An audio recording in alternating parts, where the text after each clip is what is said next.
I don't have excuses. I have explanations and reasons why I made decisions, but they're not, they don't excuse what I was doing. My stuff is my stuff, and I've owned it to the court. I've owned it to the public. I have no intention of hiding from it or running from it. I had drugs at a really bad time when my house got raided, and that was because of bad decisions that I made to use a bunch of substances while being on a live stream. I actually got quite good results for what I was facing. I received 5 years of probation, which is the maximum amount that can be given out for my charge. I actually think 5 years of probation is insane. That's what happens when they sentence with a fucking hammer. The child charges were unsustainable, and so were the gun charges. People talk about how much it was. It's really, it's not that much. 19 grams is about the size of a ping pong ball. I don't inherently regret my choices. I regret what my choices produced, but I can't say I regret doing fun things when there were no consequences. This is the penance for the sin. But had it never produced the negative result, I wouldn't have been sorry. And I won't be doing it again because I don't want to go to prison. I'm not going to bullshit you. I made a lot of decisions that were really fucking fun. And I had a great time doing a lot of it. You find out that like the DARE program has completely propagandized. And so you start to go, oh, okay, no, this is actually fine. Like I didn't want to be sober. I have to be and will. I abused substances, I guess, but I just liked them. They were fun. I know if I go out to a club now or go out to a bar now, I could go out to them sober, but I would not be having the fun that my brain thinks it should have. And that reward system's killed. The drugs and alcohol are easy to not do. Like I had a bunch of drugs. I thought drugs were awesome. I still do. That's why people do them. Drugs are awesome. People wouldn't do them if they weren't. They're illegal. And that legality has really fucking dangerous consequences. People do drugs because drugs are awesome. And the awesomeness of them outweighs the risk. This is the thing. Like everyone knows this. Money and opportunity eliminate moral boundary. The state said in my case, there are no victims here. This thing, the only victim of anything I did is me. And I put my family through living hell. That after 5 months of drinking, I was off restrictions. One of the first things that I did, I was so excited. I had bottles of my favorite whiskey. I have been sober since early June. There was a brief period of time, November to April, I was able to partake in an alcoholic beverage. What did I do to merit the government controlling my life to this degree? When you are under the thumb of government, you are not prepared for it. They will violate the rules of evidence. They will violate the rules of civil procedure. They will violate the rules of juvenile procedure. So one side gets to say whatever they want, and they can lie. They can fabricate details. When the state is ready to, they will lie about you. This is a fact. What I've learned is that line that the government put in their complaint was a lie. And by the way, the state worker tried to lie to us. Maybe it's because cops lie a lot of the time. And it involves a government agent lying to the court because you're about to hear a lie from Miss Pierce. The detective, Officer Pomplin, lied. To then have a government come in and be like, you guys must be terrible because some retards lied about you. But I was treated with an uncharacteristic hostility from the detective. Par for the course in how this county has treated my case, which is with no regard to the actual law regarding documents. They have overtly violated the law several times. There's one drug testing facility in this county. Challenging results from that drug testing facility is nigh impossible. A judge ruling against it puts every single drug case in the county in jeopardy because all of it comes with a government gun barrel pointing at that person for the entire time. Our children, one of our children was reporting inappropriate behavior by someone who was around and associated with the county government. The people who made the reports, I know exactly who all of them are. Every single story that was reported as part of that initial report, they're all based on truth and they're all knowing lies. Ben Frill says, next time, hire a better nanny. Oh my God, by the way. My kids have started telling me the stories, and I'm not going to share any now, of our prior nanny. And I mean, holy shit. Because we have the officers touching my daughter's hair. I'll show you the studies as to how cocaine gets into hair. Cocaine specifically. There was some shady stuff about the warrant. And this is the retarded speculation that's been going on this entire time. That I am somehow disrespectful or causing some sort of trouble. Well, I gave a statement willingly because I wanted to call the cop a pussy a whole bunch. Sorry, I'm kind of an asshole. You did call the pussy. Yeah. What did I do to merit the government controlling my life to this degree? There are some sad, pathetic people who can't realize their own inadequacy. And when that inadequacy manifests and their life suffers consequences because their inability to be introspective, their unwillingness to self-examine or accept criticism or even self-critique, they rewrite their own history.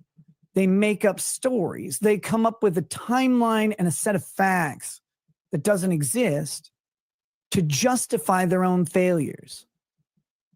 No matter how many times those failures were pointed out to them in friendly ways, they just can't do it. Someone else did it to them because it certainly couldn't be their own fault. How's it going, everyone? That was another fantastic clip from Third World Aristocrat. I'm actually really envious of his editing style. It makes me need to put my ass into gear. And we have a special announcement. There may be, during this live stream, a Minnesota public records drop, but we don't know. We don't know because as of right now, Baldo isn't streaming tonight. He's done the first 4 days of Karen Read. He's done 1 week of work. Oh, wait, there you go. The stream is coming out in 20 minutes. All right, very funny.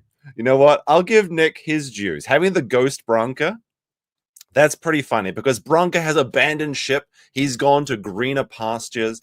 Sean said on a stream that Minnesota Public Records has 70 pages of documents ready to be released. Now, are they bluffing? Is it real? Is it going to be a big like whammy? Is it going to be nothing? Is it going to be more people's addresses? We don't know. But apparently we might find out in approximately 20 minutes. So how exciting. Be sure to like the stream. Now, where are we? As I said, we have... Actually, I should keep up his channel. The first week stream review audit, as you will. The Baldo Bros are back. They're doing victory laps. We've been felted. Oh no, the king of late night is back. Let's check it out. Well, we're going to look at the numbers today. And the funny, like life is so funny sometimes because if you just look, the funniest thing happened yesterday because I've been tracking the numbers. I've been doing all the calculations this week. And next grand return stream, 60,000 views and about $1,000 readers. That's pretty good. Except my boy, Uncivil Kurt did a stream yesterday, 55,000, like out of nowhere, just Kurt yelling and talking about Turtle Boy and Karen Read, 55,000 views and 4,000 live, which blows Nick out of the water. How embarrassing. Oh my goodness. Apparently the disloyal snakes with traitorous blood, it doesn't make a difference. And that's the thing. We got a big PP for you tonight, the PowerPoint presentation. And speaking of big, potentially criminal, the $10 says, I can confirm it's Sonny's veterinary records that Minnesota Public Records has revenue to. Oh my goodness, that would be too sad. Thank you very much for the first super chat, setting us off, which unleashes. The first super chat unleashes the ceiling cats. There we go. We've got the ceiling cats. Now, after tonight's stream, I might do a bit of Karen Read myself. We'll see. We'll see how we're feeling. We might drink some whiskey and do some non-practicing, non-lawyer stream coverage. I don't know. We'll have to see. If we hit the goal, maybe. But I'm very curious to see how Kurt does today on day 5 of the Karen Read trial. But anyway, if you haven't hit the like, hit the like. Now, Nick spent his first part of his, well, not so, but he spent a big portion of it. He spent a big portion of his live stream seething at the Law Tube Avenger panel, as they're being called. And we're going to be looking at these people today. These are all nobodies except for Good Logic, apparently, who's a loyal Joe. We'll see how loyal Joe's going. When I look at all of these numbers, actually, everyone will be looked at tonight. Well, and actually not MLS and not Pisco. I quite like MLS. He's the one with the treehouse, right? Pisco I don't like so much, but I haven't seen his release content. He's just like Destiny's Pet Law or something. And Podlucky with a 100 Czechoslovakian dollary dues, I think. Wait, is that right? It is saying Kurt being such a savage. Punished Kurt is the funniest arc that I think I've seen. I'm like totally invested in the Kurt content now. He's doing cooking streams. He's just making these 4K streams out of nowhere. It's fantastic. But anyway, let us, well, actually first, before we get into the PowerPoint, before we get into my big PP, Nick spent 50 minutes seething and coping at, well, I mean, everyone, but in particular, Uncivil Law, who read Megan Fox's letter. Kurt spent approximately a minute responding to Nick. So let's see Kurt's response when he was playing. It looks like Sage one that I haven't played. Is it a good game? All right, let's see Kurt's response to Nick. 50-minute seed session. Call this community service simulator. You know, I'm just doing my community service in advance. That's how that works, like right? that. If you do the community service before you commit the crime, it like counts against future community service. Is that how that works? I hope it's how it works. Well, you see, Your Honor, I already did my community service, so we're good. On the plus side, you would get kind letters of recommendation. That is a fair point. You would get letters of recommendation. True. By the way, just in case anyone's curious, I'm aware that Nick Rekieta apparently recorded a 50-minute video ranting at me. My response to anything Nick Rekieta says basically from now until the end of forever is that he is a felonious, adulterous, drug-using cuck. Oh, no. So I'm pretty sure that I win every argument from here until the end of time. That's true. I basically win all. It's true. You can criticize Kurt however you want, but he is not a cuckold. And this is something that Nick has not admitted to himself or his audience yet. And his audience are currently seething. They think that, no, he stole the Toe's wife. He's based. He's based, bros. Well, ask yourself this. Remember Jack Murphy, Cuck Murphy? Do you remember when they dressed up in the beards? And they said they read the Cuck Murphy article. What was it? Tim from Tinder. And he's like, I'm so hot and horny because my girlfriend at the moment, she's out with Matt from Tinder, but she comes home to me. I'm not a cuckold. She comes home to me. Well, that's what happened with Kayla. She took those big toe loads raw day after day in the Coke shack. But Nick is not a cuckold, in his words, because, and this is really what he thinks. Like, if you're wondering why he is not admitting to being a cuck, he may as well just admit to it, right? You know, if he's at least take some pride in what you enjoy. The reason he thinks he's not a cuck and that he never cheated on his wife is that he was okay with it. That's cuckoldry. That's cuckoldry. That's breaking the sanctity of your marriage. When you get married, you don't say, like, you know, to each other and Aranim Holte. Okay, the toe smell never washes off. I'm sorry, it does not. No matter what you do, it'll always be another win from the toe. Oh my goodness. Well, let's listen to the rest of Kurt's rant because I'm getting really invested in the Kurt saga. The arguments forever. So that's you know, that's good news for me. I didn't watch the video, but I did read the comments. And He didn't even watch Nick's 50-minute C session. Just a 30 seconds. Nick's a cuck. But he had a bit of a chuckle at the comments, the based commenters. List of clips, and the comments were overwhelmingly negative again.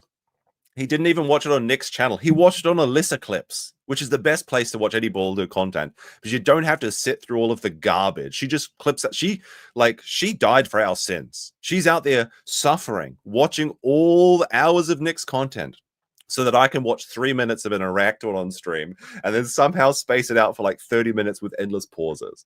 Like when I endlessly paused to talk to BobTube, who dropped $5 saying, Sean should do a stream with Jack Murphy, wear noses, and review Rekieta's downfall.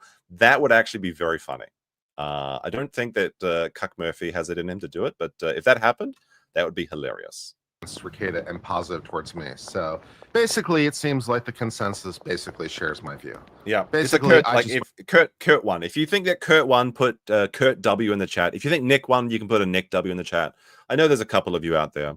It's fine. You can go watch his show if you want to. That's fine with you. Win all the arguments forever. So yeah, I'm good. I don't need to watch it. I don't care what he had to say. It doesn't matter. He's the adulterous, felonious, coke using, cuck. So say it, know, Kurt. It's what do I true. care what he has to say beyond that?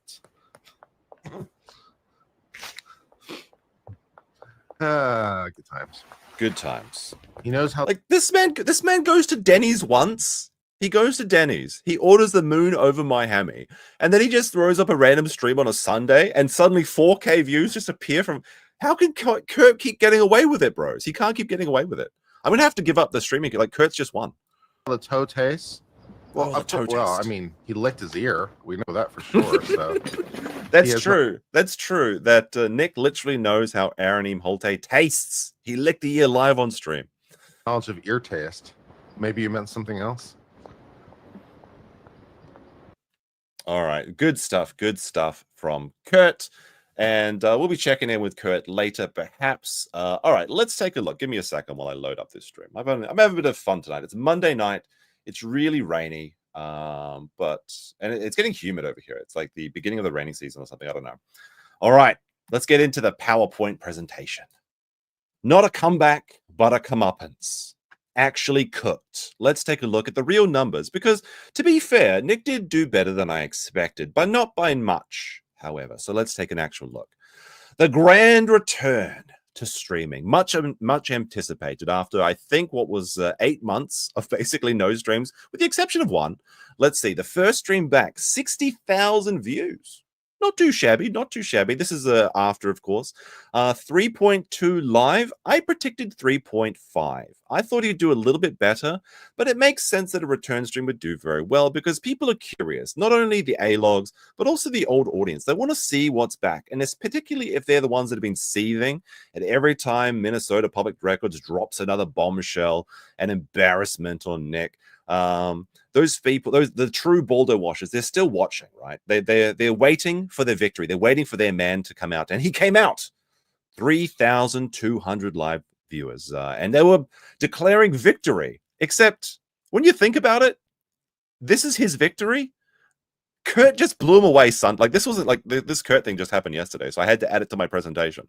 Well, not really. I'm just going to talk about it. Sorry, I got a bit of a cough still as well, but like this is his first stream back in basically a year, and he can't even get more live viewers than Kurt, a man who he criticized as disloyal, as traitorous. I made you, Kurt. I invented LawTube, but he can't get more than Kurt during a live show. Oh, but what about Rumble? What about he was on Rumble as well? Lol. Lamau even. Don't talk to me about Rumble. Rumble numbers aren't real. You know, when you see someone streaming on Twitter and it's a nobody and they've got like 1,000 live viewers, that's because it's the concurrent views and they pump the numbers up a bit. Now, are the Rumble numbers nothing? No. And sure, a portion of this is going to, if his income will come from Rumble, but it's a small portion. I'm not going to include it because I just don't give a shit about Rumble. I think it's a dying platform. You're free to disagree with me, but I think it's embarrassing. But he got $1,058 in super chats. That's pretty good for one stream. That's pretty good. Okay, let's see if that keeps up. We'll see if that keeps up. I think that the Baldo washers, they might have maxed out their credit card. Unfortunately, based on the numbers that I've been seeing. But you know what? A positive, give him a a W where a W is due. Nick looks healthier. He's gained weight. He's fat. I'm sorry. Now that Nick is off the coke, he's gaining the weight back. He's going to be chunkator again very soon. It is what it is. We're so back, Baldo bros. Let's begin. It's victory lap time. So we're going to have a brief intermission of our little thing because Boss Baby and Viva Fry have to tell you about how they were right and Rekieta has already won. This is true. Okay, so we're going to go. Oops, hold on. I have to exit this. Let's listen. Let's get a break. Okay. Sorry, let's get our. We'll put this on 1.25 speed, I think. All right. So This is from Alyssa Clips. Did I like the video? I'm going to like a video right now. It says, Viva and Barnes, we were right. Nick Rekieta's sentencing. And this is the funniest thing to me, is that all of the detractors basically got everything right. And the people that supported Nick got everything wrong. But they're the ones coming out now and saying that they were right all along. So let's take a look at the record. Let's see if Barnes, Better Call Barnes, was right. Let's take a look. I know. Okay, so I know. I don't even know if it's a victory lap because It's a victory lap, chat. It's a victory lap. Was Barnes right? I haven't talked to you about this. We haven't said one word about it since the news broke this week, where Nate the lawyer tweeted out Rekieta is getting 30 days in a county jail or something. I want to be clear. Nick did get 30 days. He was sentenced to 30 days. This like grammar cope is the stupidest thing that I've ever seen. Nick Rekieta was sentenced to 30 days of jail time. If he does the jail time or not, he was still sentenced to it. So this is true. This is accurate. And they're all trying to come back and say, well, actually, no, everybody understood what it meant the second it came out. Okay. This is the stupidest thing to argue about. And this is the only thing that they have to try and pretend that they were right. Yeah, which was also wrong. I mean, God bless him, but he really couldn't get literally anything right when it came to the so I mean, I don't know how. I think they got literally everything right. Well, that's not true, actually. Nick did so poorly, everyone was expecting 0 jail time. He got 30 days. Everyone was expecting like 0 jail time, 2 to 3 years, like probation and a fine. He got worse. He got worse. And we've got the charging document. We're going to go through this as well because I know some people have read it before, but there's some funny things we have to go through and see. We'll look at the sentencing document after the presentation. Wait. Here we are. How it is you can't read a sentencing doc, but you know, it told me that, you know, whatever Nate says, his actual criminal defense experience must be just limited to New York or just really limited in general. Because I know how to read these things, and even though I don't practice in Minnesota. No, if you actually go back to the C's stream where they're talking about it, they actually mentioned this immediately. Nobody was confused. And by the way, let's just take a look. So Nate, he is disloyal. Let's take a look at Nate. Nate the lawyer. Let's see how Nate the lawyer is doing, because all those traitors. So Nate just hit 600,000 live views. Let's go over to Nate's channel for a real quick check. Let's see, view channel stats. The last 30 days, Nate, let's see how poorly your traitors are doing. Let's see. 30 days. Is this not working? Come on now. Oh, there we go. 14 million views. Nate the lawyer in the last 30 days has had 14 million views. Well, I mean, maybe he just had a viral video or something, right? You know, maybe he's doing some shorts or something. Last 7 days, 4 million views. Holy shit. Oh my goodness. Nate bros, like his subs are over 9,000. What the fuck? What the fuck? Nate's killing it. Oh my goodness. Disloyal, traitorous blood, Nate. Very often. And a lot of people got that wrong. The short answer is, so the first we'll talk about the early predictions as to what was happening. Oh, the early predictions were. The early predictions was no jail time and like 1 to 3 years or something and community service. Past the threshold, 25 years in jail, losing wife. No, nobody said that he was getting 25 years in jail. That was the maximum for his sentence. This is so disingenuous. Like you've got Salacious Crumb over here and Jabba the Hutt. And it's like, well, everybody was saying, and even his voice cracked. I mean, that happens to me all the time, so it doesn't matter. But nobody thought that Nick was going away for 25 years. Now, we said it would be very funny if he fucked up by talking and shit-talking the judge, and he got that. Nobody thought that. Everybody said, name one lawyer or even non-lawyer channel that thought that Nick was going away from 25. Tell me their names. Losing kids for a quarter century, like the rest of his life, he's gone. And people were loving it was a there was Schadenfreude enjoyment. Yep, there's nothing wrong with Schadenfreude. When bad things happen to bad people, it's funny. And Nick agrees with that. His entire channel is based on this. It started with Maddox, went to Russell Greer, went to Monica Rial. His entire career is Schadenfreude. Okay, that's all it is. By a lot of these people who became obsessively hateful of Nick Rekieta. Obsessively hateful. And some did it for personal profit. Some did it because, treason is what runs in their blood. Treason? What idea? What do you mean treason? Boss baby, what are you talking about here? Treason? This is so stupid. First of all, why do you have to be loyal to Nick? Okay, he's not actually the king. He's not actually the Pope.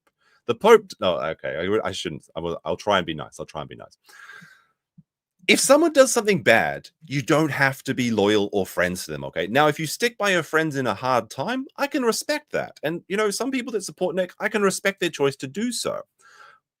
But if I see someone that's an absolute piece of shit, and I just stick with them because and I say that they're the best because they're my friend, that's not loyalty. That's just like weird, obsessive, like parasocial dynamics. You should change your opinion of people based on their actions. That's why you say people are judged by their actions. What is this? Well, Nick, he made you disloyal, traitorous blood. Oh my goodness. Let me taste that loyalty. Holy shit. Yeah, they're just disloyal by nature. Disloyal by nature. What does he mean by that? And not capable of analyzing the law from a practical experience. Barnes has been kicked off of basically every high-profile case he was in. He took $5,000 for the Kiwi Farms. It basically just showed up, and the judge said he didn't need to be there. He got kicked off the Wesley Snipes case. Is it Wesley Snipes? He got kicked off the Rittenhouse case. What was it? The Covington kids. He got kicked off of that case. He's just like literally an ambulance chaser of a lawyer. He's the Swedish mercenary. Oh my gosh. And then others just got caught up in the parade. So the allegations, early allegations, Nick Rekieta was like he was some sort of huge drug addict and drug Yes, Nick Rekieta did a lot of drugs and he was an addict. That is correct. User, and his kids were using drugs. And everybody's using, all the. There has been no explanation for the test yet. Nick has not supplied a reasonable answer for that yet. This crazy allegation. They're not crazy. They're literally factual. They're in court records. Rekieta's running a cult. I mean. And we probably took more heat for just going through what the law is concerning Nick Rekieta, defending Nick Rekieta, than probably anything else. No, you got heat because your takes were stupid. Okay, that's why you got heat, because you were taking an oppositional position just because he's your friend. The logic part of your brain backfired, and you said we got to defend our boy, and people don't respect that. They want to hear your legal opinion. Okay. If you want to defend him privately, fine. But don't pretend professionally that he was like. Barnes said that Nick had already won, that the warrant was going to be thrown out. It was unconstitutional. There was no, he literally said Nick Rekieta has already won. Well, guess what? He got worse than everyone was expecting.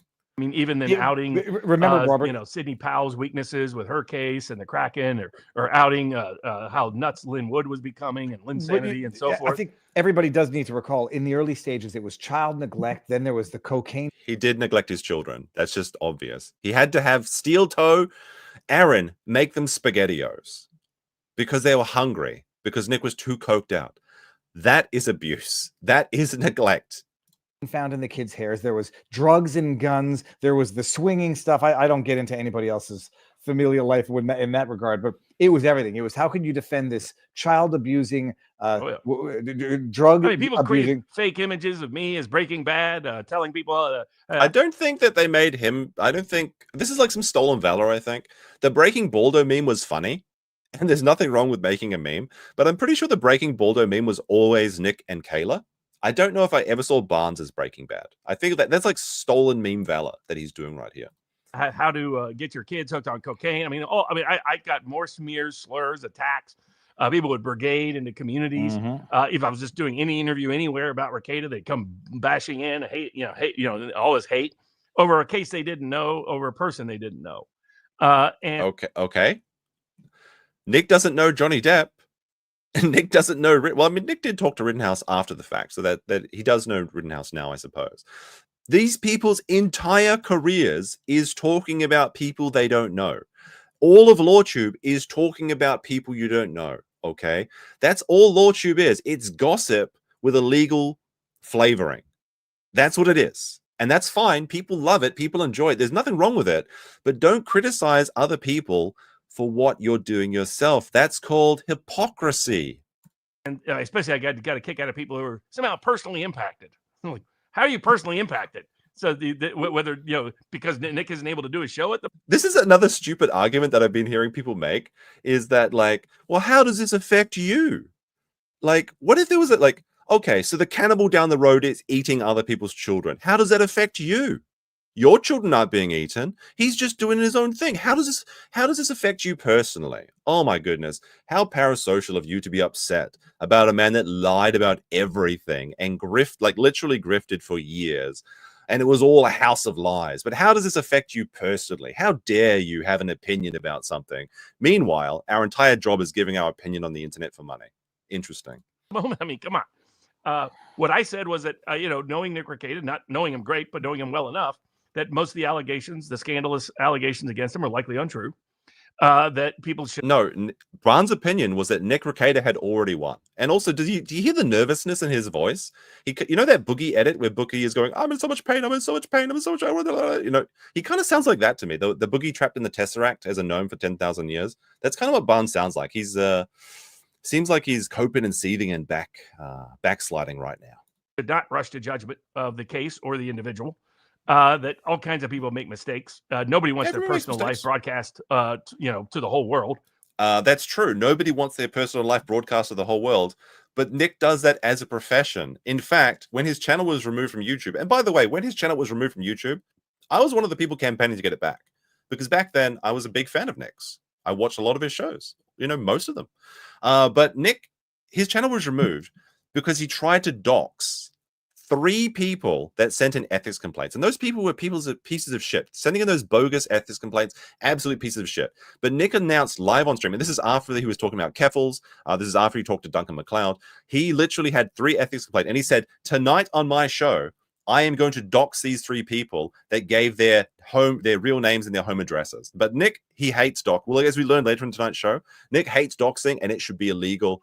Now that it affects him personally, he's very upset with this. But nobody wants their personal details out there. But that's literally your entire job. Least of all the biggest mistakes they've ever made in their personal life. That's the principle of the Bible. Be careful what stones you throw. Yeah, that's true. Lest don't point out the little problem in somebody else's eye if you got a big stick. Yeah, dear John, that's another good one. Those are good common sense principles and precepts to adapt in life. Kind of like expect the best, plan for the worst. And Nick Rekieta did that. He did the Donald Trump strategy. Did Nick plan for the worst and expect the best? I don't think so. I think all he thought was, "Woo, let's go." That's all he thought. And that's why drugs were out when the cops showed up in his house. Nick lied and said that he was the only person. And you know what? I will give Nick some credit for taking the rap for his mistress and his wife, I guess, as well. He doesn't really care, but he mostly took it for April's sake. We'll talk about her a little bit later in the show as well. But you know what? He did man up and take responsibility for those 3 people, but he lied to the cops. He said that the drugs always went with him in a little box. It was always locked and no one else had access to the key. Well, then how come the drugs were out and open when the cops showed up when you were outside of the house? Doesn't make sense. He lies in every other sentence. Expect the best, plan for the worst. Simping for the Constitution for a quarter century. I love that. Exactly. Indeed. And so the way sounds like he's been simping for Nick's Baldo for the last 25 months or something. I don't know. Once you defend yourself in that kind of case, there's defending yourself in law and defending yourself in the court of public opinion. And defending yourself in law, the way you go about doing so in a drug case is you figure out all the constitutional infirmities that may exist in the case. And I highlighted what those different constitutional infirmities are. Some people confuse that with me saying it was a magic bullet and all the case would be dismissed. He literally said Nick Rekieta has already won. This is just revisionist history. How do they think they can get away with this? It's all online. You're not supposed to record your crimes online. Why do you recall yourself being a fuck up online and just contradicting your entire argument? It's so stupid. I can't believe this is so audacious. They may as well at least stand up for what they believe in. They could say Nick Rekieta should have won immediately. This was totally unconstitutional. This is an outrage. But no, they don't say that. They try and cope. They try and seethe, and they try and say that they're right all along when everyone else is wrong. That isn't why you do it. You do it knowing that most lower courts are not willing to challenge the prosecutor or police. But by documenting the seriousness and significance of those constitutional issues, it usually motivates the prosecutor and the police to consider a more reasonable plea negotiation terms. It's how almost all drug pleas get done. If you don't raise a search warrant or Fourth Amendment or constitutional issue, let's put this up. Let's bump this up to 1.25 speed. We're going to get back to the PP. The way the case was prosecuted, you have very little leverage at getting a fair deal. Good logic to his credit. When he first got confused as to what I was saying, corrected that upon review. The second thing, as I said, the allegations about his kids were false. That there are easy ways to know they were false. That the allegations against him didn't make sense. The person that was making some of the people that are listed as making the allegations weren't in a position to make those allegations. There was obvious factual contradictions in the very original story. And just what were the factual contradictions in the original story? We don't know. We have no answer to the case on why the drug test came back like that. Hopefully, my hope is that it actually turns out that the hairs were like switched or something, but then they would have retested and Nick would have a clean drug test. He never petitioned his lawyer to ask for a second test. He always just says the government dropped it and didn't pursue it. Now that could happen for a number of reasons, literally anything. Maybe they fucked up somewhere along the road and they knew it wouldn't be admissible in court and they decided to just drop it. We don't know. Maybe they just forgave him. Maybe someone just liked him. We don't know. And Nick has not explained this in any reasonable way. And until he does, I don't see why anyone should give him the benefit of the doubt, since he lies about everything constantly. And I mean, it's Occam's razor. The simplest explanation is that there was coke all over the house. She was exposed in a secondary source. Nick tries to explain this by saying that the cop touched his kid with a glove on her head. And then he says that cocaine can metabolize outside of the body, and then the washing process forces the metabolites inside the hair. This is something that is not repeatable in any way in the laboratory, unless it's like boiling water. This is not what happened. Okay. He said, it's like sweat and stuff like that. No, that doesn't happen.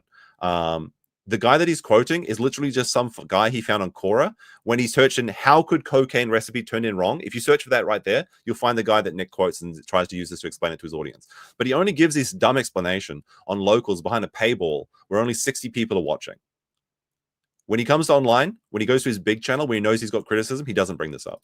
You'll understand then the first-hand account of the children smelling and wearing dirty clothes and complaining of being hungry was allegedly it was third party. It was like it was like rumor by 6 degrees of separation and multiple years out of context. So Nick, it's not rumors by 6 degrees of separation. Nick has come out and said that the reports were from Kayla's family.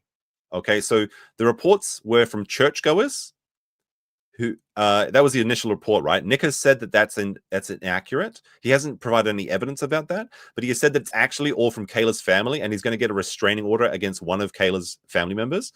So that's not 6 degrees of separation. That's 2 degrees of separation and first-hand accounts. Okay. Oh my goodness, it's just rumors on the internet. Oh wait, it's actually family members. Oh, whoops. Context and a story that didn't even make sense on its own. But plus also, kids are dirty and kids are hungry, especially when they don't eat the feed. Well, Nick's kids were. That's why they asked for a change of clothes when the cops came up, busted down their door, and took them away because he was an irresponsible parent. Now, there's also some clips I've seen from Steel Toe Aaron, and he was looking. I think it was was it Gene Wilder? There was a guy that died around Gene Hackman. Gene Hackman died of something recently. I think it was that. And they have photos of inside his house after he died, and his house is like a pigsty. Aaron has said that Nick's house is worse than that. I have not seen inside of Nick's house. That we need the body cam to see that. But this is what Steel Toe Aaron is saying. If you trust him, you trust him. Some people do, some people don't. That's the reality of the world. And there was no kids using drugs. Kids weren't around drugs. Any of that. If you understood how those hair tests work, you knew that was going to be bogus and be rebutted very quickly. It hasn't been rebutted. It hasn't been explained. Nick's best explanation so far has been, like I said, the ones before. But he also says, and this is the stupidest thing I've ever heard, why would you give drugs to kids? What? He's like, well, kids would be crazy on drugs. They would just be bouncing off the wall and shit. First of all, it sounds like you have first-hand experience. And second of all Nick did when he talked about going to events and going to things was talking about how he gave people drugs and gave people beer all the time. Like if you met Nick up at at Mar-a-Lago or at Road Rage or wherever, I think he literally gave cocaine to Viva Frey in Mar-a-Lago. All he talks about is how generous he was with his booze and his drugs, but he wouldn't waste them on a kid. I hope not. I mean, I'm still I don't want it to be true. I hope that it is a mistake. But if it was a mistake, why doesn't he have a clean test proving that is the case? Again, I've said this before, but these tests are allegedly accurate up until 90 days. He got his kids back after 77 days. The kids were always in the custody of his grandparents. Now, Sean has come out and said that their grandparents couldn't go and get the drug test by themselves. I'm not sure if that's the case or not. I'll defer to his opinion on that. Surely Nick could have gone with the grandparents who had the custody of the kids to get that drug test immediately. That's what I would have done if I was a parent, because I would want to know for myself. Okay. I would just, even if it came back clean and it just proved that I was right and the government did make a mistake, I would just want that for my own, for my own peace of mind. But second of all, he could have petitioned his lawyer to do so, but he didn't. He hired a expert to discredit the drug test for thousands of dollars instead of just petitioning his lawyer to get a second drug test. Makes no fucking sense. And so what I predicted was that many of the allegations against him were false, that he had good constitutional defenses. He admitted guilty to basically everything. So they were basically all true. And that if he leveraged them correctly, he would get a reasonable disposition and would not end up losing his kids, losing his wife, losing his family, losing his your prediction was Nick Rekieta has already won business, or losing his liberty.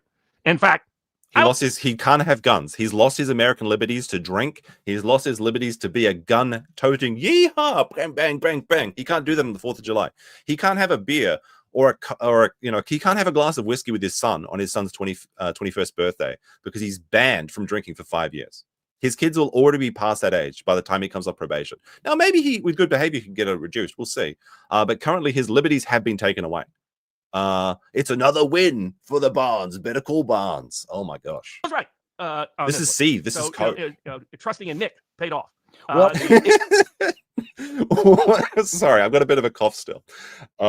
Trusting in Nick has already paid off. We're going to see just how much trusting in Nick pays off financially tonight. As we review the numbers, after this clip. I think Nick's made his mistakes. He's been public about those mistakes. I think he's been way too harshly attacked for those mistakes. There, but for the grace of God, go anybody. If you know anything about the nature of drugs or certain substances, that people get caught up in that all the time. I mean, every day people are out there eating ultra processed food and destroying their bodies a lot quicker than Nick ever did. Do we remember the picture of Nick on the Coke stream? Wait, I got to bring this up. Hold on a second. Oh my goodness. And by the way, processed food is bad for you. Okay. Processed food is bad for you. But all right, this is a good thumbnail. We'll just look at this one. Okay. Look at this. All right, chat. Consider the options. Drugs, not as bad for you as Burger King. Look, I don't know. I've been eating Burger King for quite a few years. I'm a bit of a tubby boy myself. Burger King doesn't make me look like this. When I go get some K-Fry, it doesn't make me look like this, okay? It doesn't make me want to poke open sores in my leg just to stay awake, just so I can feel something. I'm afraid Wendy's doesn't do that. Now, processed food is bad for you. It's not cocaine bad for you. Holy shit. And so, let's be a little careful before we rush. It is. I've never done cocaine in my life. Full stop. Period. I worked in the practice. I press X to doubt on this, and if you're a member, by the way, joining as a member gives you access to these emojis. I'm going to press X to doubt on that one because Nick said he did cocaine in Mar-a-Lago bathroom, and Viva Fry was right there. So I doubt this very much. But maybe he's true. I'll take him. I guess I have no evidence. I very much press X to doubt on this one. Of law, and the amount of adults who I would have never otherwise suspected who did it blew my freaking mind. The amount of adults who had sex with other people blew my freaking mind. The amount of raging alcoholics, people with serious life issues, blew my freaking mind. So it's not to absolve. And I also separate that from people causing deliberate harm to people, physically assaulting people, attack, etc. I think this is deliberate harm. I'm sorry. When you destroy your life to such an extent that you can't actually do your duties as a father, as a parent, I do think that's harming other people. And Nick has not taken responsibility for this at all. Big difference between those two, in my view. And so, I mean, as the state prosecutor acknowledged at sentencing, what Rekieta did was harm himself. He didn't harm anyone else. They said there were no other victims. So he got his family. No, Nick, the victims are his family. I think that liberty and freedom and the freedom to make your own poor choices is important. That is true. But when you become a parent, when you become a caregiver, when you become a provider, a sole provider, mind you, your perspective and your actions have to change. Okay? It's one, like if Nick was a single guy and he went on a massive coke spree, I wouldn't care. But this is different. He was getting drunk until 5, 6, 7 in the morning. He was staying up all night on coke, and then he was driving allegedly 100 miles a day, racing all over Minnesota to deliver his kids to the violin or piano, whatever. That is dangerous, and we know it's dangerous because he drove off the road with his child in the front seat of the Mustang.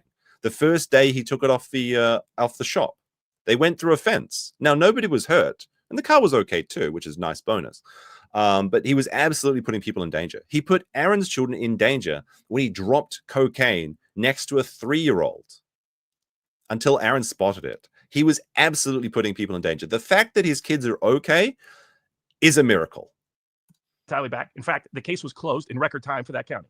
So that shows you how bogus and false all the accusations against him concerning his kids were. See, It was meant to go at because this is so stupid, by the way. Like, these people are lawyers. They should know better. Like, nobody believes that OJ is a free and innocent man because he was cleared of the charges. I mean, it's a meme at this point. How much of a piece of shit OJ is and how he got away with everything. Just because people get away with it doesn't mean that they're innocent. Now, in the eyes of the law, they're innocent, sure. But that's not what we're talking about here. This is not a law show. I am not a lawyer. This was never a law channel, by the way. This is the court of public opinion. And in the court of public opinion, he's guilty. he takes one of his greatest prides and all the ridiculous amount of stuff he does for his kids. I mean, literally goes to every sporting event, takes them at all these homeschooling events. I mean, he's more actively promoting his interest of his kids than anybody I know, to be honest. As someone who, what does that mean? Of course, like, a parent is promoting his kids' activities more than anyone else. That's the way it's supposed to be. If I go to work and I show up at 9 a.m., I don't get a slap on the back and like, good job for doing what you're expected to do. That's the bare minimum. My goodness. did homeschool kids for a year, 2 years. I know how incredibly difficult that is. Least of all, if I got like five of them, and I'm running around to literally every single event they do.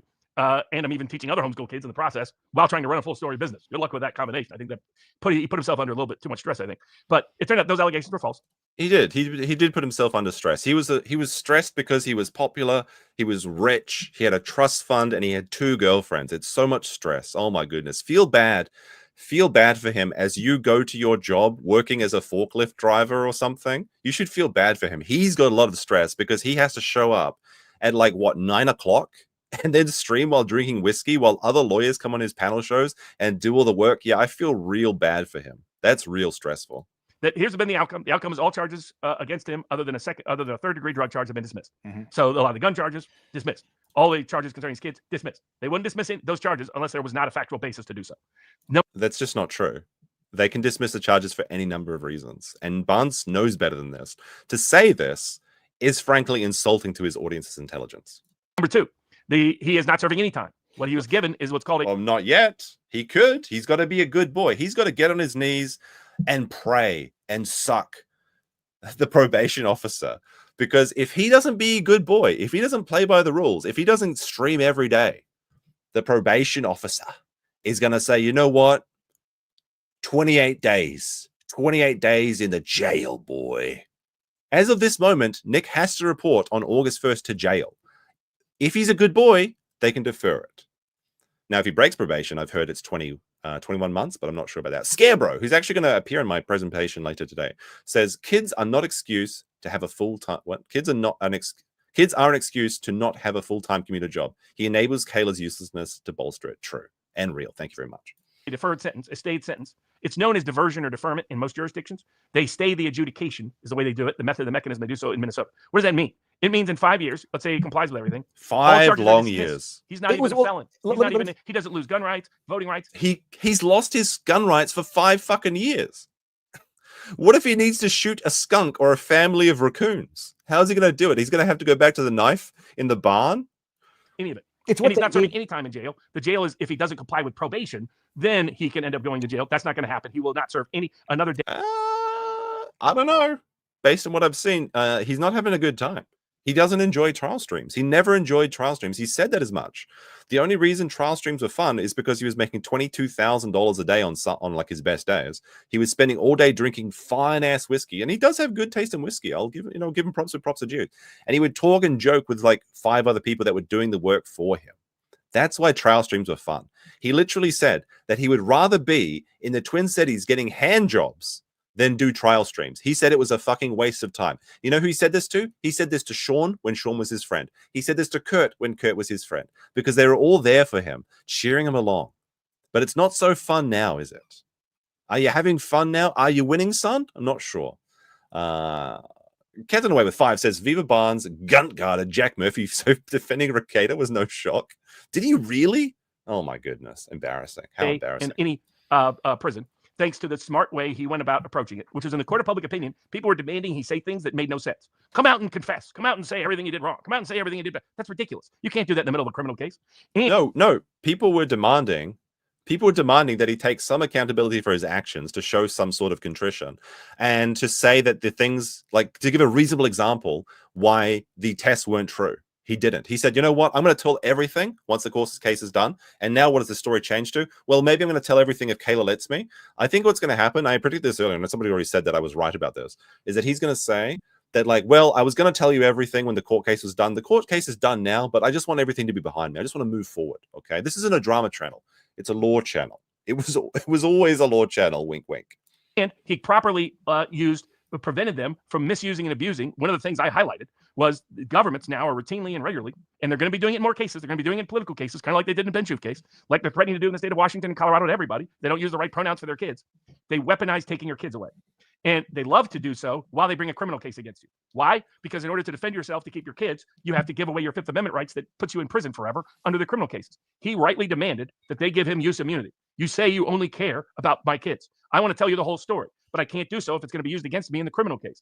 So they finally conceded. He didn't take the bait of disclosing. A lot of parents panic and give up their entire Fifth Amendment defense because they want their kids back. He made the right sound decision to require one for the other, to require use immunity in order to do that. And ultimately, when they investigated, he hadn't harmed his kids, period. That was all false. Bottom line is he harmed himself. We don't actually have any evidence of that. I'm sorry. That's a conclusion you're coming to that you don't have any evidence for. The kids' reports were that they were getting fed by Aaron because they couldn't cook for themselves, despite what Nick said. The church people, who allegedly are actually the Kayla's family, we don't know. This is what Nick is saying. If he maybe he can release the names. He's got all the documents, apparently. They said that they were hungry. They said that they were smelly. They said they were wearing clothes for days on end. That sounds like neglect. When the cops showed up at the house, they asked for clean clothes before they left the house. No, maybe they were just in their pajamas. That's fine. That's fine. We don't know because we can't see the body cam just yet. But Josh is working on that. The Kiwi Farms is doing their best to get it. And I don't know. I think we're going to see it one day, one way or another. Nick could show it right now, and he could show how clean his house was. Right now, if he wants to, he has the body cam. Kayla could show the body cam. April could show the body cam. And we'll talk about that a bit later. But let's see. Yes, he himself has publicly said, did drugs he wishes he hadn't done. That was for he's been clean and so. No, this is false. Nick said that he did drugs he didn't wish he did. No, Nick said that he loved the drugs. We watched the first clip. He said he loved the drugs, and his only regret is he was caught. He has no remorse. Just other people. It's always other people's fault, okay? The government caught me. How could they? Sober now ever since the arrest. How do you know that? Because he has to do testing 5 days out of the week. And so a lot of the accusations and allegations against him were false. A lot of people rushed to judgment. A lot of people rushed to hate him. And that's not true, actually. Most people were supportive of Nick, and most people were sad and confused the first day. When the details started to come out about how he was being such a piece of shit, that's when people started to turn on him saying, hey, look, this is not good. This is not okay. And his friends said to him, look, Nick, you got to get help. Yellow flash in the DMs. Said, look, man, you got to change your life.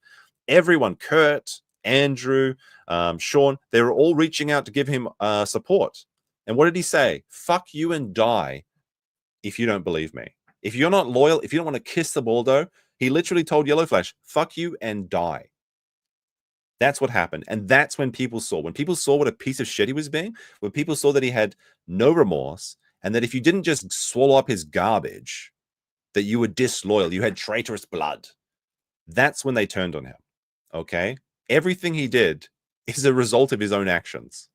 People that abandoned constitutional liberty because they thought it was useful to do so in the name of grift baiting their way into getting followings online and cash support. And by the way, Nick actually came out and said that he was okay with anyone grifting off his court case. But then when people did, he got really fucking mad. And if it was anybody else, he would absolutely talk about them. In other cases, I think in like Nate's case, I think just wrong, just not. Well, no, he's got a lot of stuff wrong, but a lot of them were like. No, Nate was pretty good on this, and he's succeeding. He's winning. He just passed 600,000 subscribers, and like what did I say, 40 million views or something in the last month. He's fucking killing it. Maybe 40 million was too much. I know he got 4 million in the last 7 days, so maybe 40 million. I'm pretty sure it's like over 10 though. Way wrong, dead wrong, totally wrong, wholly wrong. And a lot of them personally attacked me repeatedly, sent people to brigade, various chats to attack me. I don't really care. I mean, these people were on the low end of the totem pole to begin with. Yeah, you certainly don't care. That's why you've been talking about it for 13 minutes. but they were miseducating the public about their rights, of the public about what is the right way to handle this situation. So Nick Rekieta is back. Apparently, he's going to be trying to live stream next week, part of the Karen Read trial. He's getting tried again. This is someone who never should have been tried in the first place, in my opinion. There isn't evidence beyond a reasonable doubt that she was guilty. There is evidence, in my view, beyond a reasonable doubt of cop corruption in those cases. But Nick is back, and he's back to being Nick. So Yeah, I think good luck to him. I'll be happy to hop on with him at some point. I think he's a good man who got railroaded. He made mistakes like every human being on the planet, and a lot of people treated him too harshly, rushed to judgment.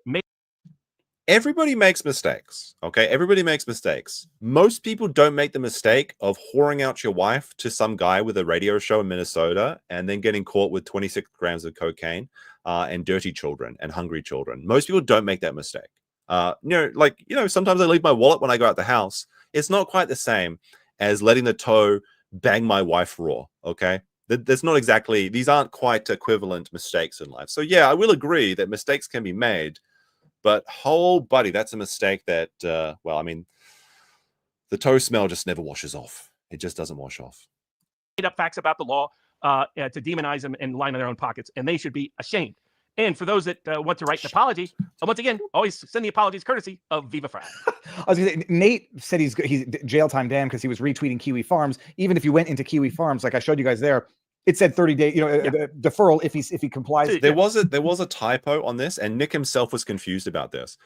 He actually, this is so funny, and I don't have the clips lined up for this, but Nick thought he did so badly in this case. It's actually amazing that the prosecution was so generous to him, because even though he got the worst deal possible, they could have actually given him jail time if they wanted to, because his lawyers were so incompetent and he was so brain dead and what's the phrase?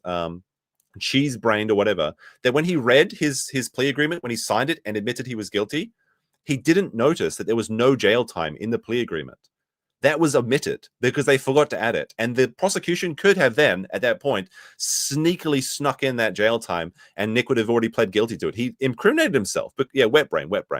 But when he said, actually, Your Honor, we actually did make an agreement. I just imagined it was in there. Like, he literally said that he read it and he thought it was in there. It happened in his imagination. It was real. But he said, you know what? I only pled guilty because I was going to have this in, but it's not in the document. And they were like, you know what? Actually, this is true. We're going to honor onto this agreement. It was a verbal agreement, whatever. So he should be thanking his fucking lucky stars that they weren't like pieces of shit trying to get him like he said they were. Like there was this big conspiracy theory. Because if they wanted to, they could have taken him fucking anywhere, because he's so stupid and his lawyers are so incompetent. He had to shop around to get one lawyer that would actually go along with his inane filings and crap. Stick my head in a vice before I ever, some of the Kiwi Farms people I represented in the past, as a favor to Nick, did it for dirt cheap. Got him. He did it for $5,000 and he showed up for about 20 minutes. And then the judge told him he didn't need to be there that day. This is posted on the farms. He likes to sing his praises like, well, I just helped the Kiwi Farms as a generous gift of my own for $5,000 for 20 minutes work. And the judge said I didn't even have to be there today. And I watched it, by the way, and it's not that entertaining, but it's kind of embarrassing. The judge kind of just tells him to settle down. It's like, what the fuck are you talking about? Out of a difficult situation for ridiculous low cost, at which all they did is complain later when I was defending Nick Rekieta's constitutional rights and interests and discouraging a rush to judgment against him. I'll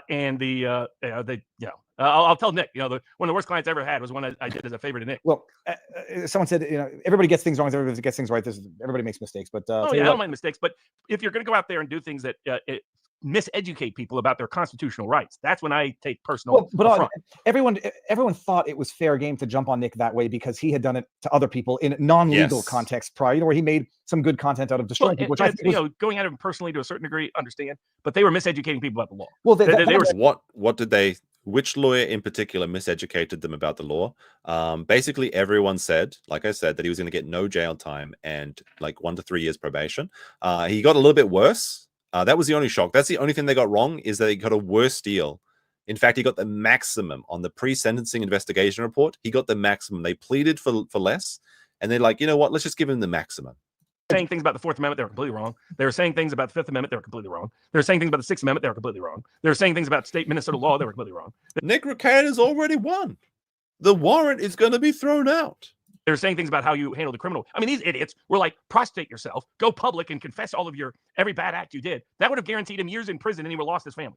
These are people I would never hire as any kind of lawyer. You got that, Jabba the Hutt, lookalike there.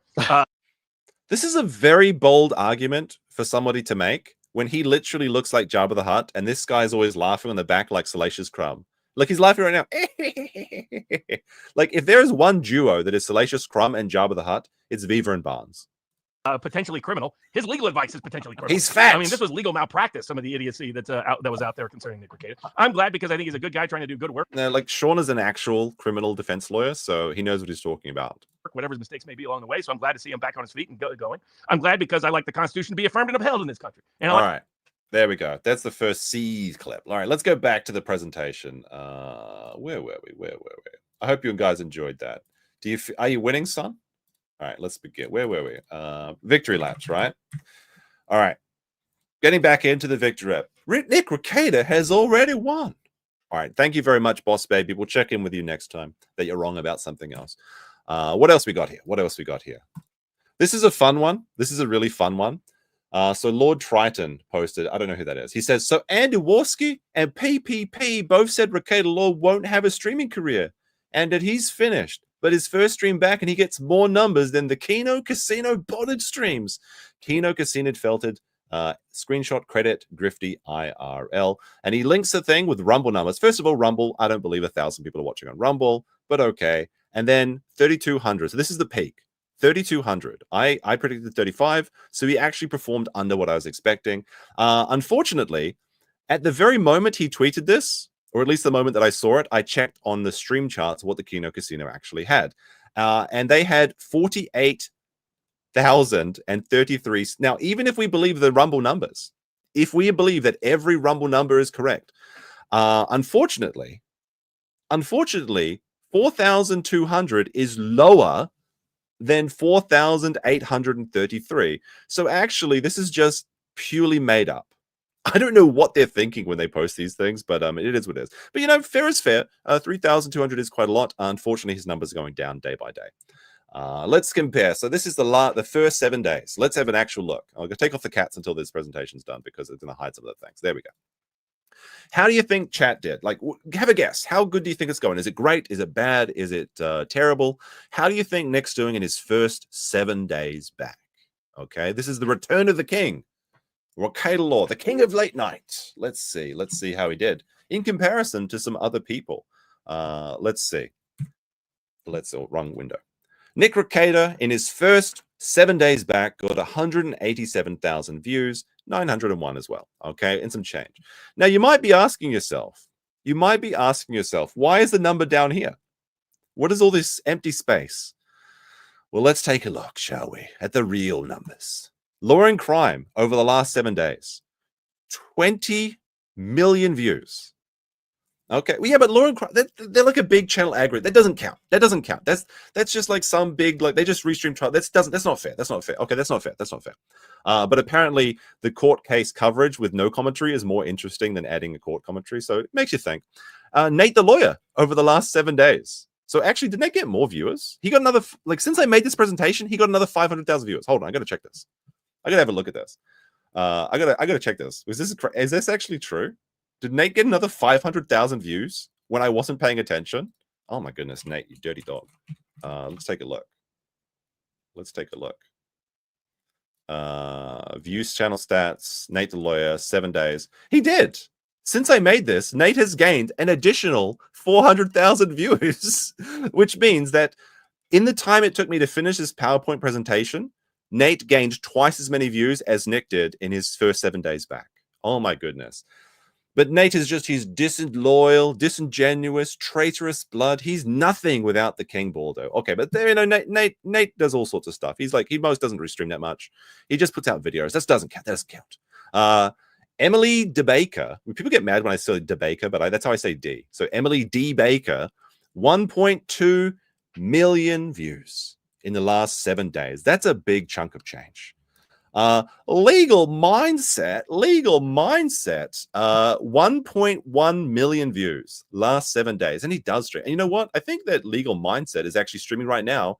He currently has 7,600 people watching him, which is unfortunately more than twice as many as Nick's grand return, which will be his biggest stream. All right, let's see who else we got here. Branca. Law of self-defense. I like Bronca. He's already jumped ship, by the way. He's abandoned Nick in the Karen Read trial, but he has got almost 1 million views over the last 7 days. That's fantastic. He's doing some really good videos, actually. To be honest, I think that Bronca is doing much better as like producing videos than live streaming, and he should probably not give up, but he should focus his energy where it's more productive. And I think if he just spends the time he does live streams on videos, he'll do much better financially, but it's up to him. Maybe he just enjoys it. Let's see. So Melanie Little. Now, this is a character you may not have seen before, but she's absolutely crushing it. On my research for this, her first day of Karen Read, she had, I think, something in the range of like, I want to say 8,000 live viewers. And she had, on the first day of the trial, 166,000 views compared to Nick's, well, we're going to see later on. I don't want to spoil it. Burkhart, Andrea Burkhart, another person that's doing absolutely phenomenal, gained 286,000 in the last 7 days. And under Rekieta, we got Kurt. Oh my goodness, Kurt. Now Kurt's catching up. If Kurt puts out one more stream with the 50K views, he's actually going to eclipse Nick, which would be very interesting. But Kurt got 136,000 views. And Joe, good logic, got 30,000 views. So it seems like there's really no correlation, because most of the people on this list, and I tried to take a sample of people, were either neutral, positive, and we've got a couple of we've got like 2 boulder washers on this. Realistically, if you betrayed Nick or if you were loyal to Nick, it made no fucking difference. So when he says things like, they were so boring without me, there'll be nobody, I made them, those sort of things, it just doesn't match up with the numbers. Unfortunately, it just doesn't. All right, the king of late night is back, baby.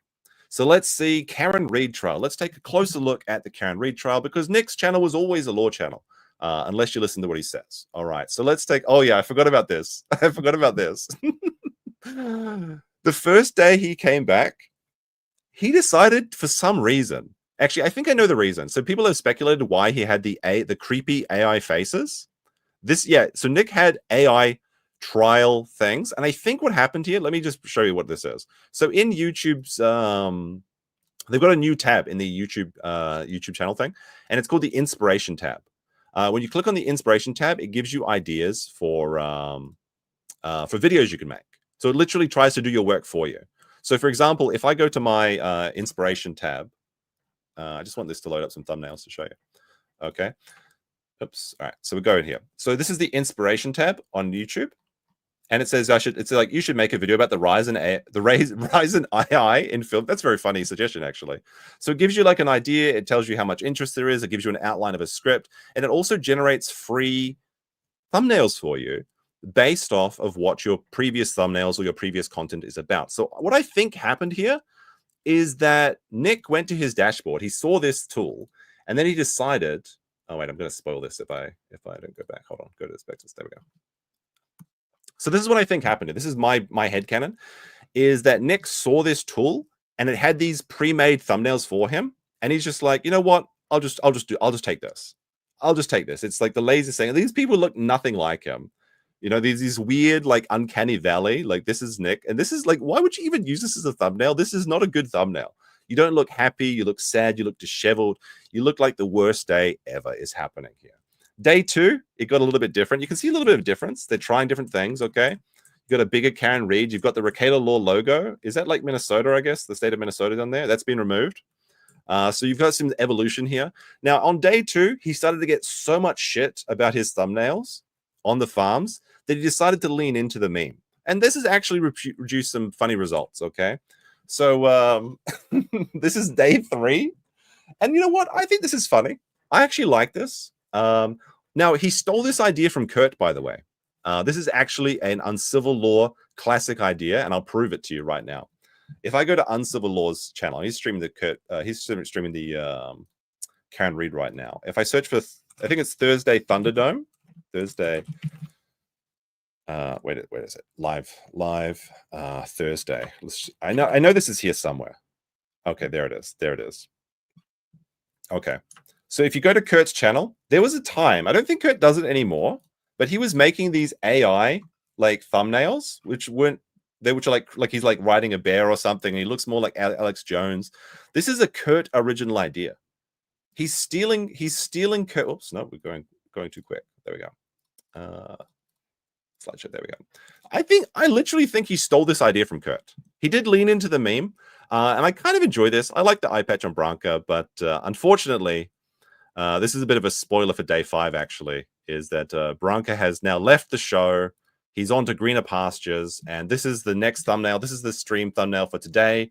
We've got the ghost of Branka because he's been abandoned. What the fuck is there? Like, wait a second, what's going on down here? What the fuck is this? wait a second. Did the AI load in some chick giving him a BJ while he's streaming? Is that what I'm seeing here? What is this person doing down here on Nick's crotch? Did he notice this? wait a second. Now wait a second. Is this April? I don't think that was intentional. I think that was a bit of an AI boo-boo, but it's very funny. It's very, very curious. What is this doing down here? What is this doing down here? Is that his wife? That'll be the first BJ that she's given him in a while. Anyway, let's get back into the game. All right. So this is the first 7 days of the Karen Read trial. Rittenhouse. Oh wait, we have to go back. We have to go back a little bit. So we're going to compare it to Nick's biggest streams. Day 1 of Rittenhouse, 136,000 views, which is actually not the biggest day. The biggest day in Rittenhouse was, I believe it was the jury deliberation day 1, and that was close to 1 million views, and that's a big hunk of change, not only in super chats but also in the YouTube Premium and the ad views. But the thing is, I have a theory that Nick isn't making that much from views because I don't think he knows how to correctly monetize his videos at the moment, because YouTube's monetization has changed during his hiatus. So we'll have to see. We'll have to wait and see. Maybe he'll like post some numbers to kind of to own the A-logs, but we don't know. Johnny Depp day 1, 363,000 live viewers.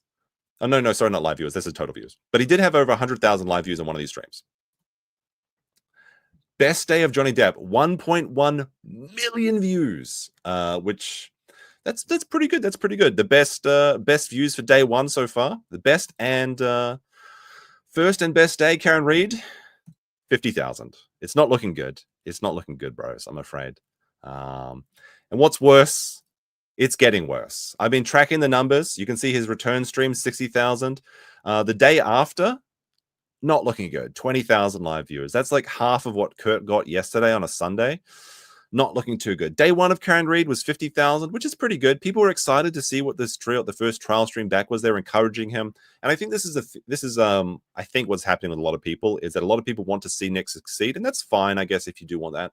I disagree with it, but that's me. But they're kind of giving more money on the first day back to kind of encourage him, to give him like it's his first dog treat back, basically. And we see here 33 on the second day, 21 on day 3, and 26 on Friday. Now, will these numbers hold out? To be fair, Nick's best days in the previous trials were the jury deliberation days, so maybe they'll be better, but we'll have to wait and see. So far, yeah, it's a bear market. I'm not sure about buying Rekieta coin right now. Energy King says that's me in the thumbnail. Very, very, very cool, Energy King. Thank you for the 2. Let's talk about the money, okay? The money. That's what people care about. It's the money. Rekieta so far from the Karen Read trial in 1 week has earned $1,500, which averages out to about $377 per day, which is not bad for streaming. Unfortunately, Nick spends allegedly he spends about $3,000 on snacks a week. His he said his own medical costs were like for medicine, which maybe his entire family, I'm not sure, was $2,800 a month. So while this is good for streaming, it's not good if you've got a family of 5. Now, remember, chat, Nick does have a superpower. Does anyone remember his superpower? Let's see. I'm going to give the chat like a couple seconds to catch up, and we'll see if you remember that Nick's going to be fine. Okay, Nick's going to be fine because he has a superpower. Let's see if anyone in the chat gets it. Medicine. True. That's a lot of pro vigil. Yeah, he's rich. He's got a trust fund, but maybe not for long because there was a bit of an interesting leak. Anyway, we'll get into that. So the trial coverage breaks down like this day after day. I did average it out. It averages out to about $377 a day. The first day, $700. Excellent. Okay, that's a great, maybe for a stream, 1 day streaming, that's great. Then $300, $200, $200. I think that the Baldo washers, the Baldo brigaders, I think they're running out of money. I think that they've maxed out their credit cards. Maybe next month, maybe after they get the next paycheck, they can pump up these numbers. But this 1,500s, well, it seems like maybe okay for a week, for supporting 7 people, or 8 people if you include April. Well, anyway, not sure it's gonna be enough for a single guy. This would be okay, maybe. Let's have a look at Melanie Nissel. She's earned $5,000, or an average of $1,200 a day. Ooh, that's spicy. That's nice. Emily DeBaker, $2,000, or an average of $555. Sorry, 45. I'm a little bit dyslexic. Andrea Burkhart, $1,700, beating Nick, $400 a day on average. And Fat Sean.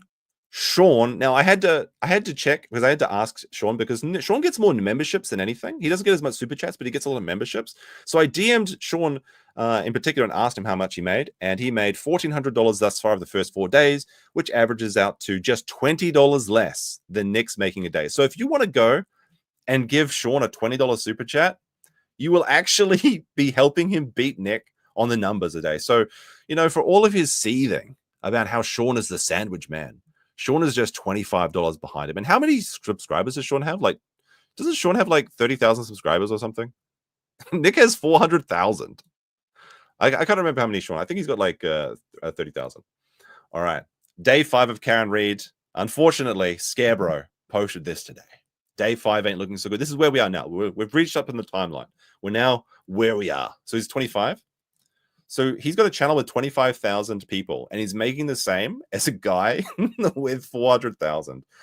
It don't feel so good, Baldo bros. People try to give me shit. They're on Twitter, saying he's seething about it's not a failure. Look, Nick's doing fine if he was a singles guy or a small channel, but he's not doing good compared to his actual earning potential if he just didn't do coke, or if he just was loyal to his audience. Anyway, Scarebro posted out today, Andrew Branca of Law of Self-Defense has abandoned coverage of the second Karen Read trial with Rekieta Law, choosing to cover the Chris Shaw trial. This comes a business day after Nick was late to a stream, blaming oversleeping, and Branca being criticized for streaming with an admitted felon. Now, Branca is very loyal to his friend, and he said, you know what? I said Nick could come with me. So there you go, Nick. There you go. If only you knew how bad things really were. So that's the option. This is the conclusion of my PowerPoint, is that, Nick, he's a small streamer. He needs to get out there and go on some panel shows. He needs to get out there. He has to ask Emily DeBaker. He's can I come on your panel? He needs to ask Andrea Burkhart. He needs to ask Branca, hey, can I be the second chair on your show? I'm just a little guy and I need to get my name out there. He needs to go out there and do some groundwork, do some free hours on some shows, and then maybe he'll get a bigger show. I think that's the way it works. So, if he puts in the work, though, maybe he could recover. We'll see. I think that's the end of my presentation, which means we're going to go into some clips. But if you like that PP, be sure to give me a like in the chat, okay? Oh, and yes, we got to do this here. So this is the alternative day 5. The alternative day 5 was very funny. I stole this from the farms just before the stream started. That is the alternative day 5 with the Branca missing. He went with the goat. Sorry, he went with the ghost. The ghost, not the goat. I think this would have been funnier. I think Nick does have a sense of humor putting the ghost Branca in there, but I think it would have been much better if he'd actually used the one that was actually on the farms, because this is just hilarious with this ceiling cat. Very cool. Very cool. Alrighty. So this is the sentencing document. And I know some of you have already seen it, okay? But I want to read a portion of it, which is very funny, okay? And what do we have here as well? What is this? Oh, let me play this. Oh, no, wait. No, I'll play this clip right now. Let's see what it says. Okay. Well, man, should we wrap up? Let's go close ahead. this thing out? Thanks for joining us, everybody. It's been a great time. This is from day 4. Of course, I'm attorney Andrew Branca for Law of Self-Defense. We have Nick Rekieta here from Rekieta Law, and we'll be covering the Karen Read trial throughout, which I guess will be back on Monday. And hang out for a minute after I shut out. Nick, I got a couple questions for you. And that said, until we meet again, stay safe. Hey, Nick, Hey Nick, can you hang out for 1 minute after we close out the show? All right, Nick, I'm afraid you're fired. I'm out. This is bullshit. I'm out of here. It's just not happening. You can come on my show if you want. You can stream with me, but I'm out of here, bro. Look, here's the reality: is that I think Branko's a smart guy.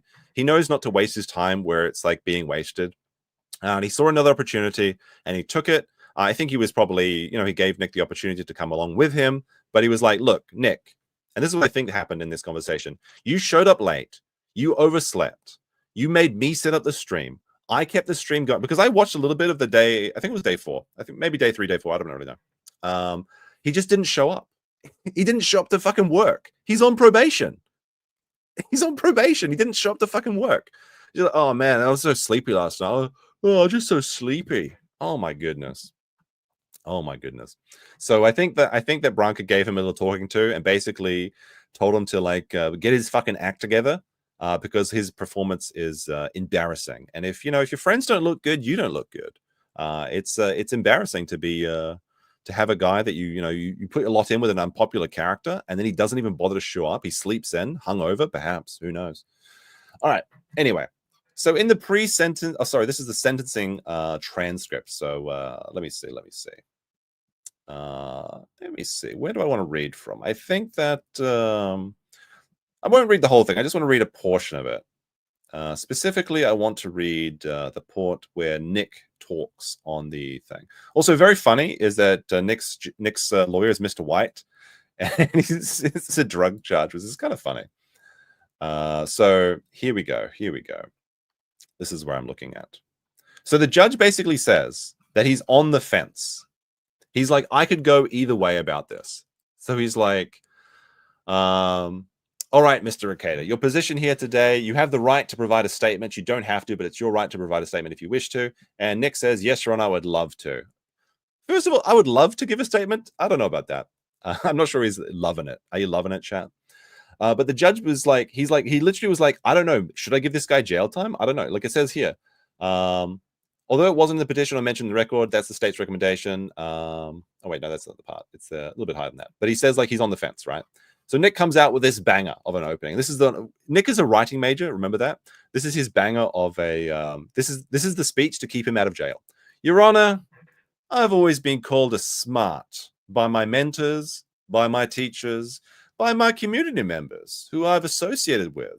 And after a while of making decisions that end up very, very well, you start to think that maybe you are kind of smart and that you can control something, control the decisions that make you and how that will impact people. This is actually very true, by the way, that when you have an advantage, like when you've got a trust fund, for example, you start to believe that all of your decisions are just you being smarter than other people. And there's a monopoly test that people did to prove this, which is a very fun little study where basically they made it so that there was people were playing Monopoly and half of the players or a couple of players in the game, they would start with double the money than everyone else. And when they went around the board and went past go, they got $400 instead of $200. And then they interviewed them after and they always won. Like everyone that had the money advantage always won because Monopoly is not a very good game. But then they interviewed them afterwards and they asked them, like, what was the contributing factor to your victory? And they said, they're like, the money made a little bit of a difference, but ultimately it was my decisions that made me win because I was a better player. And this is what people always think. So when Nick's got his trust fund that's propping up his entire lifestyle, that's paying for his 2 mortgages and his 5 kids and all of his night school to go to law school, he starts to think, I just made good decisions. Like, why is everyone so stupid? Why don't they just have 2 houses and free education while supporting 5 kids like I did? Okay, I'm just smart. I'm just better than you. But people absolutely believe this when everything works out for them and people tell you smart and they suck you off, basically. You absolutely believe that you're like the hottest thing on earth. So that's why it's good to humble people from time to time. Anyway, he continues that you start to think that you can make decisions that will impact people. You can do things safely that aren't safe. What I did put my children... Oh, wait a minute. What I did put my children through something that I can never undo as a result of my decisions, not the decisions of anyone else. I thought there was no other victims. Interesting. In the pre-sentencing investigation, it laid out the circumstances that I feel led up to what happened. But at the end of the day, it was me literally holding the bag. He's a bag holder. If you're a Rekieta coin, you're holding the bag. It was my choices. And it's my consequences are born from these people around me as much as they are by me. I have to spend a lot of time working to repair that. I have broken the trust with community members, with family members, with my wife, with my girlfriend. And I didn't say that. And with my children. And the decisions I made, for all that I want to say to the court, the community, and them is, I'm very, very sorry. Can we see some so sorries in the chat? The court responds, all right, well, a couple of things, Mr. Rekieta. There's a difference between being smart and wise. And you have, you know, in your past, a lot of things going for you. You had it all. The judge is literally telling him, you're not so fucking smart, kiddo. You know, you have a very solid education, solid degrees, a good family, a good career, and you jeopardized pretty much everything here for a taste of April's snatch and cocaine by your choices, which were completely unwise. And you know better, as you know your history in the legal field of how much you put yourself in jeopardy and your family in jeopardy by your decisions here. You know this is severe, or it's a serious offense in terms of public safety and community safety. This involves the, you know, possession of cocaine. You know, it furthers the drug trade, the illegal drug trade in this case, by your involvement in it. And it wasn't residue or a small amount. So it is concerning to the court here. And anyway, he goes on, and they asked for reduced sentencing. They asked for reduced probation. Oh, wait, there's actually there's actually something funnier in here. I got to keep reading. I'm sorry. I'm going to just read the rest of what the judge says, but it's actually very funny. I almost missed out on it. On the other hand, the state, you know, is in a good position to review and determine how things have progressed through your pretrial conduct and determine that, number one, you know, allowing for this plea to the third degree is appropriate and the stay of adjudication. Number two, you have made substantial changes since the time of the incident and warrant the state not recommending an additional jail. I was on the fence a bit about that when reviewing it and whether or not I'd be ordering that additional jail. He was this fucking close. He's so lucky that they were nice to him. Doesn't sound like there's a conspiracy against him at all. I'm going to instead order it with a deferral because there are some additional, you know, requirements that the court looks at other than just rehabilitation. The court, you know, is in task with that, as well as looks at the public protection, deterrence, and public condemnation of the criminal conduct, and that from sentencing guidelines and part of the factors that the court looks at when it determines, you know, the sentences. This will be a deferrable term. That means that you don't have to serve it so long as you're compliant with probation. If you're a good boy, get on your knees and pray to that probation officer. But it's another incentive for you to make sure that you're following, you know, the pretrial path, which you're indicating that you've followed since the incident. I don't agree with this, but that's nice of him to say. All right, this is how the court will proceed. You entered a plea of guilty on the count 1, third-degree possession. This is a felony offense, and I know, and when I note the length of the probation too, you know, I agree that it's up to 5 years is appropriate. So he got the maximum. This is exactly the maximum that was in the pre-sentencing investigation. This is a serious offense. It is a D6 offense. Well, unfortunately, Nick, I was going to make a dungeon. No, I won't do it. I won't make a nerdy Dungeons and Dragons joke about D6s. You know, right now, it does recognize that you don't have any priors within this contemplated length of probation. You know, the reality is a probationary period is a maximum sentence of up to 20 years. It was just recently modified pursuant to Minnesota Statute 609.10135 to 5 years. So he got lucky fucking again. Although there's no clear case that discusses whether stays adjudication would apply to this, which discusses the imposition, I do believe it's appropriate to follow through with that. So he gets the 5 year. He gets 5 years. All right. So the maximum penalty is 20 years and a $250,000 fine. This is a severity level D6 offense. You have no criminal history score of 0. Presumptive guidelines calls for a stay commitment over a period of 21 months. At the time, the court will not enter conviction. Instead, the state will, or the court will stay adjudication and place you on probation for a period of 5 years. Here are the conditions: that you serve 30 days in jail with credit for 2 days served. You commence the remaining on 28 days on August 1st. August 1st, Minnesota. No, the diners are coming. Don't worry about it, guys. Not tonight, though. Which can be deferred as long as you are complying with your probation conditions. You are ordered to complete 80 hours of community service. Now, this is very funny because they could have given him a fine, but they decided that they knew that he was rich. They knew that he had a trust fund. So they're like, you know what? You can't just pay your way out of this. You have to go and work. And they say, like, I think it's in the rest of the document. It's very funny that they actually want him to go out there and make friends because he's got no friends. Except for the loyal Bordeaux liquors. You're ordered to follow the recommendations of your discharge from Divine Hope Counseling dated September 11th. Oh my goodness, never forget. You're not to have any use of possession of alcohol or mood-altering chemicals except as prescribed. So no more whippets, although he's probably still doing them right now. And submit to random drug tests and alcohol testing as directed by probation. I'm going to indicate that probation should obtain a baseline as early as possible. You are being on pre-trial release, so I want you to have a baseline test so there's no, no argument or indication that, you may be positive for something, that occurred prior to sentencing. Okay. All right, let me see. I want to see the part. There's one more part I want to see.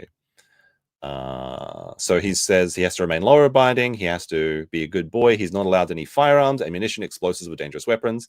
So I guess that includes knives. So he can't actually even have the knife. He has to bend that knife and get a life. And he can't stab families of raccoons in his barn anymore. That's unfortunate. You must obtain permission from the probation officer if you want to leave the state. And he's going to be leaving the state, by the way. We'll have a brief interlude. We don't need the brief for Barnes thing anymore. We don't need that anymore. We need this one. Here's a little clip from Hackamania, a Melton show, whatever. There's still time to get your tickets. All right. First of all, I have to point this out. Moody, he needs to learn how to use a fucking gun. He scoped himself. Like, people are like, what is this? That is like, is that a scope? That's a scoping, right? I think he's like, oh, I was up in the Y Rapper hunting some deer, and I was holding the rifle, but I don't know how to hold it, and bang, and then the scope goes into, it's a scoping accident. I recognize those when I see them because I have handled some firearms myself, which is something that Nick can't do for the next 5 years. But anyway, let's see what they're going to say. Come on out. Here's what I've been told, and I'll just tease this. Nick Rekieta is willing to, I guess we have to do this in a hotel room, which makes it even more erotic. Nick Rekieta says we'll do a tell-all come tasting event. Ask Nick anything, and he will not hold back and tell everything. But it cannot be recorded, and everybody has to like drop their phones at the door and everything. And you're allowed to go out and tell anybody anything he said, but he will deny it all. But he'll tell you anything you want to know. And I think that could be real? really fun. Yes. Oh fuck, yeah, that's awesome. So maybe like Thursday night, I'm thinking, like after our high roller dinner or whatever, before our Tukey's 1 a.m. White Castle. So if you go to Hackamania, you can go to a mysterious hotel room where they're going to check your phones at the door, and then you can ask Nick anything, and possibly it's going to be a gangbang. We don't know. Like, first of all, somebody's going to record this. You got to check your phones at the door. Are they going to do they have metal detectors? This is the stupidest idea that I've ever heard, and Nick is absolutely going to incriminate him if he does anything of the sorts. So this is just like, that's just ridiculous. That's just absolutely ridiculous. So he has to obtain permission from his probation officer to go down to Vegas to party with those bozos, and then they're going to go to a mysterious hotel room, and they really promise they won't record him. The guys that have illegal access to Aaron's emails and were sharing it around their Discord, they would never do any gay ops on Nick. Then it's Year of the Snake. You can definitely trust this crew. These are your friends. These are the good people out there.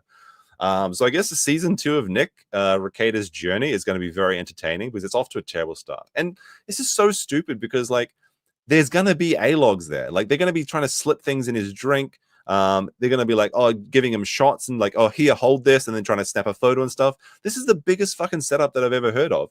And Nick wants to do this. Why would you risk your family that you allegedly love and your children that you allegedly care for? When Aaron isn't cooking food for them, at least. Why would you risk all of that to go party and just talk about Aaron? Because he's fucking obsessed with Aaron. It's the stupidest fucking idea, and it's going to backfire. And the fact that he wants to do that proves that he just doesn't give a shit. But anyway, good luck. I mean, have fun, I guess, if you're free to make your own mistakes, right? Let me see. Sorry. Another condition, he must cooperate with the search of his person, residence, or vehicle or property, any place, and things as described by probation, signed releases, and statements which are directed. So anytime the cops pull him over because he's speeding down the road in his Mustang, well, I guess he can't actually speed anymore because he doesn't want to do anything naughty. They can ask to see inside his car and just check everything. They can literally strip search him and do whatever they want. Okay, you just have to do whatever you want if they want to do. Okay, and if you say no, they ring up the probation officer and they say Nick Rekieta is not complying, and then buddy, that's not going to be good. That's not going to be good. Let me see. There's an amusing part here I want to read as well about where does it say the pro-social thing? That's like funny. Let me see. Maybe I went past that in the thing. I must have gone past it. Can I search this?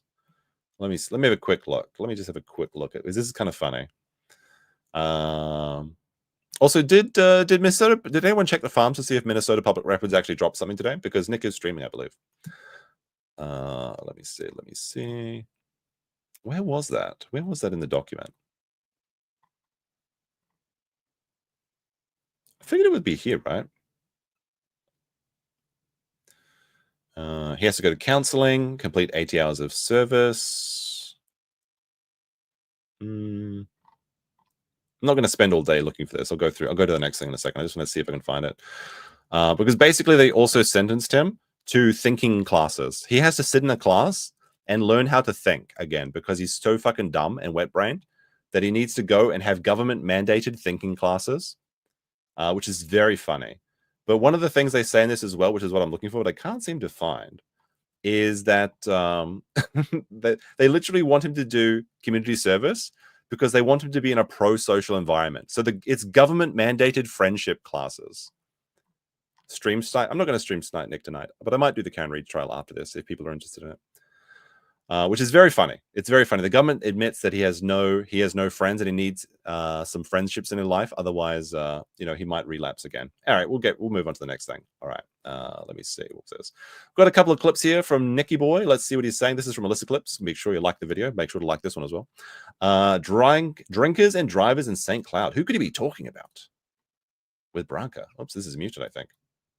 Is it muted? Oh, I must have hit that. There we go.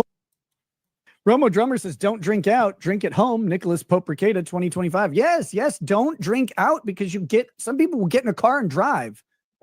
Like Nick, when he streams all night. Well, the old Nick, right? It's on his new life, new me. Where is it? New year, new me. Nick would literally drink all night and then he would drive his kids to school. So this is fucking rich. Holy shit. I went so long in my life without watching anybody drunk drive. And then so clearly his car doesn't have a rear view mirror because you can't see himself doing this. In the past year, I saw, or not in the past year, I guess it was about, it would have been about December and January, December of 23 and January of 24. I saw one person drive drunk so many times. I was just so fucking confused as to why they kept doing it.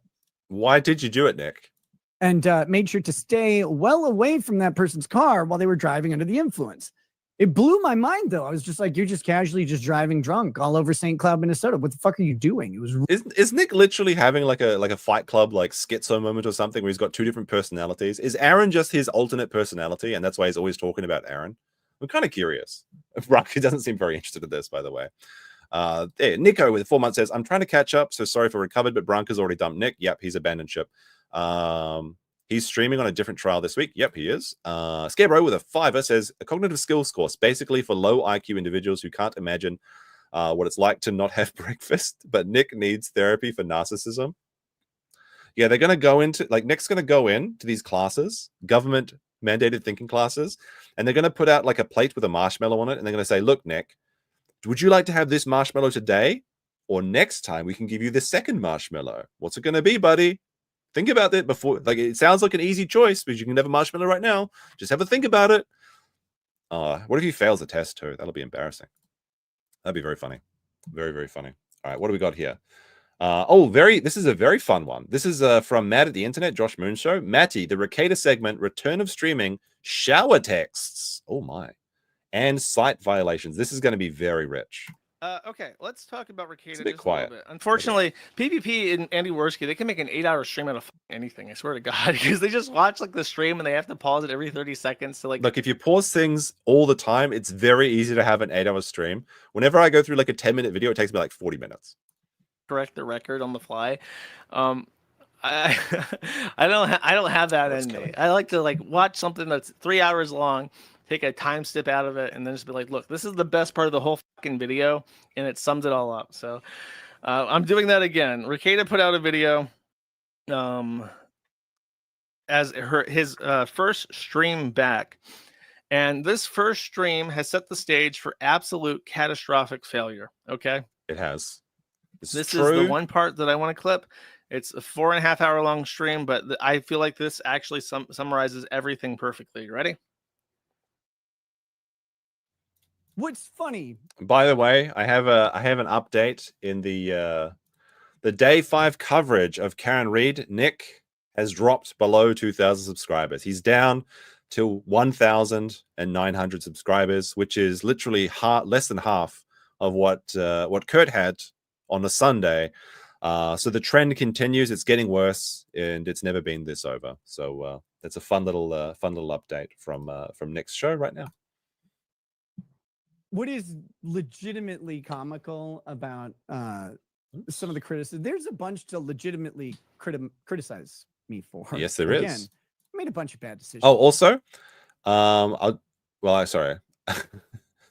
So this tweet, when I read this tweet, I get brain damage. So Steel Toes tweeted out in response to, I think, Nick, saying, I do know not to give my daughter cocaine. That's got to count for something. Luckily, my daughter just said no when you left it out for her, in response to when Nick dropped a cocaine bullet in front of his 3-year-old daughter. Nick responded saying, you asked your daughter if she wanted cocaine and she refused. Weird flex. Am I having a stroke? How do you infer that Aaron suggested that he offered his daughter cocaine? He says, luckily, my daughter just said no when you left it out. I don't know how you read this. Like, am I just stupid? Do I need government mandated thinking classes too? Because there is nothing in this tweet that implies that Aaron asked if his daughter wanted cocaine. It's kind of weird. It's a very strange thing to think, but I saw this tweet go out when I was doing something else. I wasn't playing dinosaur games, but I was doing something else, and I saw this tweet go out, and I was like, wait a minute, isn't Nick streaming right now? And then I saw it was like 10 minutes old, right? So I went back in Nick's stream 10 minutes when he was allegedly watching the Karen Read trial. He was using his phone. So when he's pretending to doing trial coverage, he's literally reading Aaron's tweets and trying to come up with zingers. And you can actually see the timestamp where he's like, he throws the banger out and he smiles to himself. He's like, that was a good one. This is oh my God, this is the actual like wet brain logic. I don't know, but it's very funny to think that he's just like doing anything other than paying attention to the stream and pretending that I love trial streams, but he doesn't. Anyway, sorry to interrupt this. I'm not going to be too much pausing. No, there's going to be more. I made some really fun decisions, but I made a bunch of bad decisions, and I made a really fun decisions. Deserve some criticism on all of it. This is where I gave up. I stopped watching the stream after he said this because I was sick of him. But this is what really caps off his new mood. And I can best summarize this as he has not learned a single fucking thing, and he takes no accountability for his actions. If he tries to indicate otherwise, he is being facetious or duplicitous, because he does not. Every single time he even comes close to admitting fault, he has to put an asterisk next to it and try to own the A-logs. Like, sure, I went off and did some goofy stuff and I had a ton of fun doing it, but now there's consequences to that. Note what he's not saying. He's not saying I f***ed up. I made bad decisions that I regret, and I do not want to do them again. I don't want to make those same mistakes again. He's saying I made some bad decisions under contemporaneous wisdom and logic, under how most people would think.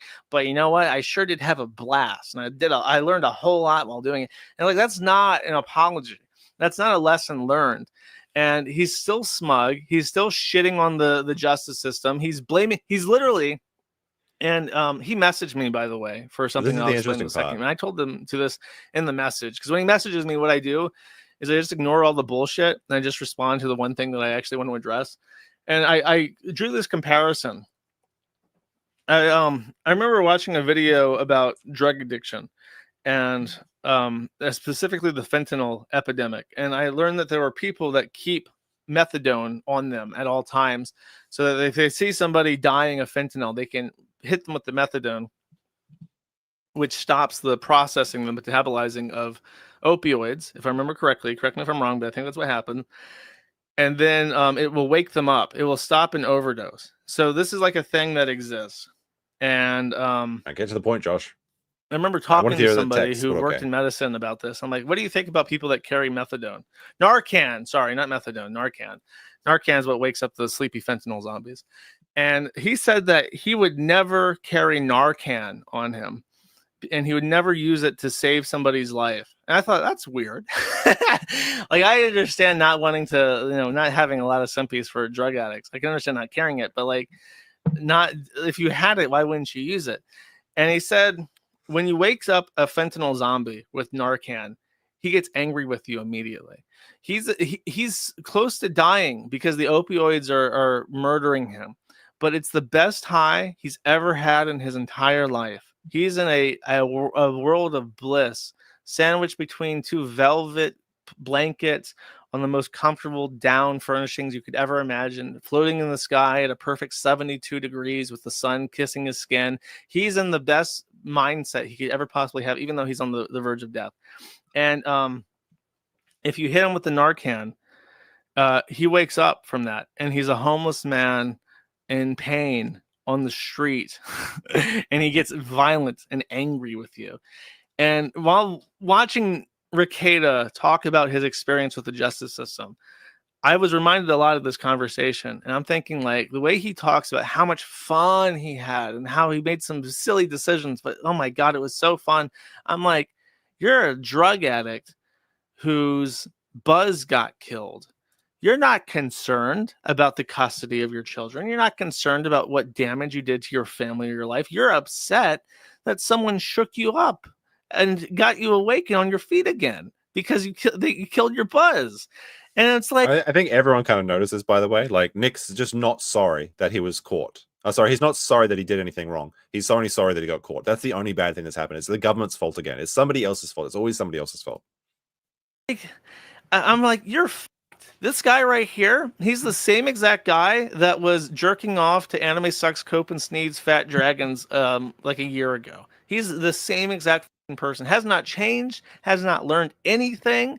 He might be a little bit more careful moving forward, but there is 0% chance. There's not a fucking chance in hell that this guy is going to make it through 5 years of probation without fucking up again. Because in his mind, he's done nothing wrong except get caught. And it's actually the system's fault that they treat people like this, because he was just having a good time in his own house. And all right, tell me about the shower text. That's what I want. That's why, to be honest, I didn't mean to play this first 5 minutes. While they're picking out like a bunch of timestamps, I don't want to go line by line and listen to him fucking smugly preen about how he got away with it in his mind. It's like, because I don't. That's actually really funny though. I didn't remember that part. I got away with it in my mind. It was real in my mind, guys. Just like just like what's his name? Barnes. Nick has already won in my mind. I don't have to epically own him line by line, because watch, set your fucking clocks. You got 5 years on this shit. You can make your own determinations, but I give him maybe 2 or 3 years, because there's no way he's gonna, with this mindset, there's no fucking way that he's gonna make it through 5 years. So I told him, I said, I'll be vindicated again. You haven't learned shit. And like, place your bets in the chat. How long do you think Nick will make it? I want to be positive. I want to think that he gets his life together and it all works together, but I don't think it's going to happen. But it'd be nice. It'd be nice. And what he got upset about, by the way, was this: the Minnesota Public Records person dropped information that we didn't have, which was that someone had found that April was living in Wilmer, which is near where he lives. And it had been said publicly that April was gone, the cover was over, that she had moved away and they were no longer together. She's like 15 minutes away from where he lives. So there's no way that they're not seeing each other. And yeah, like I'll interject here to say that I'm not going to say her address, but she lives near a very funny lake. Okay. It is very, very funny when you see, but yeah, she's 50 minutes away from Nick. And Nick is trying to be really smart, saying like, he's trying to do his smart boy plays where he's like, well, April's got a new boyfriend. Now, I'll break this down to you in Rekieta's logic. They broke up for a day and they got back together. So technically, Nick is the new boyfriend and he's not the old boyfriend. So she does technically have a new boyfriend, but it's just the same as the old one. That's how it works. That's why it's not a lie in Nick's mind, okay? It's not a lie if you believe it. But anyway, he goes on to say that he's very upset about this. Because she moved out, Kayla may not know. So when he messages I me think Josh asking is me to wrong delete here. this post and ban Minnesota Public Records for stalking as like a site violation, I think it's because he's afraid that Kayla's going to find out that he's still with her. I disagree. So Nick publicly, like, Nick hates Josh so much. For Nick to message Josh, either he thinks he's got an epic own, or he's got to be fucking desperate. Why would Kayla care? She shouldn't care about anything that isn't taking place in the Delta Quadrant anyway. Kayla doesn't care about the cover or whatever. I don't think this is what's happening. I think that Nick is afraid of this coming out, but not because he wants to protect April, and not because he's afraid of what his wife is going to say. I think, and I don't have any evidence of this, but this is my headcanon, that he's afraid of either his parents finding out or Kayla's parents finding out, because it may be a condition of his trust fund that they said, like, look, if you don't just fucking stick with your wife and raise your kids, we're taking away the money. Okay. Now the theory is that he gets a certain, like, maybe, like, let's say $1,000 a child every month. That's like 5,000. Cover all your expenses. We don't know. This is just like kind of a theory. We don't have any actual numbers, but I do believe this to be true.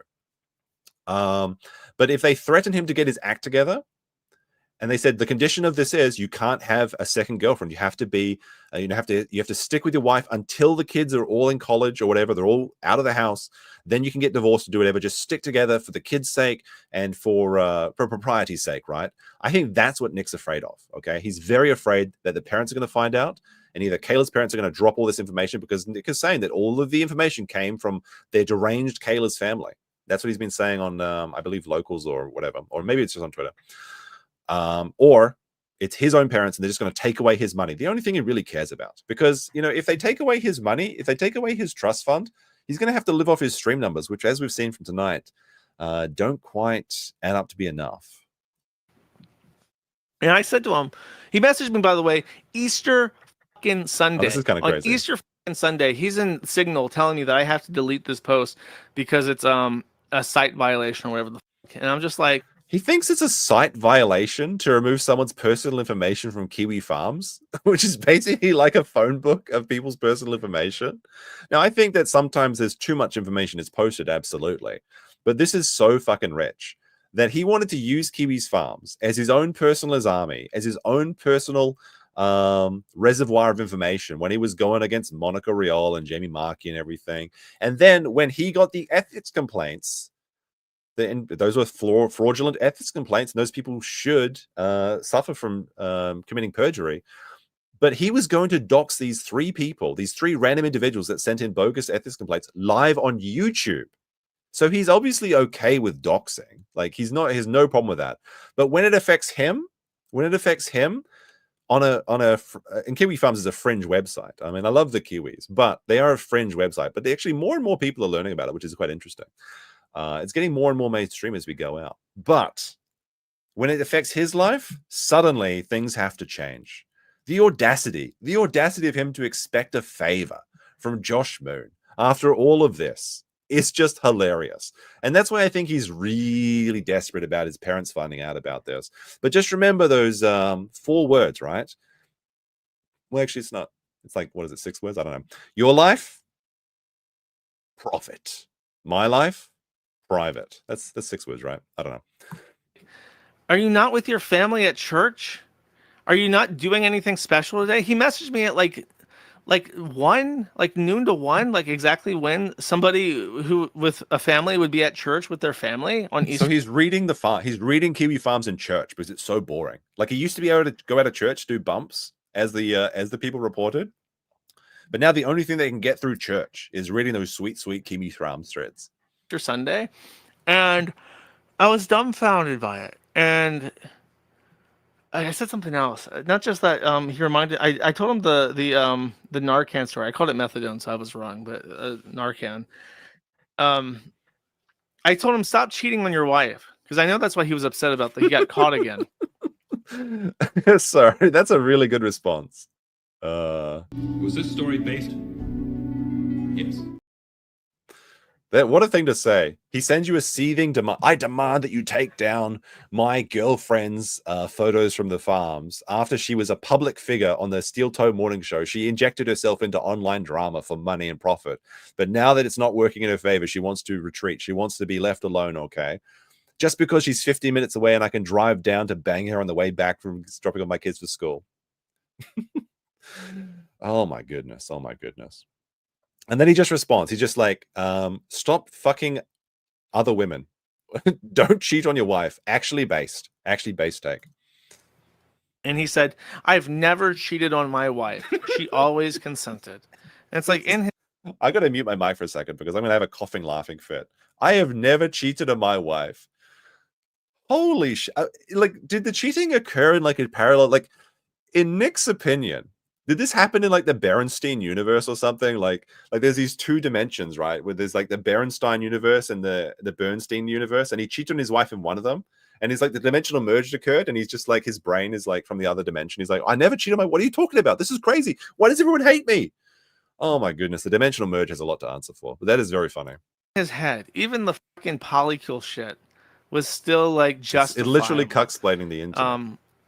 His infidelity, you know, in the Bible, he says that he's I don't think he's religious anymore, but in the Bible it says that when two people get married, their souls join. You literally join, you fuse souls together, and you can't like consent to being cheated on in that context. I guess you can say in the liberal progressive concept of consent, then sure, that's fine. But for him, he shouldn't be okay with that. But he still maintains that it was all perfectly above board and shit. And honestly, it's down to me. It's like, because at that point he hadn't streamed. I'm just like, there's no way that he's still like this, that he's still this smug asshole. You know what he did? This was the weirdest part.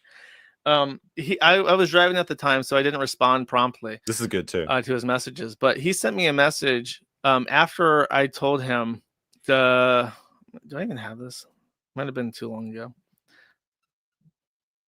Oh, I only sent him one message, so it was all one message. And they sent me two messages in reply. I'm not going to read them verbatim, but I then replied to that saying, "Your contempt for my good advice has already been well established.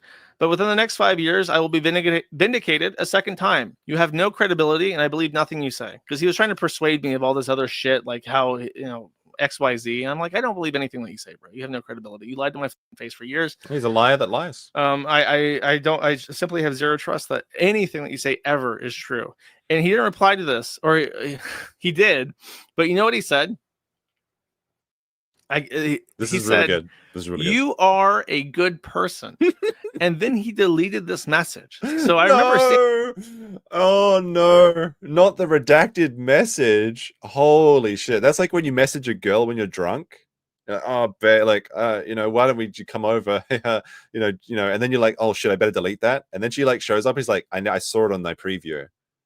Oh no. Oh no. What was he thinking? Was that a moment of clarity? Was that like some sort of manipulation? What was he thinking? You're a good person. Oh shit, delete. And then betrayed. The traitorous message preview. I love message preview is really funny because I have a friend that does this. They send me messages and then they delete them or like edit them. And I always have the preview. And sometimes I would try and respond to the preview and it disappears.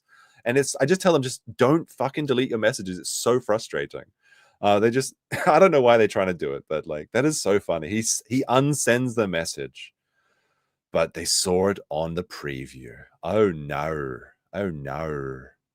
it because it was a notification that popped up on my car's dashboard. You're a and good then person. if I look at it now, it says this message was deleted. So I don't know what kind of manipulation tactic that is to say you're a good person and then delete it. Like really bizarre behavior. Can only come from a brain completely scrambled like fucking eggs by drugs and alcohol.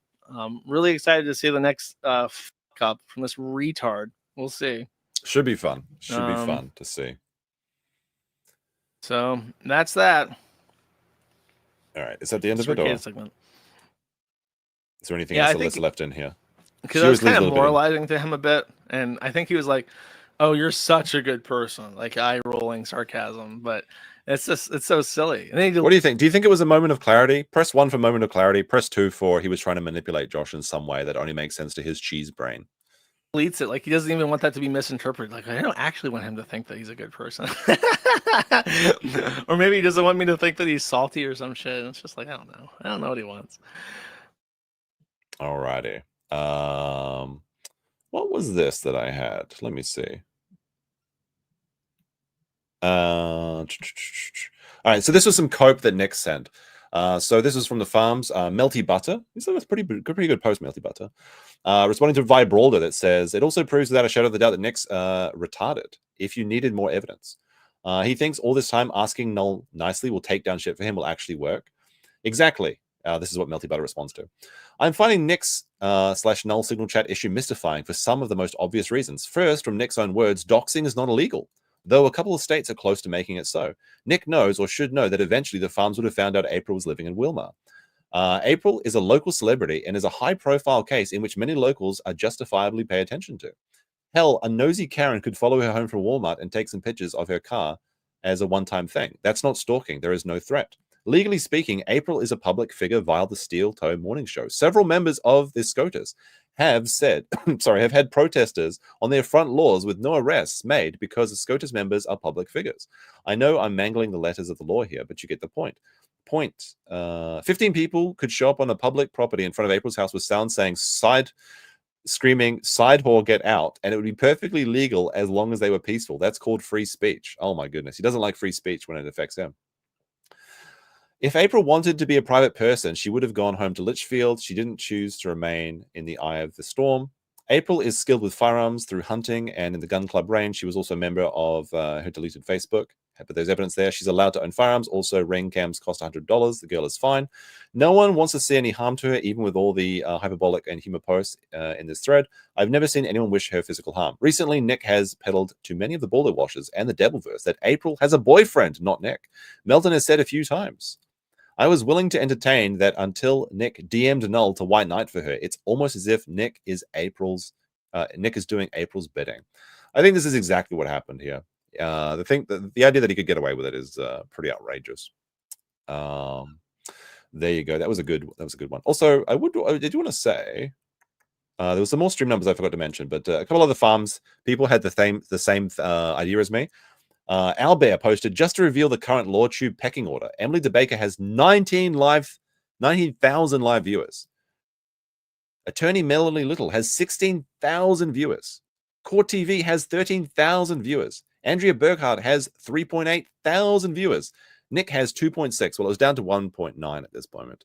And Kurt has, come on, Kurt is doing his best, has 380 viewers. Well, he had a little bit more today. There was also another one that had the same idea as me. I want to give them credit. I didn't steal their idea, but I was planning to do this all along. But they were also looking at the numbers, which are very funny when you look at these in some different ways. And also, thank you very much for the $5. Sean, he says he's turned into Russell Greer and the other lol cows demanding stuff be deleted. And now he's talking about Stalker. No, enjoy Stalker. Sorry, what is it? Enjoy Prison Stalker, child, Sean. So let's see. So Nick, prior to his return, he was getting about 2,000 views a day. That's like his baseline for retention of like previous videos and previous streams and things like that. And you kind of get this kind of churn is that when you get enough videos or enough evergreen content, this is what happens. After his return, it jumped up to about 28,000. So it's about 10 times larger than just not doing anything. Legal Mindset, on the other hand, is getting 100,000 views a day, 270,000 views a day, 422,000 views a day, and 92,000 views. Looking good. Nate the Lawyer, 261,000 views a day. Bronca, 100,000 views a day.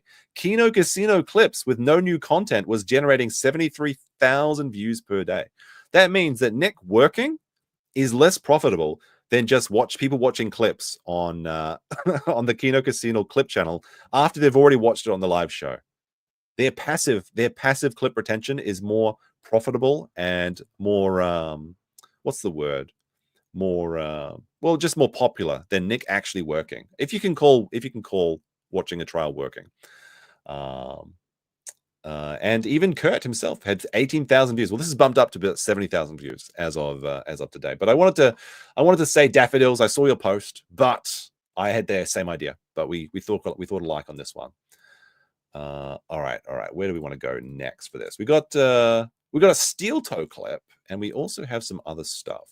But I think I'm going to play a message from our sponsors. I'm going to go to the bathroom. I'll be right back, and I will definitely wash my hands. But let's have a quick moment, a brief sponsor from Stoney's in Rockville, Minnesota. I'll be right back. Don't go. Are you tired of drinking alone or worse, with boring people? Hi Minnesota, I'm Meme McGill, and do you want to experience the kind of atmosphere where the drinks flow as freely as the gossip? Then come on down to Stoney's in Rockville, Minnesota. At Stoney's, we don't just serve drinks, we serve connections. Some legal, some not so much. Need a spot to discuss your latest scheme, or just want to unwind after a long day of avoiding responsibilities? Well then come on down to Stoney's where the drinks are cold and the secrets are spicier than our famous Ultimate Bloody Marys. Whether you're planning your next big hustle or just looking for a good time, Stoney's is the place to be. We've got pool tables, karaoke nights, and the only thing more colourful than our drinks is our clientele. Hey look, you didn't hear this from me, but did somebody say $2 cans on Thirsty Thursdays? Why settle for ordinary when you can have extraordinary? At Stoney's Bar, every night's a wild card, and the house always wins, unless you're buying the next round. Just remember that what happens at Stoney's stays at Stoney's. Well, that is until the next town hall meeting. Just check out all of our testimonials. Stoney's Bar, Rockville, Minnesota. Oh, I got back just in time. Perfect. Perfect. Excellent. Excellent. All right. So we have a Steel Toe clip. I'm going to like the video because there's Lissa clips posted this. He says, Steel Toe morning show on Minnesota Public Records, April's Darks and Kiwi Farms. Put this on 1.25 speed. And I'm going to make a new poll in the chat. And this will be an interesting poll. I'm actually curious. Okay, this is a real poll. Okay, so after I finish the Nick content, do we want to watch the Karen Read trial? Because I think it might be funny to drink whiskey and watch the Karen Read trial and pretend it's really hard, right? That's if you guys want to stick around for another 2 hours to cover the trial covers. How many of you will stick around and chat if I do that? If there's enough people, maybe I'll do it. I don't know. I'm on the fence about it. You can definitely change my mind on this one. So let's see. Do you want to watch Karen Read next? And the thing is, we get to watch it. It's actually superior to watch it on replay because we can skip past all the breaks. Like starting the trial later, watching it on replay is actually superior content. Yes, no, and we'll put in there. Make sure you like this stream as well. Results say liked stream. So only vote yes if you actually will stick around. Okay, guys. This is a legally binding poll. We'll see what happens. All right, let's see what Steel Toe Aaron has to say. Actually, you know what? I'll say. Wait a minute. Isn't this like the Steel Toe heel? I actually do like this sign.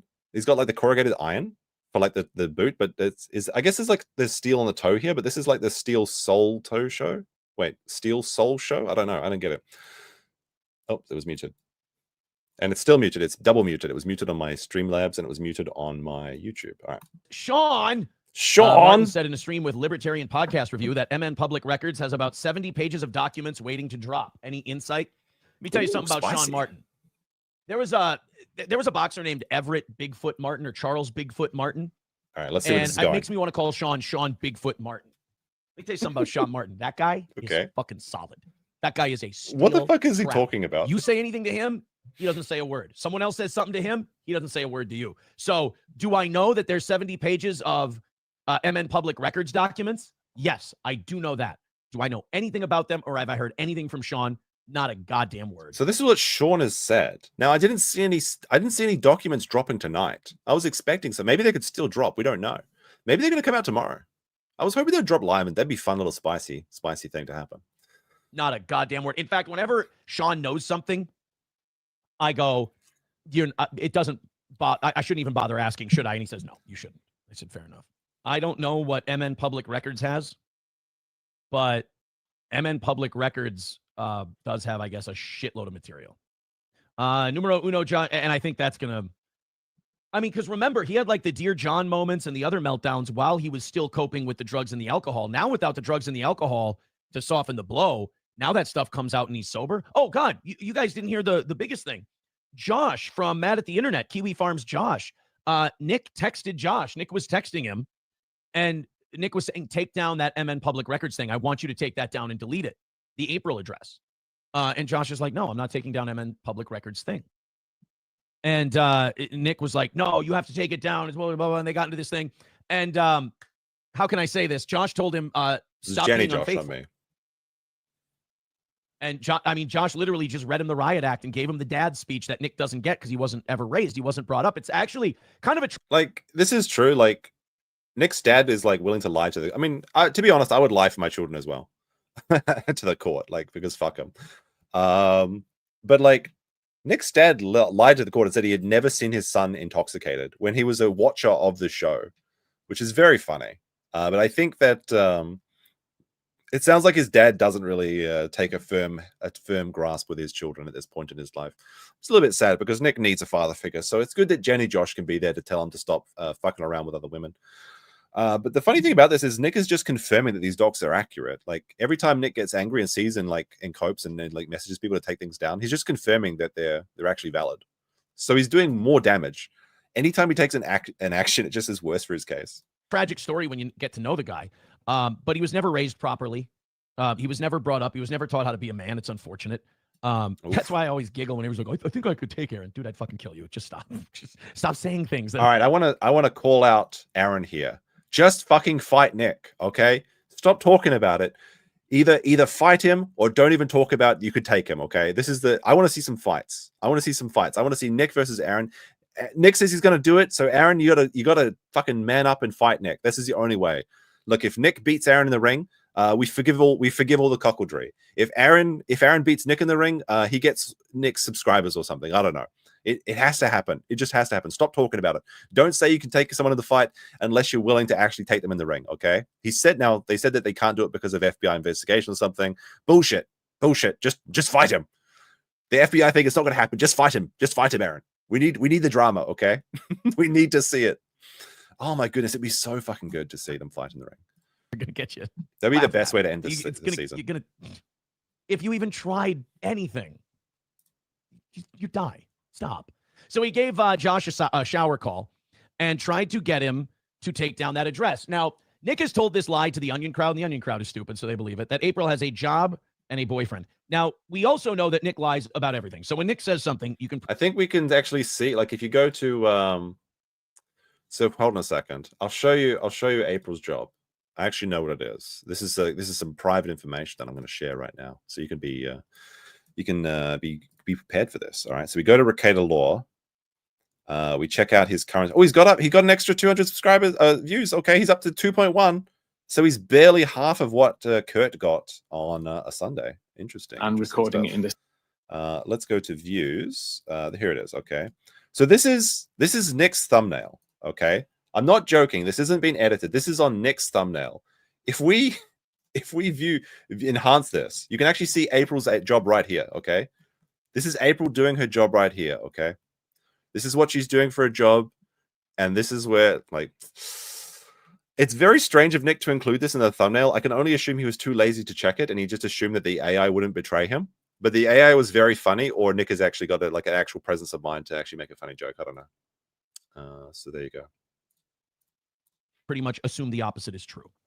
So that means that he's still seeing her. He's still seeing her at that house. I mean, eyewitnesses, according to MN Public Records, have seen his vehicle there.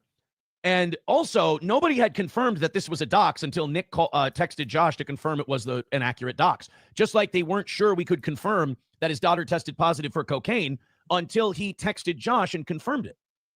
So he's kind of the dumbest guy who ever lived. But it's also, to me, confirmation that those two are still seeing each other, and Nick's worried he's going to get in a lot of trouble if that stays out there. So, I mean, when they started putting that address in his chat, he made it like subscribers only, then he made it members only, then he's like, I'm going to take the chat to local. Well, that's another thing that happened. I forgot to mention. But he made his chat members only. I think he got enough shit for it on the farms that he turned it off, but that was very funny to think that he couldn't take the heat. He had to censor it. Fatty Caddy says, with a 2, we know Nick took Aaron's manhood many times. Very likely true. Or whatever. Got bad. It got bad. So, needless to say, Josh did tell him to go fuck himself. Good for Josh. That's very based. Mr. Free Speech wanted Josh to take down a post because Nick knew it was going to fuck with his life. Well, here's my thing. And look, I used to be like, when I was in my 20s and early 30s, I was like Nick. Everything was everyone else's fault. But you grow up, you make mistakes, you fuck up, you acknowledge your fuck ups, and you realize I am where I'm at because of the totality of the decisions I've made, not anyone else. And with him, he's in this position of having to call Josh, and MN Public Records is releasing what they're releasing because he's made dog shit, asshole, terrible, evil human being decisions, and he's not repentant for them. So basically, this is MN Public Records' way of saying, you're going to learn. And so far, he hasn't learned. You're going to learn today. I really want to know, like, who is this MN Public Records? Why are they so funny? But where are the documents? Where are tonight's documents? Come on, we need more content for the stream. Drop it right now. Do it. Maybe they're uploading them right now. We'll see. Maybe they'll come out tomorrow. So he's going to take those 70 pages of documents that he has, and he's going to dole them out slowly until Nick learns. And if he doesn't learn, then he's got... Oh, wait. Actually, I saw that somewhere. Hold on. Where did I have that picture? Hold on. Where did I have? I had this. I literally had this. Like, oh, yes. Here it is. I've got actual footage. I stole this from the farms as well. Here we are. I'm revealing that this is the reveal of Public Records. It's actually Sunny in the bathroom. It's the calls coming from inside the house. We now know that it is Save Sunny. Sunny's been working for us the whole time, releasing the documents. No, that's bad. I'm going to redact that. Someone delete that from the stream. I'm guessing a dozen or so reveals coming down the road, plus whatever Public Records finds out in the meantime. 09 Canyon says, Josh, take stuff down if he's required to by law. It didn't work last time. Nick tried to tell him how to run his site. Not going to work now. Well, that's the other thing, Nick. Like, if you're going to keep calling this guy a piece of shit and an asshole and make fun of Kiwi Farms, why would they ever want to do anything nice for you? They never would, and they never should. Numero Uno says, Nick keeps claiming no one would have known about any of his sexual proclivities if Aaron hadn't said anything. Lamau, how do people believe this stuff? They want to. True. Nick, his whole life now is basically reacting to what I do. I create, I do things. He reacts to it. And now, I mean, this is actually objectively true because even during Nick's job, he's responding to steel toe tweets. Because I know this because we saw him do it on live stream when he thought that he dropped that banger where he says, like, you ask your daughter, like, I don't know how does anyone read this and not have a stroke? Like, how do you assume it? Like, steel toe says, I do know not to give my daughter cocaine. Okay, that's got to count for something. Okay.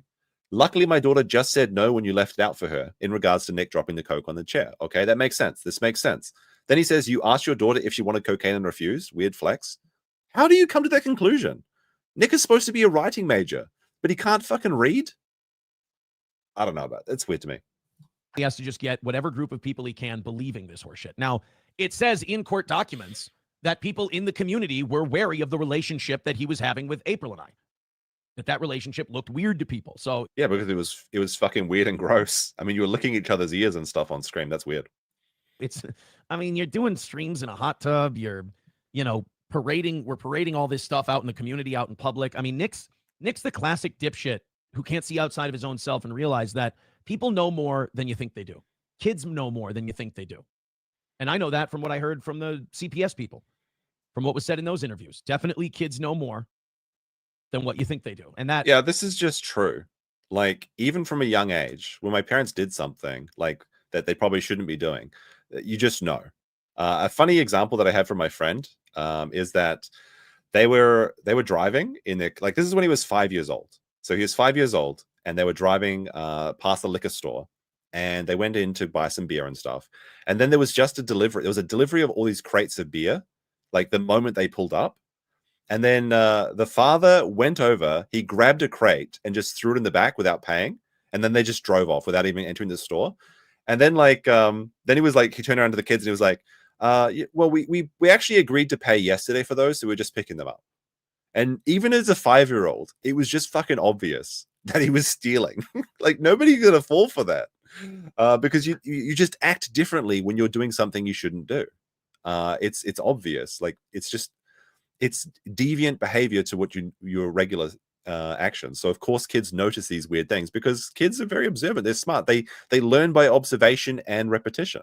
Of course they notice these things. And that's what really makes this entire situation so sad, is that a lot of these like Nick has been teaching his kids that it's okay to have like a wife and a side piece. So his daughters are going to grow up thinking it's okay to be a side piece. His sons are going to be okay growing up thinking that it's okay to like fuck another man's wife. These are the values that he's imparting on his children. And as a man, like he literally used to say on stream that monogamy is the only environment you can raise a child, and all this swinging is bullshit. And that was one of the clips we used to play as an intro. It was like a 40-second intro as the hypocrisy. I might play it again when we go to the next segment. It was heartbreaking and a big time wake up call. Couldn't believe it wasn't one for him. All right, actually, I got destroyed in the chat right now by Facts and Logic. Okay, but deviant behavior is Nick's regular actions. All right, that's actually true. You got me. All right. All right, so we're going to transition, chat, I think, at this point. We're going to transition to Court TV. We're going to try it out. We're going to drink whiskey, and we're going to watch Karen Read trial day 5. 20,000 people are watching it, so it must be entertaining. I didn't know anything about this case, but it actually seems kind of interesting. Like, they were reading the text messages, and it seems like she's crazy and unhinged.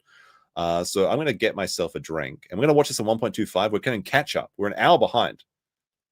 Turn right. So we're going to go back, but we get to skip all of the breaks. So we're actually going to have the superior viewing experience. Oops, that's slow. That's slow, boy. 1.25 speed. And if anyone's watching on replay, could you please post the timestamp in the chat? Sorry, in the comments, and I'll pin your comment. So, like, say, Karen Read trial starts here, and I'll pin your comment tomorrow for that. All right, how about that? So Charlie, before we get to that, Charlie says what the study says. Did Aaron breed our wife? Well, I mean, I'm 100% certain that he nutted in her raw. Because Kayla had a mummy surgery where she couldn't have sex with Nick for 5 weeks. He said this live on stream. This is not private information. This is public information. And Nick went absolutely fucking crazy during that 5 weeks of no sex, which is kind of strange because he lasted for 20 years without sex already, just growing up. But anyway, he had that 5 weeks, and I'm pretty sure that was Kayla getting her tubes tied. I don't know. Maybe it's just the mummy makeover surgery. But they literally said they couldn't have sex for 5 weeks, so it's most likely she got her tubes tied because they didn't want to have any more pregnancies because it might be dangerous for her. And that's fair. That's fine.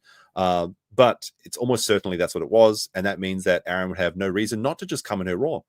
So did he breed her? Well, that would be impossible, in my opinion. But did he nut in her raw day after day after day after day after day while Nick was looking for the blue chew? Well, you know the rest of the story. Yes, absolutely.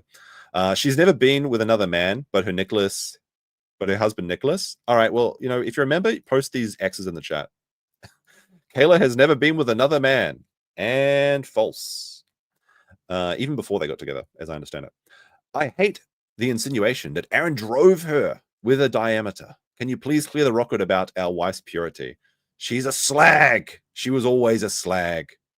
She was disappearing for 8 hours at a time after meeting friends at the store, going incognito, her not picking up her calls for 8 hours. What do you think was going on there? No. She was asking to see men's dicks in college when she was a cheerleader. They were having cheerleader parties, and Patty or Trixie, or whatever that stripper name is, friend, they would see the other cheerleaders and say, "Oi, get your cock out, mate." Literally said this. So no, I will not say that. I will not say that. All right, let's apparently there's some fan content here. Excellent. This is the content that people clamor for. Is the fan content. All right, I'm going to update the stream name so that we can actually gain some people for the thing. Well, we'll try and bait some people in here. We'll try and bait people in here. It's the old switcheroo. The entire 2 hours that we've been streaming, it's just bait. I tricked you guys into coming in here. Because I'm going to be a court streamer now. Right, we change this. I even have a Karen Read thumbnail prepared and a title prepared as well. Let me see. I'm going to call this Day 5 Karen Trial. This changes everything. Non-lawyer, non-practicing non-lawyer whiskey review or something. I don't know. All right, I've updated the trial. The switcheroo has begun. The grift copium has begun. No, I'm not a lawyer. Okay, I'm not a lawyer. Let me see. I will start a new poll in the chat, and then I'll skip past the fans so we actually can watch this on replay. But I want to get a drink first because Nick can't do it for 5 years. So I thought I want to experience it once. I want to experience it once. Is Karen guilty? Yes. No. Don't know. Can you repeat? No, I won't do that. Let's see. Baited. There we go. Baited. And results / live stream. So the funny thing about this, the funny thing about baiting everyone into watching this stream is now, this is a Karen Read stream now, guys. So this means that if this, wait, hold on. I got to save the changes. So now we have a Karen Read stream with 800 people. Come on, lawyers. What are you doing? What are you doing, lawyers? Oh, wait, I have to leave page. Stay on page. Well, this is not working. Hold on a second. All right, I'll get into talking. Otherwise, people will actually start leaving. Like, this is the content. An hour and 40 minutes worth of fans. All right, here we go.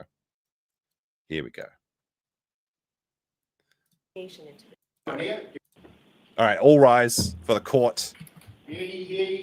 All persons have any business before the Honorable Beverly Kennedy, Justice of the Norfolk Superior Court, before the County of Norfolk. Draw near, give your attendance, and shall be heard. Last day of the Commonwealth of Massachusetts. This court is now open. You may be seated. If this stream goes over 1,000 views, I'll laugh very funny. That'd be very funny. Sorry, the sound's going to be fucked up. The court's so terrible. He's bold. Actually, I guess, were you all able to follow the instructions and refrain from discussing this case with anyone since we were last here on Friday? Yes. Everyone said yes and nodded affirmatively. Were you also able to follow the instructions and refrain from doing any independent research or investigation into this case? Yes. Everyone said yes and nodded affirmatively. Did anyone happen to see, hear, or read anything about this case since we left on Friday? And were you all careful? Everyone said no or shook their heads. Were you all careful with your social media this weekend? Yes. Thank you very much. All right, Mr. Brennan. Good morning, Your Honor. Good morning. Commonwealth will call Ian Whiffen. Okay. All right, just come on up. Oh my goodness, there's so many breaks in this. Do we keep going? We just skip forward, right? We get to watch mode. It's not muted. This is just the way it is. I understand.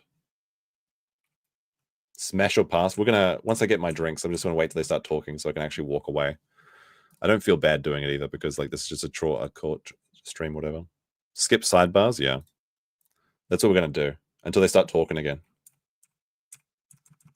How long do these sidebars usually last?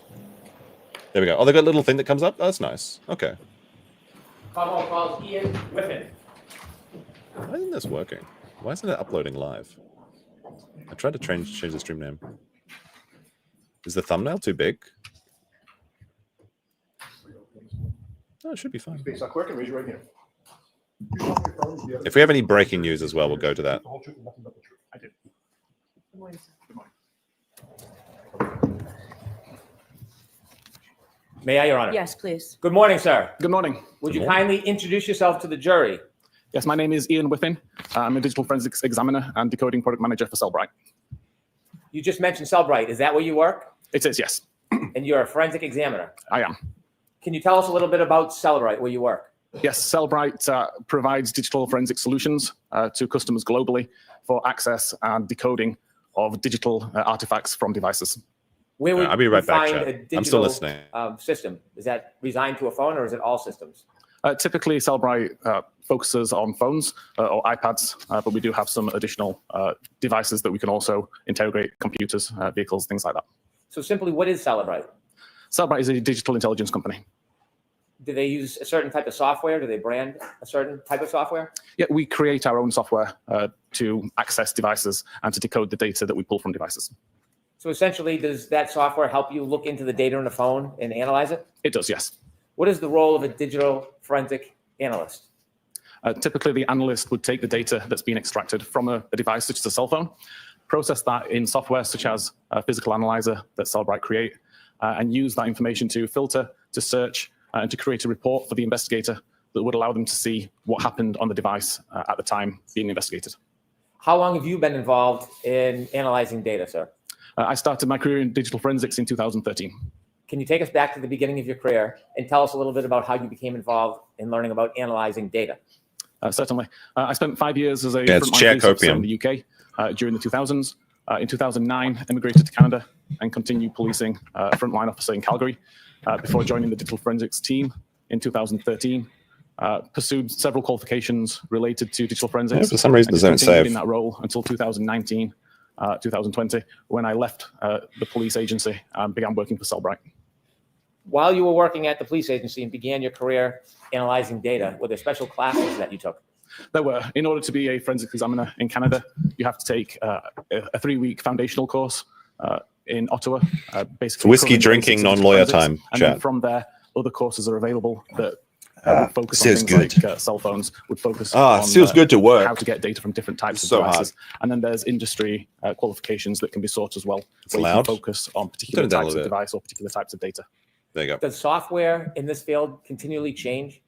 It does. Every time an update is released to an application or to an operating system, there's the opportunity for the foundation of that software to change. And from a forensics point of view, you have to re-understand what has changed, make sure you understand what is now happening on that device, and provide that information to the users. As you've progressed through the field, do you continue to take classes? I've not taken a class now since I actually joined Cellbrite and did the basic foundational courses that Cellbrite offer. But prior to that, I was doing courses across the industry. Do you teach courses? I do teach webinars. I don't teach any actual courses, although some of my research and some of my tools are taught to examiners in many of the industry standard qualifications which users seek. Do you ever write papers about the subject that are published? I do. So I have a blog where I publish my research. Sometimes It's got a some blog of those, chat. become papers which get peer reviewed and distributed. Like peer in review is a more, fucking scam. I'm academic going to channels. say it. So when one of your papers is peer reviewed, can you tell us what that means? Yeah, essentially, other Your forensic friends see examiners it. would read over the paper that I've written, do their own testing, compare their testing and research to what I've conducted, and make sure that what I've said is consistent with their findings. And presuming that what they True. find is the same as what I found, then they would agree True, chat. that it's a valid document and it gets shared. Take us now to Cellbrite. When you began working at Cellbrite, what did you do? When I started there, I was considered the senior digital intelligence analyst. My role was to help the developers of the software understand the role of a digital forensics examiner, what an examiner needs from the tool, what an examiner wants to do with the tool, and how they want to use it. And then since then, I've progressed to the decoding product manager, where I can manage the backlog of software applications that we support, decide how we should support those applications, and how that information should look to the users. Do you do research? I do still do research, yes. It's not my primary function within Cellbrite, but it's something that I've continued to do throughout my career. Have you ever done any programming? Yes, again, I'm not an official programmer with Cellbrite, but I do program as well. And I have several tools which I've written myself for the last few years, since around 2015. Tools that I wrote to do the things that the vendor tools didn't do, and to offer examiners things that the vendor tools didn't offer. And I continue to maintain those tools as a learning opportunity for myself, and also because other examiners can make use of these same features. Mr. Whiffen, have you ever testified in courts regarding forensic examination of data? I have, yes. And can you share a little bit about that? I've been qualified as an expert in Canada, Australia, the UK, in total around 20 times. I want you to take us now to the Cellbrite software. We talked a little bit about it. I don't want to go into too much detail, but can you help us explain how software works like Cellbrite software? Yes, so fundamentally, when we've got data from a device, it's a series of files, a series of databases, property lists, all manner of different structured data. The software that we create knows where these files exist, knows how to read these files and what the data inside them means, and provides a clear view for the user to view that data. As an example, if you were to look at the SMS database on a device, all you would see is a long list of messages that don't really have an easy way to interpret or to read them. Our software takes that information, converts it into It's like messaging my conversational view, girlfriend. so that as a user, you can read the data, you can see who sent that message, what time it was sent. We can do decoding and decryption no, I of hope she's not various listening. different types of security to give the user Might as actually much get in trouble. information as possible. Is there other software available in addition to Cellbrite? There's multiple vendor supplied tools, and Exactly. multiple Nia tools gets it. available that This are guy maintained gets by it. users in the community, like myself. Does a forensic examiner, should they rely simply on the software program, or is there more to do other than the program itself? The software program is great at finding the data and displaying the data, but I always maintain it's the role of the examiner to actually understand what that data means and provide context and validation for what that data means, making sure that the end user of the report, whether that's the investigator, a judge, or a jury, can understand what that data actually means rather than just taking it at face value from the software.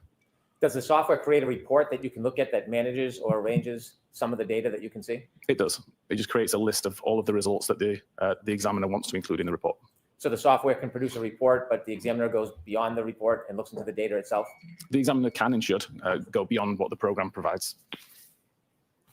Let's turn now to your involvement in this case. Let me just react to Can some. you share with us when you first some became Aaron tweets aware while I'm doing of this. the data in this case and how that came about? Yes, it was actually one of the public relations managers at Cellbrite who reached out to me or to my team because he'd heard about this case and about the confusion regarding a timestamp and requested if we could look into it and find out what the confusion was and how we could respond to it. At that point, I contacted the investigators to get more details. Did you learn that a consumer had called about a question relative to a report produced by the software? Yes, there was both the troopers who had requested information about this particular artifact and also a private true. forensics examiner, Richard Green. And when Richard Green reached out to your company, what specifically was the question or issue? He reached out to the tech support team, asking basically, there's a timestamp that doesn't make sense. I need to understand what this timestamp means. What is a timestamp? Essentially, it is the time which is attributed to an artifact. So it should intentionally be when something happened on that device, we would show a timestamp associated to it. True. Can you tell us what an artifact is? An artifact would be any piece of data that we pull from that device. So it could be a text message, it could be a location point, it could be a photograph. So if I had photographs on my phone, would each photograph be considered an artifact? It would, yes. Would the date and time I took the photograph be considered an artifact? I'd consider that a property of the artifact. And if I had a phone call or a text message, those would be considered artifacts? Yes. When I've I always look at assumed my artifacts phone were and I like see errors, a though. call log So or a that's name, actually does kinda it tell me interesting. all the information about that call? When you look on the phone itself? Yes. No, there's usually a lot more information in the background of the phone that's available to the forensics examiner, which the user wouldn't necessarily see on the device.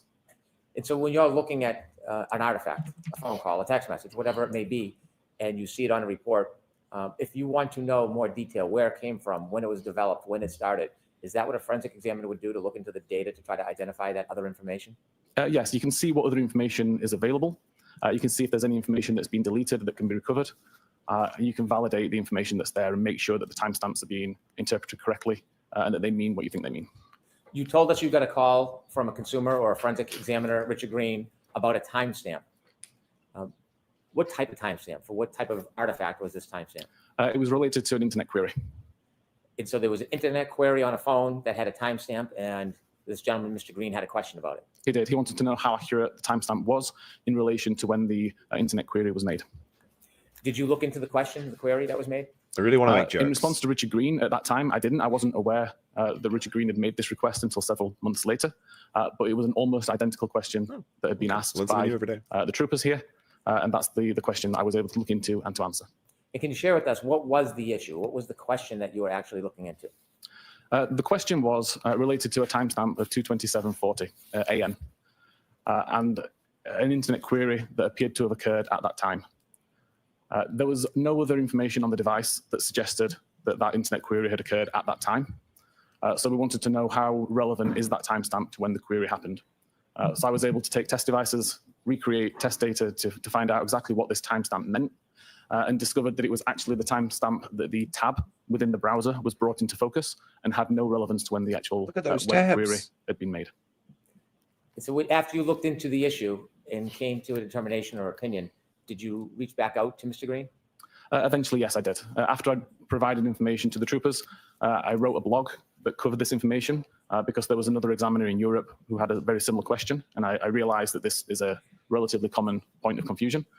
And then eventually I reached out to Richard Green, offering to speak to him about this issue and clear up any confusion, but never received a response. So to summarize, there was an inquiry about a phone that made a Google or a internet search. And the question is, what time was that search made? Correct. And relative to that inquiry, there was a timestamp on some of the data that said 2:27 a.m. Correct. Sustained. So at some point, did you have an opportunity to forensically examine a telephone that was attributed to a person by the name of Jennifer McCabe? I did have the opportunity to look at the data that was extracted from that device. I never saw the device itself. Putting that aside for a second. Secondly, were you asked to look at any other phone to examine data in this case, aside from the phone attributed to Jennifer McCabe? Yes, I was also sent the extraction of data from John O'Keefe's phone. Did you look through the data and analyze some of the data in John O'Keefe's phone? I did, yes. So I want to walk through both your analysis of Jennifer McCabe's phone, but also of John O'Keefe's phone. So if we can first start with Ms. McCabe's phone. Yes. Did you actually receive her phone? I didn't know. It was just a download of the extraction. So how does that work? I'm going to have to object for a second here because my understanding of copies or archives of streams does not constitute an original stream. Now, if that is a true argument and not just law cope, then surely an image of a phone is not technically the same thing, and therefore, how can you prove that it's legitimate? This seems like some sussy legal flim-flam going on here. It's a copy, it's not an original. How dare they examine a copy of the data rather than the original? The examiners here had done Nah, the I'm not gonna extraction of snipe the Nick. device, resulted in a large There might be more zip file. dinosaurs, It's a container containing all of the files extracted from the phone. And they uploaded Actually, the it to dinosaur channel's already Cellbrite's up. secure I've already made it. portal. But where I I've was only able to put one download short it in the video. and, I'll link it verify in the intermission or whatever. what the data was in the extraction. When you received the download of the extraction for Jennifer McCabe's phone, was it similar process for John O'Keefe's phone? With John O'Keefe's phone, I actually received the data on a USB thumb drive through the mail. And before we begin, can you summarize briefly the issue, what you were looking for, and what the scope was as far as Jennifer McCabe's phone? For Jennifer McCabe's phone, it was related to the internet search that occurred, or that allegedly occurred at 2:27:40. Okay. And as part of your effort and analysis, did you put together a PowerPoint that would help educate us on how a timestamp works and what happened in this case regarding a search? I did, yes. And have you seen that PowerPoint recently? I did, yes. May I approach, Your Honor? Yes.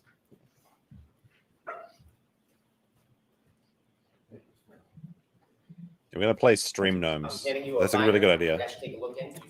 The gnome sounds at the beginning. Yes. It'll annoy all the people that really want to focus on the trial, which is really funny in my opinion. And with that presentation, do you have it downloaded on your computer? I do, yes. I'd like to introduce this as the next exhibit, please. There we go. There'll be light Great, gnome thank you. noises coming up. You know, with the court's permission, I'd ask Mr. Whiffen to That's be too able to loud. use There we his go. computer to walk us through the PowerPoint and explain it to the jury.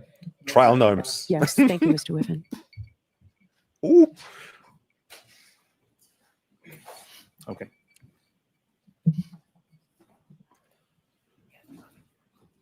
May we begin, Your Honor? Yes. Mr. Whiffen, if you would. Yeah, you're walk being us through, gnomed explain right the now. PowerPoint and explain this issue to the jury. I am something of a PowerPoint expert myself. I can understand why this is fun to do. You just get to drink and make snide comments. The query revolved around a database called browserstate.db. Browserstate stores information about Safari internet browser. I have to get more about the more tabs liquor the though. I'm user not has nearly either had drunk open enough or for has this. open. Fundamentally, in this presentation, I wanted to include information from iOS 14 and earlier. iOS 14 is not the version of iOS that was on Jen McCabe's phone, but iOS 14 has an iPhone easier user? way to Guilty. understand how this database works. And then I can move on to iOS 15, which was the device, or was the version installed on Jen McCabe's phone.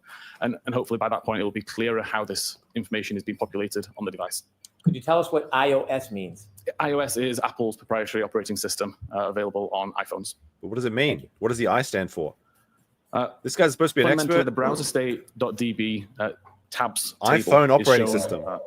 Hopefully I can show this on here, in the top here. The real database has many more fields, but these are the fields which are important for Unfortunately, I can't seem demonstration. to change the to thumbnail. just I see had the a row thumbnail ID, prepared the and everything. timestamp that's recorded, Hold on. the URL or the web address, and the title of the page.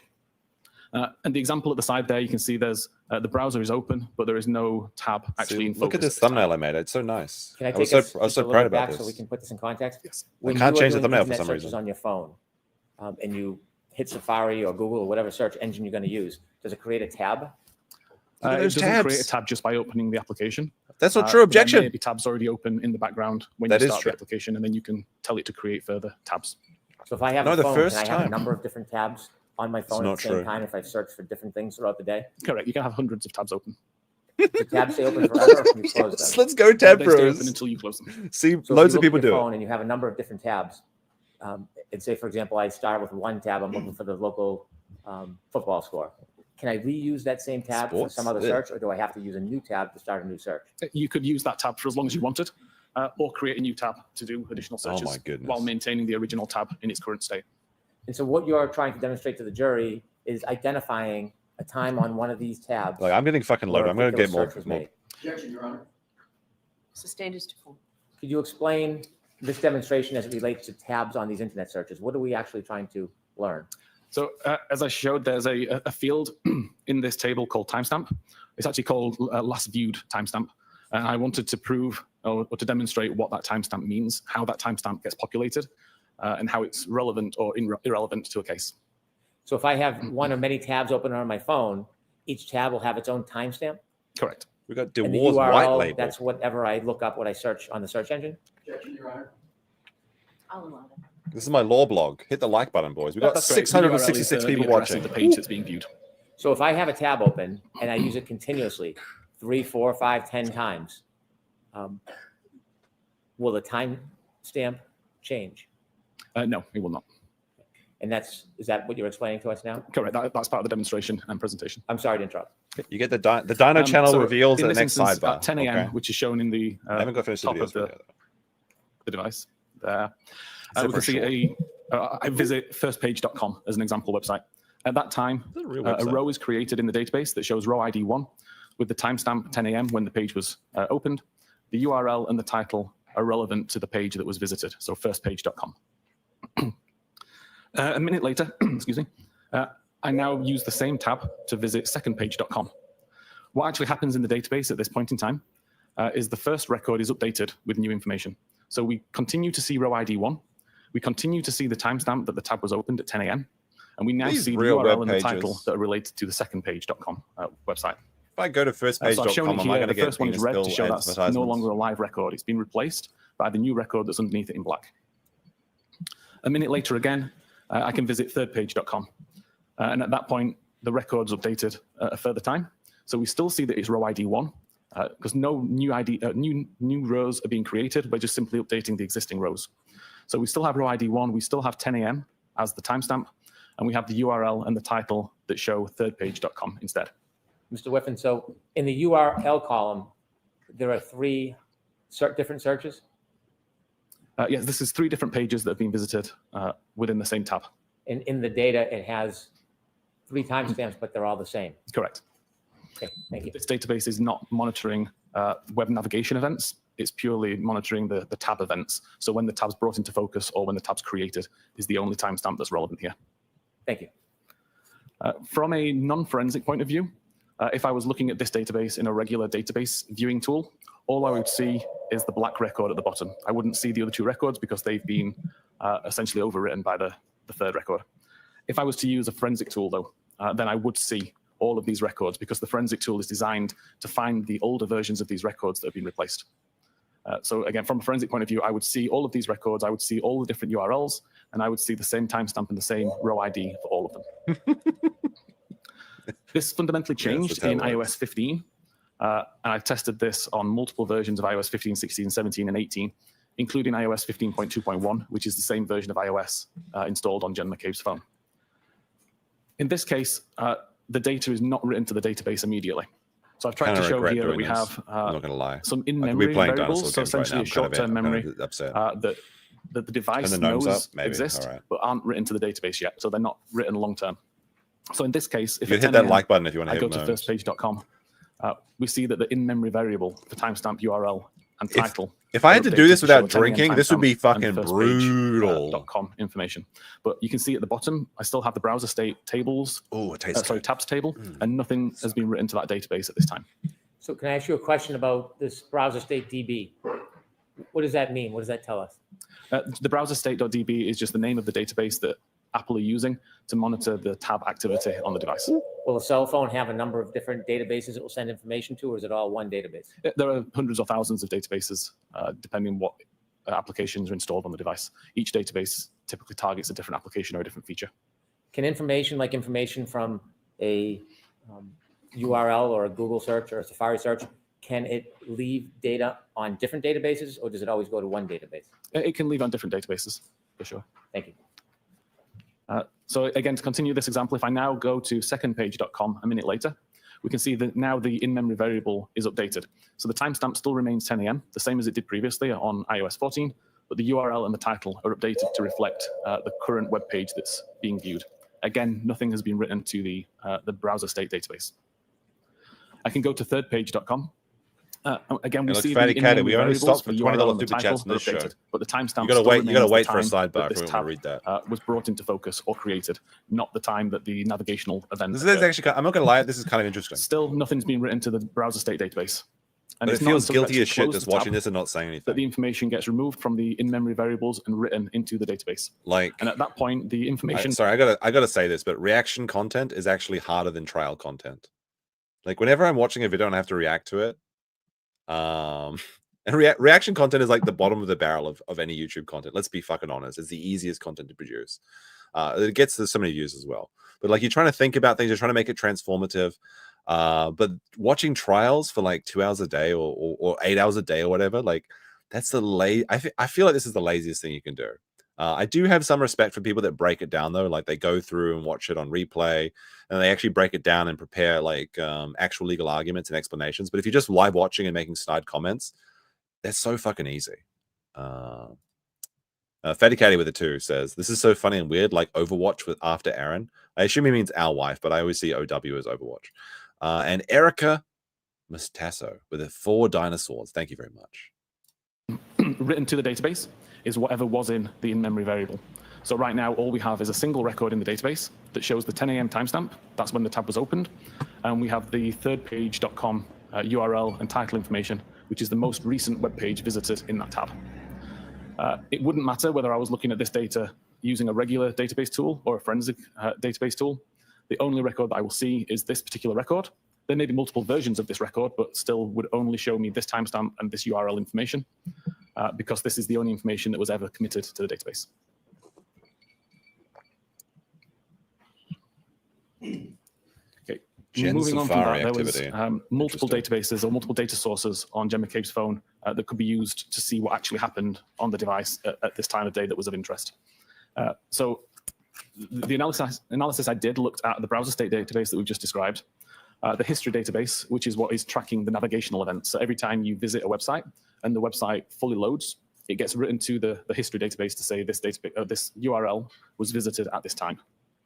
And that's the information that as a user you can see. When you look at the internet history in your device, it will list all of the web pages that have been visited.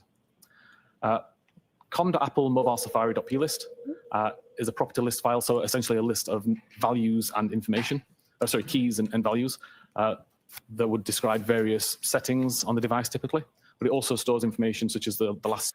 So a quick rundown on what this trial is. So Karen, oh, hold on a second. There we go. Quick trial. This was the second time that Karen Read has been on trial. The first one resulted in a mistrial. There's actually kind of interesting. There's like a conspiracy that she was working the police and things. Basically, she had an ex-boyfriend or whatever, and he was like a cop. On a snowy night, they were both drunk, basically. Or at least that's what I've heard. She ran him over when dropping him off and left him to die out in the cold, and he just fucking died. And she says that she didn't know, it was all like a mistake. This is all an accident. She didn't know what he's doing. Some people are saying it was intentional. It went to mistrial, which means that the jury could not decide on what the answer, the verdict was. So it's been retrialed. This is the second time. And she's also petitioned the Supreme Court that this is unethical under the grounds of double jeopardy. Woo! Searches that were conducted using the Safari search feature. And then finally here we've got knowledgec.db. So the question is, did she do it intentionally, or is it a big at the heart of iOS that stores slightly lots wrong? of types of I information? haven't done any research. It can tell you what web page was actually on the screen. At It's any the given first time I've seen it. It can tell you when the Close backlight enough. came on, when the backlight went off, when the device was locked or unlocked, the battery level, lots of different. This types is of literally, information. I'm literally But useful here grifting for right the now. web I have pages that no we've idea what this trial's about. You're way off. Then explain it to me, and I'll read it to the chat. So using the combination of all those sources, I could see that at 2:27:29 a.m. Safari was opened from the application library on the device. Ooh, that's a loud one. At 2:27:29 a.m., when Safari opened, there was already numerous tabs open in the background. Look at those tabs. Oh my the browser would show in the foreground whatever browser tab was opened when Safari was previously minimized.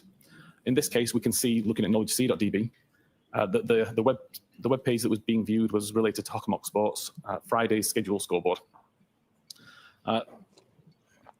At around 2:27:30, that tab would have been closed. Now, we don't actually have a time that the tab was closed, but based on other activity, this timestamp can be inferred. But essentially, when this tab was closed, a record is created in the browser state database that shows the timestamp 1:59:44 a.m. That would have been the tab at the time that the tab took focus, and then the Hockenmock Sports Friday schedule scoreboard URL. True. This actually really annoys me as well. But I have lots of tabs open. Switch occurred, and the last visited timestamp that's held in memory. Girls don't close notifications taken the for time some that this reason. occurred, so 2:27:31. This URL was PayPal. Super chat. There was no navigational event Super chat, listed in maybe history, so answers this to me wasn't a being page wrong. that was Thank you, visited from a bookmark or from typing in a URL. It was whatever was currently shown in that tab when the tab was brought into focus. And we know that this exact URL was last visited at 7:40 a.m. on the 28th of January. This is evidenced in browser state and in knowledge C.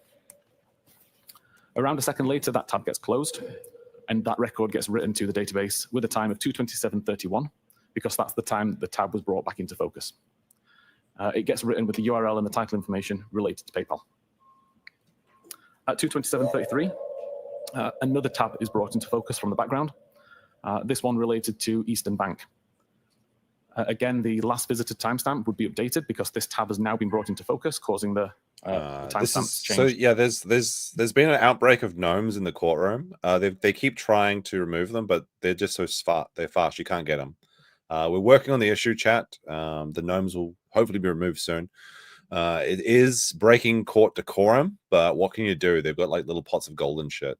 There's the leprechauns, right? I don't know. We know that this particular website was visited at 8:02 on the 27th of January, and there's no new navigational events at this time. So we know it's just brought into focus and visible on screen according to knowledge C and browser state databases.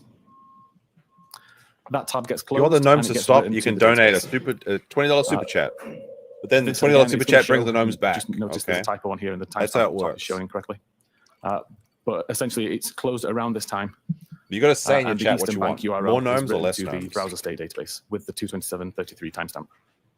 It's At leprechaun 2:27:35, They're after we me, see lucky that there's a YouTube constitution. video shown on screen related to It's Raining Men.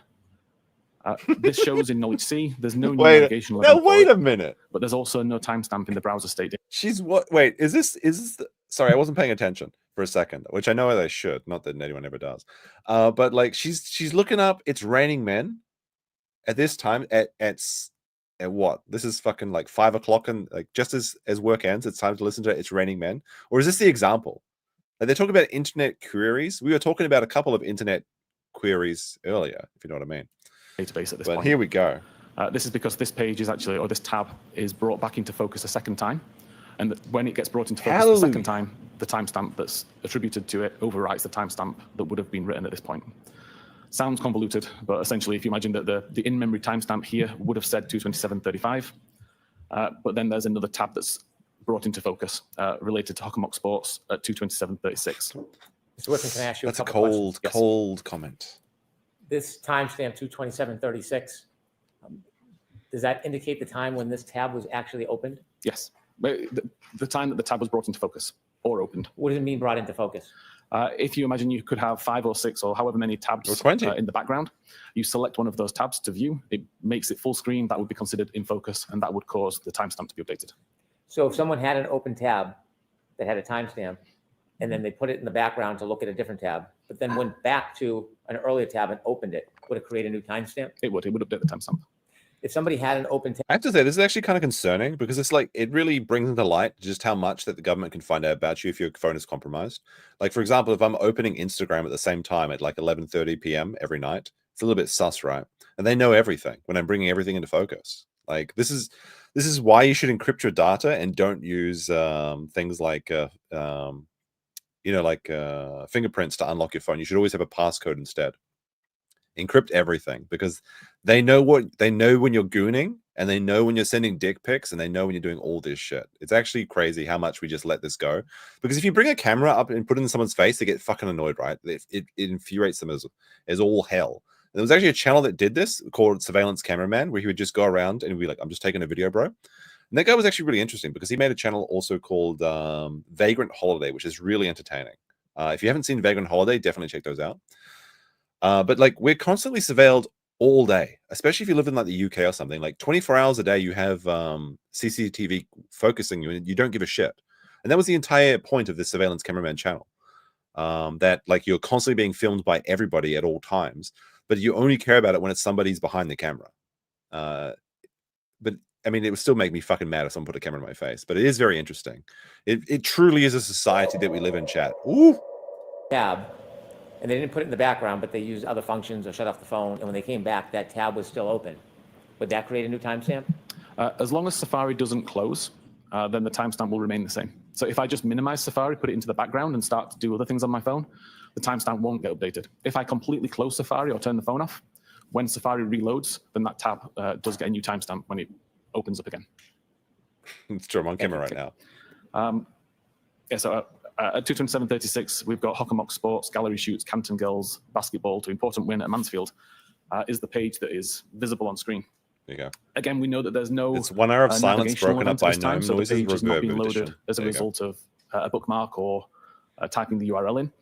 It's just showing what was on screen previously, and we know that this page was previously viewed at 22:55 on the 27th of January. This tab gets closed and gets written to the database as well, and we see it's written with the timestamp 227.36 when the tab was brought into focus. And then we go back to the YouTube video tab. So at this point, the timestamp that had been written there gets overwritten again with 227.38, and it shows the YouTube video is the active page that's on the screen. At around 227.39, that tab gets closed, and the record is written to the database showing a timestamp of 227.38 when the tab took focus, and the YouTube video URL. Then we move to 227.40, which was the time of interest. Do a search. And I'll take a look at browser this switch off screen. occurs, causing We the last got visited trial timestamp content, okay? to take on the time of I'm getting 227.40. sloshed right now. You can't This is the interrupt tab that was my ultimately trial used maxing. to search Okay. Hoss long to die in cold, which is the query that started all of the confusion. At this point in time, there is no navigational events recorded anywhere. All we see is that the web page that was brought into view is ozonebasketball.com/teams. This web page was last visited at 14 minutes after midnight on the 26th of January. We know That's that a good this is idea. on screen because it tells us that in Knowledge C. Really good idea. That's a And niche we know content. that the time is 227.40 based on Knowledge C timestamps and based on the browser state database timestamp. At 227.42, there is a web navigation event. Whether this is loaded from a bookmark or whether it's typed in, I can't say. But a web navigation event occurs using the same tab that's just been loaded. And now the user is loading the web page hockomocksports.com/standings. This is logged in the history database that shows what web page is visited when. And it also shows I in the can't Knowledge stand C sports, I'm database going to be honest. to show what It's web fun to page play, is on but screen at this I time. can't watch it. Mr. Whiffen, in the slide before 227.40, you mentioned that was the tab in question. Yes. Do the following pages that you show us in the PowerPoint follow that one specific tab? Yes. Thank you. So at 227.47, there's another web navigation event as the web page hockomocksports.com/schedules is loaded. Again, this is evidenced in the history database to show that a navigation event occurred and completed, and in Knowledge C to show that this is the web page that was viewable on screen. I hate At cricket. I'm going to be honest, I hate 227.53, cricket. there's a further web navigation event where we're now viewing now loading the page hockomocksports.com/schedules/girls hockey. Again, this is evidenced in the history database. And If you're watching girls hockey, you're a lesbian, okay? Or you're gay. If you're a dude and you're looking up at girls hockey, I think you're into men. I'm going to say the things that nobody's going to say. All right, this is the unhinged trial content. the Knowledge C database to show what page loaded and what page was visible on screen. Girls hockey is very popular in New Zealand, though. At 227.58, there's a further navigational event for girls hockey Franklin 21-22. Again, this is logged as a navigational event in the history database and shown on screen according to the Knowledge C database. So I understand these are all subsequent searches on the same open tab. Correct. Objection. Are these Sustained as to form. Are these all subsequent searches on the same single open tab? There is no tab switch event listed. We see the tab switch event occur at 227.40, and then we see lots of navigational events occur. Thank you. At 228.06, Safari is minimized, so it's removed from focus so that something else could be viewed, or the phone is locked. Is removed from focus different than closing? Correct. If you remove it from focus, it's essentially going into the background, but it's still open. It's in its current state, just in the background, versus if you close it completely and have to reload it later on. So in this particular state, the timestamp doesn't get changed. The timestamp remains 227.40 as it was earlier.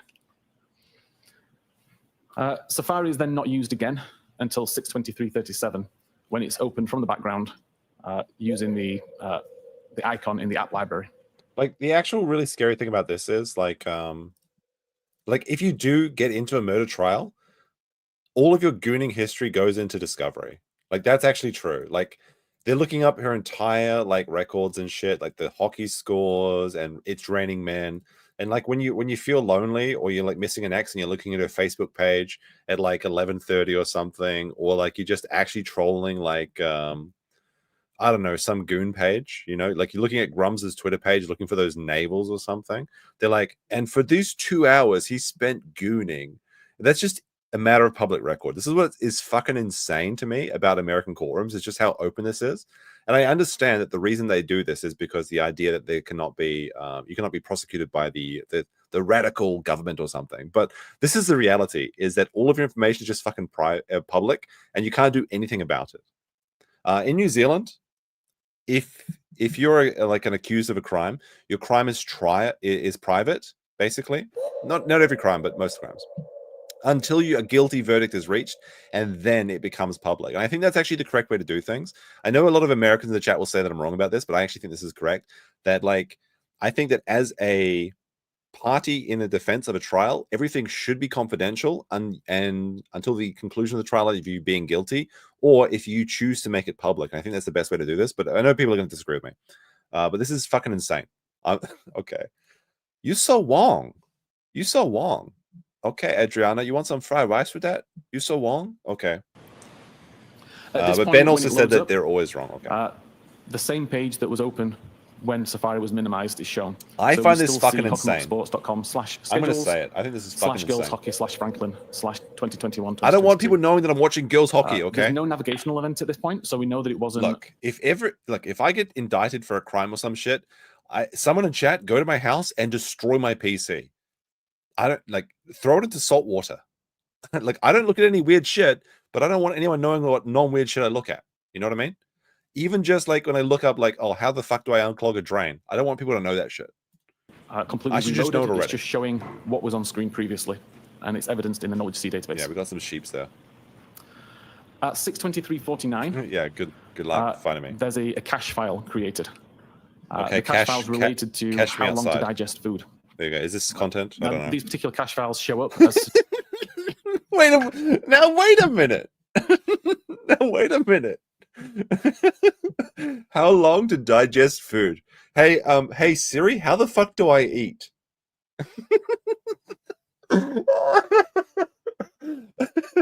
Like, I want to see like a search result that says like, hey Siri, how do I dispose of 70 kilos of rotten chicken flesh? What the fuck are you talking? All right, now I understand the trial content. I get it now, chat. I get it now. How long to digest food? Oh, no. Somebody went to the Indian street this week and they don't feel so good. Suggestions in Safari. So as you're typing in a query or a word or a URL, for example, Safari tries to take that information and make suggestions based on what it thinks you might be searching for. Oh, no. So if, for example, you were to type in Not how like long this. to die with the word spelled just DI, Safari can mistake that for how long to digest food, and it could present this information. That's a question that I need the answer for. Hey Google, hey Siri, how long until I die? Just fucking kill me. Wait a minute. And up until about 12 months ago, this is the information that was provided by Safari. If you were to do this search, if you were to type in how long to DI, you would get the result that's shown at the top of the screen with an image of somebody eating a plate of food. And this is the image that was cached onto Jen McCabe's phone at 6:23:49. Oh my goodness. What does cache mean? Essentially, just cache me outside. How about that? Now for use later. It will download it. It will save it in case it's required again. If it is, someone's fucking download it. It's already there. Right, wind back that tape. Is somebody fucking snort? Is somebody snorting in court? Let's play that. Download it. It will save it in case it's required again. If it is, who's fucking snorting? Sorry, I'm gonna get really drunk today. I don't even give a shit. I want to live the real live stream experience. We're gonna play back that snort in 4K. Now for use later. It will download it. It will save it in case it's required again. If it is, it doesn't need to download it. It's already there. If it's not required again, eventually it will. Ralph's alive. Yeah, Ralph's alive. So good for him. is it I'm glad stored Ralph's alive. information from prior He events can't die off that's screen. available Ralph in has to case die on the screen. That's the only way I'll device thinks you're accept looking it. for it? Yes. So at this point in time, at 6:23:49, when it downloaded it, that's the first time that it's downloaded this image, and it stores it.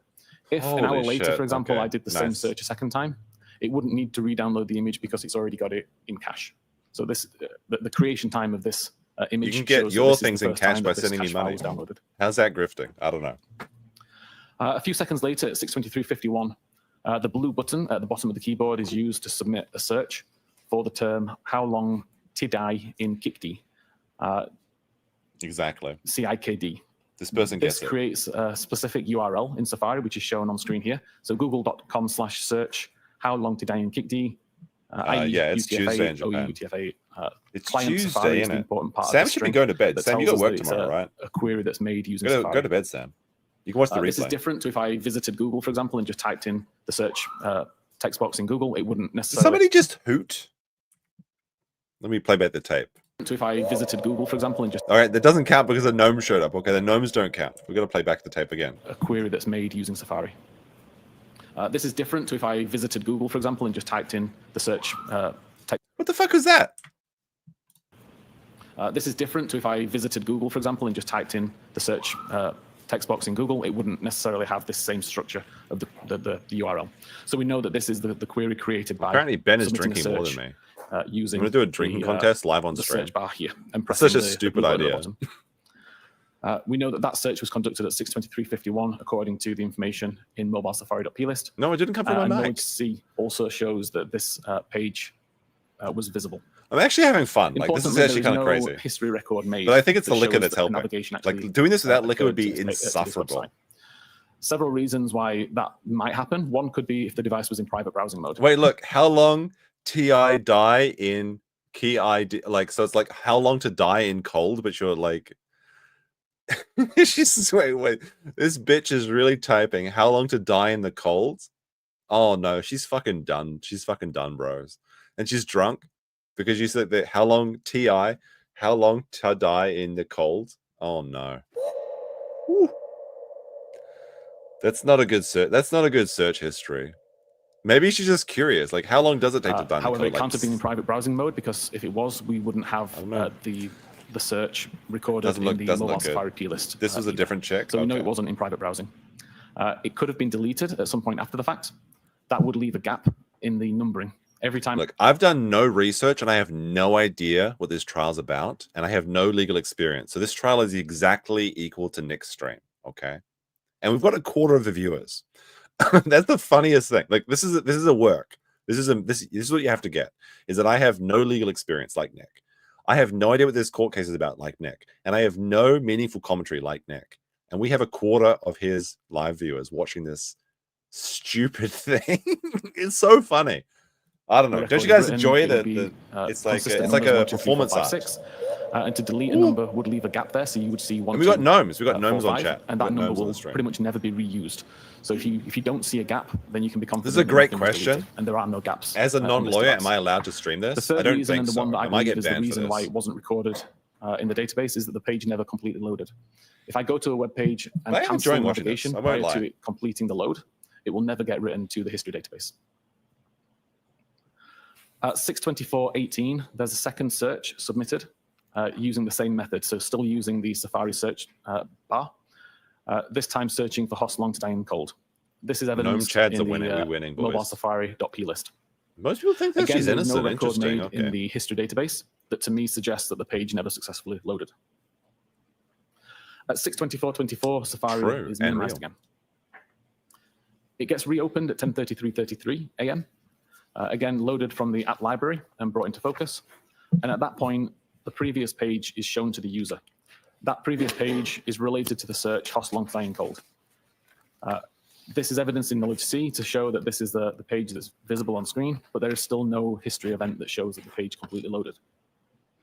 And at around that time, so around 10:33:34, that tab would have been closed, resulting in the record being written to the browser state database with the timestamp 2:27:40, when that tab was originally brought into focus several hours earlier, but it shows the most recent URL information, which is the Google search for host long to die in the cold. Should I search for this right now? I'm actually curious. I'm going to ask Grok. I think that asking Grok is really stupid, but I'm going to type it in right now. So if holy shit, if one of my friends dies in the cold tonight, that's going to be really embarrassing. How long to die in cold? Let's ask Grok. Post your guesses in the chat. I think it's like 30 minutes, right? It'd be like 30 minutes, surely, to die in the cold. What do you guys think? Okay, Grok's saying like maybe 30 minutes. Okay. Let's see. No life jacket, unconsciousness in 30 to 60 minutes. Like 1 hour to find cold, like 90 minutes. In -10 Fahrenheit or -23 degrees, no wind, dry, insulated clothing, mild hypothermia is 1 to 2 hours death. Interesting. There's actually so many variables here. It doesn't have any of the other URL information that was visited during that time period. It doesn't have the previous Google search for how long to die in the Kikti, because all it records is the most recent URL that's visited alongside the original time that the tab took focus. Importantly here, there is no title information. The title information is included within the page itself. So if you do a Google search, the title of the page that showed up would show Google search, and then it would show the query that you typed in to search for. The fact that this doesn't have a title also suggests that the page never loaded. So again, it kind of ties back to the fact that it's not written in the history database. We have no title.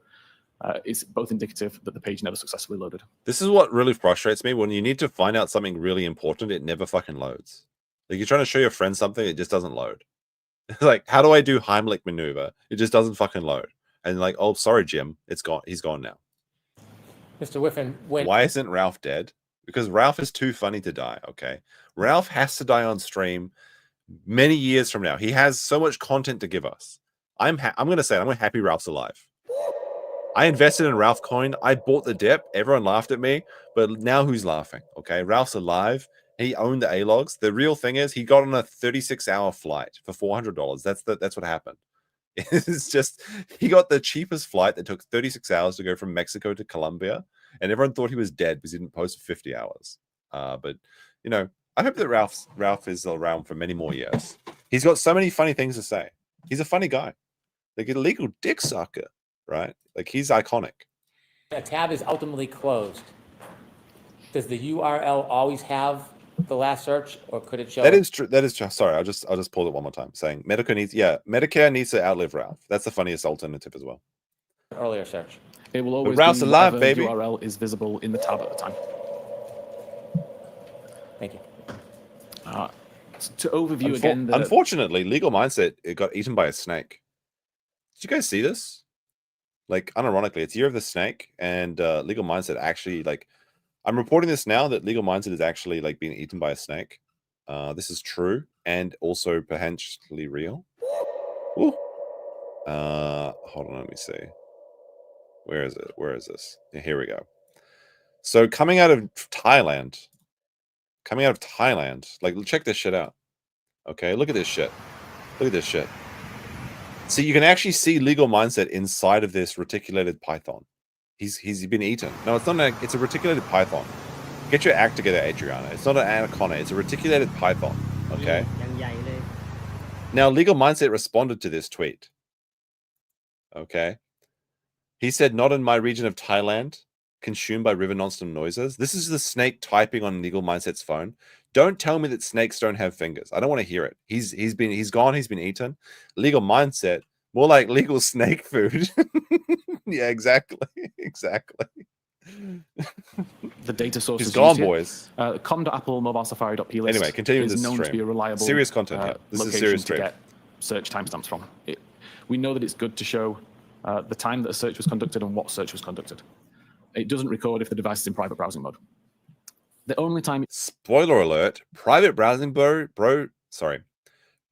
browsing mode does nothing. If you think that private browsing mode is private, it's private from maybe your roommate, okay? When you use private browsing mode, that's a big fucking red flag to whoever is looking at the FBI agent that's looking at all your memes. He sees everything, okay? Private browsing mode ain't shit, okay? So when you're searching for those weird shit on private browsing mode, like how do I get my cylinder out of a container or whatever? The government knows. They've seen it. It shows how long to die in the Kikti is at 6:23:51. Yeah, actually, this is true. VPNs only allow you to watch things on like Netflix in other regions. That is the only reason to have it at VPN. VPNs are not secure. They do not obscure your browsing history. You have to be if you want to hide your internet history, you have to be behind like 7 proxies or something. Okay, VPNs don't work. And the only time it shows how long to die in the cold is at 6:24:18. There's no other mentions of either of these searches anywhere else in this file. The history database, again, is known to be a good source of data for visited web pages and times. This is pretty incriminating, though. How long TD in Kiddy, which is how long to, or no. How long to die in cold? Is she from Sweden? How long to die in cold? Well, Swedish people can last for a long time in cold. Like, sorry, are we gonna go on a tangent here, chat? Because like, have I told you about the fish? Have I told you about the fish doorbell? Can we go on a 10-minute doorbell fish tangent? Because chat, this is the most amazing thing. I got to tell you about the fish doorbell. This is the most keynote. This is the most wholesome and keynote thing ever. If you're here for trial coverage, fuck you. You're going to learn about the fish doorbell right now. Okay. So basically, what happens is, in like the Netherlands or some shit, I don't know. It's one of those. It's one of those countries. They have like these like. Okay, see, they've got like these. I don't know what. It's like an Indian guy working this. I don't know. But like in like I assume Holland, they have these canals. Netherlands. Okay, there you go. Netherlands. Okay, so they have these canals. And they close the canals because the water gets too high, right? But the boats they want to go through sometimes. But when they close the canal doors, the fish can't get through. So what they did is they would open the door every day so the fish could get through and migrate, and the fish can go breed and do all the weird fish shit, right? They lay eggs and they coom over the eggs. I don't know. Okay, this is the fish. I don't know about fish, okay? I'm not a fishy guy. But anyway, what happened is they were opening the doors at the same time every day. So then the predators realized that if I just come to the door at the same time every day, I can get a lot of free fish. And then the predators were like, this is actually a really good deal. We only have to work for an hour a day. Although this is very similar to streamers. Okay, they only work for an hour a day or so. You can barely call it work. But anyway, the predators were learning this was really easy. So what they did is they made the fish doorbell. Okay, so this is called Ver doorbell.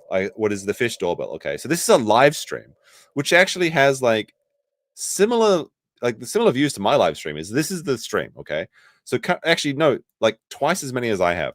Okay, so you're watching in the live stream with 1,600 people. So as many people that are watching the next coverage of the Karen Read trial, they're watching the fish doorbell. So what this is a live stream from underwater at the gate of this dam. And when a fish comes to the camera, you press the doorbell. And then when you press the doorbell, everybody sees the fish, they press the doorbell. The guy that's controlling the door, he has a look, and if he's a fish, he'll open the door so that the fish can go through and spawn. This is the most wholesome thing I've ever heard about, and I really want to talk about more because I love this thing. This is the best website. So when I'm pretending to work, and you guys are like, why hasn't he streamed? It's because I'm watching the fish doorbell and I'm letting fish through this. Like, I'm committed to letting fish through this gate. Okay, this is the most important thing in our Karen Read. It's not shit. Okay, we've got to let fish through this one gate in the Netherlands. This is the most important thing you can do with your life. You wait till you see a fish, you press the doorbell. Okay, and people watch this stream for 24 hours a day. They watch it for 24 hours a day. And the second you see a fish, you press the doorbell, and then they open the door and the fish goes through. Fish doorbell, or like this doorbell, is like the best thing that I've ever seen. Okay. This is honestly the best content. You'll never see any better content. And like, you can go to their YouTube channel and you can see like all the greatest hits. Look at this. Like Melanie knows what she's talking about. Watch it early in the morning, local time. You have the best chance. This is a pro fish doorbell viewer, okay? And you can go to their video. You can go to their YouTube channel and then look at the highest hits, and you can see all the fish, okay? So anyway, the moral of the story is like, why waste your time watching trial streams for 4 hours a day when you can be watching fish try and spawn and then press the button? This is the keynote content. You just watch this screen all day, every day, and you press the doorbell. This is my secret life, okay? I spend like 10 hours a day watching this camera, just trying to help fish get through the fucking Netherlands like gate. Sometimes you see an eel, sometimes you see like a perch. It's amazing. Like, this is the best content, but it's secret. I'm sharing this. This is a private thing. I'm sharing with you, chat, right now. Okay, you can be this. You can help this man get his fish. Anyway, let's continue the Karen Read trial, I guess. Stamps. Sorry, I shouldn't have exposed my power level on the fish doorbell. Again, in this case, neither of these searches or neither of these URLs was in the history database, but there are no missing records. Dave also says for £5, you either need to use IP2, Tor, and OS such as Hornox, Tails, or Cubes OS on your sandbox or for your activity. That's too much work. I'm not going to do that. I'm just going to be okay with the government knowing what I'm coming to. All mainstream tech is basically spying machine. True, but look, sometimes you got to rub one out. Which indicates that nothing was deleted. And again, the only reason that I can come up with for why that is the case is that the page didn't load. Nice. Very There good. must The fish be an memes are entry great. within this database to allow the user to delete it. Obviously, if the page doesn't load, it doesn't get written to the history. As a user, you can't see that item in your internet history list, so you can't delete it. And then knowledge C, which shows the page that's on the screen when the browser is in use. Again, we know that this is true, a but good I have been to a timestamp. model train cat cafe. And That we was pretty see good. the only times that Sorry, this is the unhinged section of the stream where I just get bored of what I was doing and we do other things. So I actually went. This is the cutest thing. I'll show you. Hold on a second. Fuck, I have to read. Ooh. We're gonna go to. So there is in Osaka where I live. In Japan. What the fuck? I kind of clip on this thing. Hold on. My tabs are becoming unhinged as well. We're going on to maximum unhinged tangent hours. There is a train and cat cafe in Osaka. So basically, it's a model train cafe where they just have a bunch of stray cats, and the cats go around, and they just like knock the trains off the model track. It's so kino. This is and all of the cats are like rescued cats. Yeah, it's real delirium arrows. Okay. Let me show you this. Okay. Because this is why can't this work? I don't know why it's working. I'm gonna hit like 0 or something. I don't know. Well, anyway, it's a train cafe. It's a model train cafe where you can see like cats like chasing the trains like Godzilla or some shit. I don't know why it's not working. related to these web searches. We're gonna go back to at Karen Read. 6:23 and at 10:33. If you ever come to Japan, go to the train. There were multiple and model deleted records in the browser state database. It wasn't just the record for Hostline Stein the Code. When you say there's multiple deleted records, can you go Sounds into a awesome. database Sure, yeah. and see what URL searches have been deleted from the actual item? Yeah, so from a forensic examiner point of view and using forensic software, I can look at the database. This is called working. Okay, I'm working. PO officer. There does become a time when you're I'm unable working. to recover any more records. I and then showed they're up just to purely work. deleted and unable to get back. But at this point, I was able to recover a good number of records. And these were the Doing 5 this for that you, I thought chat. it was important to focus on for here. You can see that 3 of them occur at 2:27. So at 2:27:36, 2:27:38, 2:27:40. I'm doing that soon, Brian. And these are the Flying Cat Island web pages in that we've just seen in the presentation. This So is Hostel Shikoku. I'm Sports, going the there soon. YouTube Yeah. video, Hostel Long to Die in the Cold. And then 2 additional pages for CantonMA.org and Ozone Basketball. I have never been to Penn Island, but if you want to join the Penn 15 club, you'd The be way my that we're guest. able to recover these records forensically is because of how databases work. What I've tried to display here is that when you first create a record, in this case, creating record 4025, a new page is Penn created 15 in the bros database. rise A up. page is simply a block of binary data that's organized in a way that can be understood by the database as a page of data, much like it would be a ledger with a list of records. So it creates frame 181 with page 2752 all the and time. the record 4025. If you want to go to Nara, if you want to travel to Japan and you want to go to Nara, go in January. The 4th Saturday of January in Nara, they set a mountain on fire. I know, it's amazing, right? Thank you, gnomes. Like literally they set an entire mountain on fire. It's called the Wakakusa Yamayaki event, which literally means the Grass Mountain Burning Mountain event. And they literally set an entire mountain on fire, and you can also see the deer and feed them crackers, and they bow and shit. So it's great. What is a little bit different from if you were doing this manually is when you want to add a new record, or when you want to delete a record, or when you want to update a record, it has to create an entirely new page or an entirely new version of that page. So in this case, we see that frame 194 is also page 2752. It duplicates the record 4025 and adds the record 4026. From the database's point of view at this time, frame 181 is now dead. Like it won't be used for anything. And a regular database tool would only refer to the most recent version of that page, so frame 194. Forensically, I can look back at all of these different versions of the page and I can start to see differences. Not so important in this case when all that's happening is that you're adding information, but when you start to delete or edit records, being able to go backwards and see these previous pages, you can see the records that have been changed or deleted. I've heard Oblivion Remastered is very good, along actually. all Yeah. of these pages, I've never each played of these refer Oblivion. to a time when a new record was added. I'm not really Every into time the a Ender new record is Scrolls. added, a new frame is created. I never it even played. duplicates the page from before. So I never played Skyrim. I bought Skyrim and I spent like 30 minutes installing mods and doing my character creation. But then when I started, I kind of lost interest in it. So I've actually never played an Elder Scrolls game, but I heard that Oblivion is really good. Yeah. And it adds the new record. I've highlighted record 4028 in green across these 3 frames because this is the Host Long to Dying Cold record that is of interest. It looks Moving good. Again, we continue to see records being added, but particularly here at frame 430, record 4029 is deleted. 402.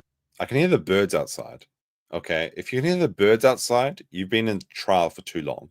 29. If I go back a few slides, we can see 4029. Also, that's a song thrush, by the way. Very, very iconic call. I know. I know. Okay. Is the cantonma.org Families Index webpage. As far as I know, no relevance to anything related to this case. It just so happens this is the first record deleted from the browser state database. We don't have information that tells us at what time the record's deleted, but we're able to infer what time that record was deleted based on other records in this frame. So for example, we know that at the time that record 4029 was deleted, record 4031 already existed. Record 4031 has a timestamp of 6:29 on the 31st of January. Therefore, we can summarize that record 4029 had to be deleted at some point after 6:29 on the 31st of January. We see again record 4030 is deleted on frame 468. Again, we can look at what record was the most recently created on that frame. Do I like the stream for Court TV? They've got 1,000 likes. Do I press like, chat? If you like my stream, I'll like their stream. I don't know. Like we've only got we need like 8 more likes. Okay, if we get 8 likes, I'll like their stream. At the point that that record was deleted. And that gives us information that suggests record 4030 had to have been deleted at some point after 8:35 on the 31st of January. We can continue to go along and continue to see that records being added. Yeah, if you want to dislike it, dislike it. Just do something. The record Don't do interest nothing. 4028 still exists. Do something with your life. Even on frame. Thumbs down is equal to thumbs up, honestly. And in fact, it doesn't get deleted until frame 732. Voice By is the really time dying right the now. record related to Host Long Dying the Cold is deleted, record 4037 already exists. Record 4037 was created after 2207. We hit 400, so I'm going to like their Therefore, videos. we There know we go. that the Host Long to Dying the Cold record Gonna was like deleted this at stream. some point after 10 p.m. on the Wait a 31st of minute. So January. Court TV only has twice as many likes as I do. That's embarrassing. Come on, they've got 22,000 people watching, and only 1,000 people have liked the stream. Court TV viewers are bitches. My stream people, they like the stream. We got the likes, chat. When you like the stream, it pushes the stream out there. Okay, we hit the goal, chat, which means I'm going to get even more drunk. Okay, we're going to eat some pizza. We're going to get drunk, and then we're going to wake up tomorrow and have regrets. And then we're going to play dinosaur games, and then we're going to pretend that we're working, and then we're going to spend like another 5 hours like watching the fish doorbell. But I'm not going to tell you about that. That's going to be secret. Okay, I'm going to pretend that I'm doing stuff, but actually, all I'm doing is all day is I'm watching the fish doorbell. I'm like there going like, is that a fucking carp? Click. We got him, boys. 260 kgs. No, that's not true. That's a fucking lie. Taking all of those deleted records, those 5 deleted records, and the earliest time that they could have possibly been deleted, we see Is a that a spread fucking throughout carp, the 31st of cunt? January. Yes, like exactly. a few quite early on at 6:29, 8:35, a couple at 9:20, 9:40, and then finally the one that we're interested in at 22:07. For the user to cause these to be deleted, if you wanted to do it selectively and delete one at a time, the record has to be available in the history database. As I said earlier, it wasn't ever in the history database because there'd be a gap. So It's actually true. Like this record could not have been deleted by the. Unironically, dinosaur gaming is harder than trial streaming. Okay, like I can just sit here and like say stupid shit, and that's easy. Okay, but you try and destroy a Carnotaurus when you're like half their weight. Okay, if I'm a 700 kg Dilophosaur and I want to kill a 1.3 ton Carnotaurus or Ceratosaurus that runs faster than me, even at night when I have the advantage. Okay, that's harder. Okay, That is fucking hard. If you make one mistake, you're dead. Okay. Trial streams, if you do a bad trial stream, you try again the next day. Dinosaur gaming is harder than trial streaming. I'm gonna say it. It's true. Okay. If you spent like how many years, like 4 years getting a law degree, and you have less than 500 live viewers, step it up. Step it up. Step it up, lawyers. Step it up. Oh my goodness, my law commentary. It's so valuable. Yeah, well, I'm a fucking drunk dinosaur gamer, and I got more live viewers than you. And it's sad though, because like I do know some people that do good content, they get less than 500 live viewers, right? But you got to step it up. Get good, son. Get fucking good. User selectively. That leaves options of deleting everything from the history. But if everything was deleted, we would have. This is a really good question. Let's think about this answer. And it also leaves the option of deleting everything from what's considered today and everything that's considered today and yesterday.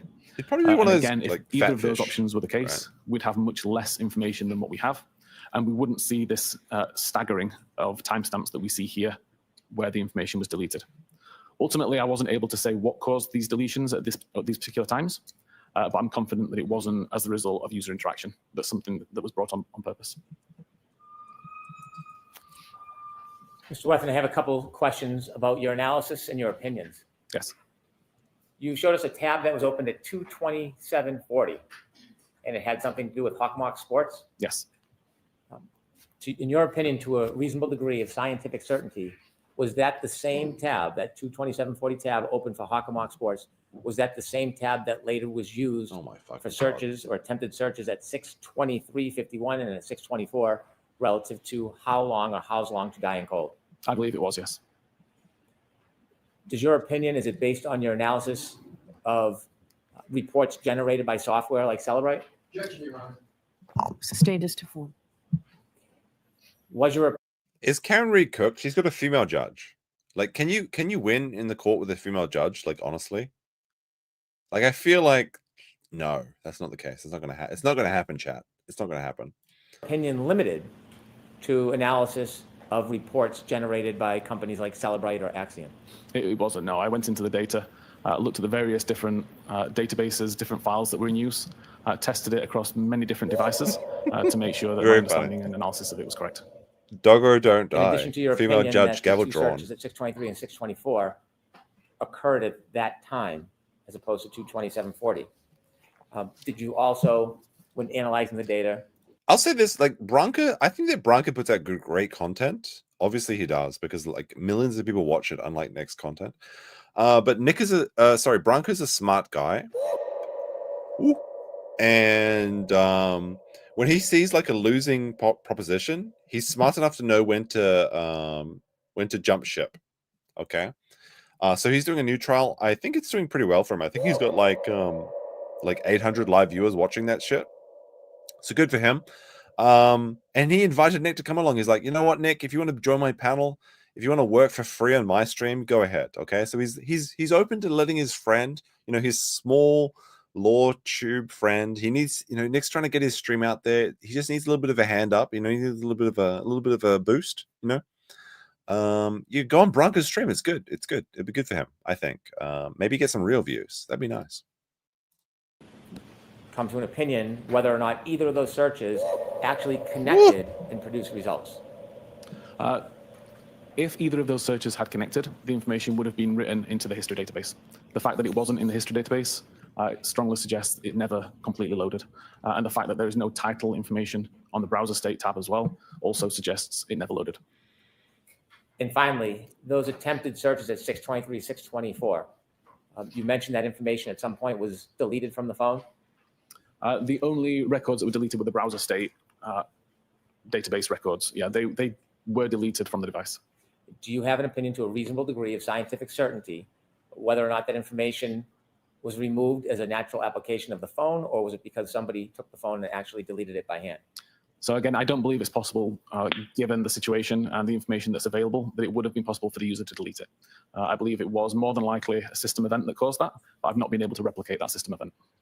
I want to take you back to your first opinion, where you opine that the how's long to die in the search occurred at 6:23 and 6:24, not at 2:27:40. Yes.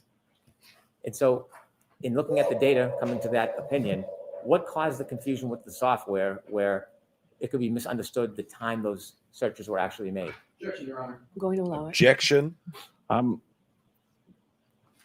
The way that forensic software typically works, certainly the way that Physical Analyzer works, is we design models for the data. So we know that an SNS application, for example, will always have a message body. It will always have a sender, a receiver, a time, that kind of thing. We always know that a web visit will have a URL, a title, and a visited timestamp. Breaking news. Twitter news. I've been blocked. I've been blocked by somebody. Oh no. Let's take a look. So I posted this. Sorry, this is my stream. I can talk about what I want.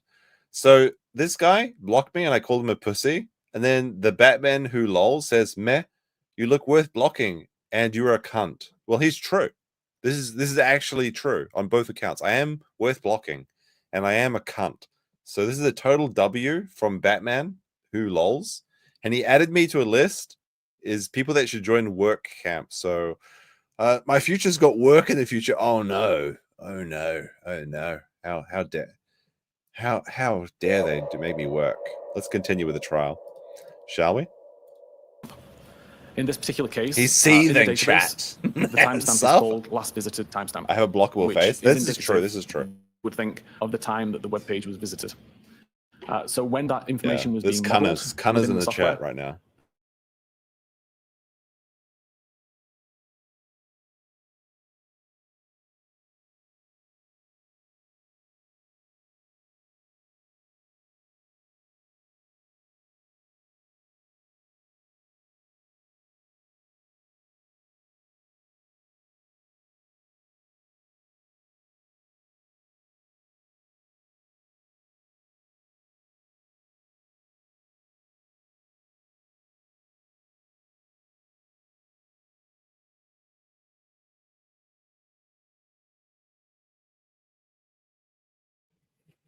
All right, we're back.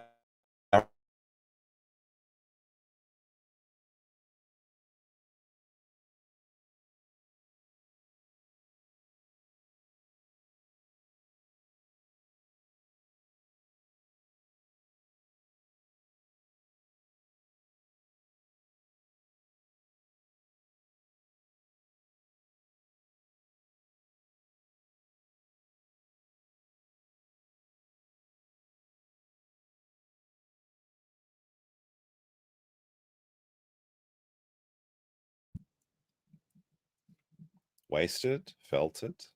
Are we back? Post one in chat if we're back. Rekieta 1. Neighbor Wi-Fi restarted. Yeah. I'm suffering right now. Be nice. No, they can fucking they can be they don't stop making noise when I'm trying to sleep. Okay, we're back. Focus that you'd used several days earlier and then close that tab. Again, you're going to get timestamp information. So ultimately, from Cellbright's point of view, we removed the timestamp from that data to avoid confusion in the future. You shared with us that the URL for the 623 and 624 attempted searches ultimately was removed from the device. Yes. Would it be fair or accurate to say there were over so 4,000 deleted files from the phone, or there was 4,000 deletions from the phone? There were many. Sustained. Sustained. Phone nerd. Would it be accurate to say that the only deletion from that phone was that 623, 624 search? No, there were thousands of records deleted ultimately for various reasons that I can follow. That would be an inaccurate assertion? To say that that's the only record that was deleted is inaccurate, yes. Okay, thank you. I'm now going to turn to a second phone that you looked at. Okay.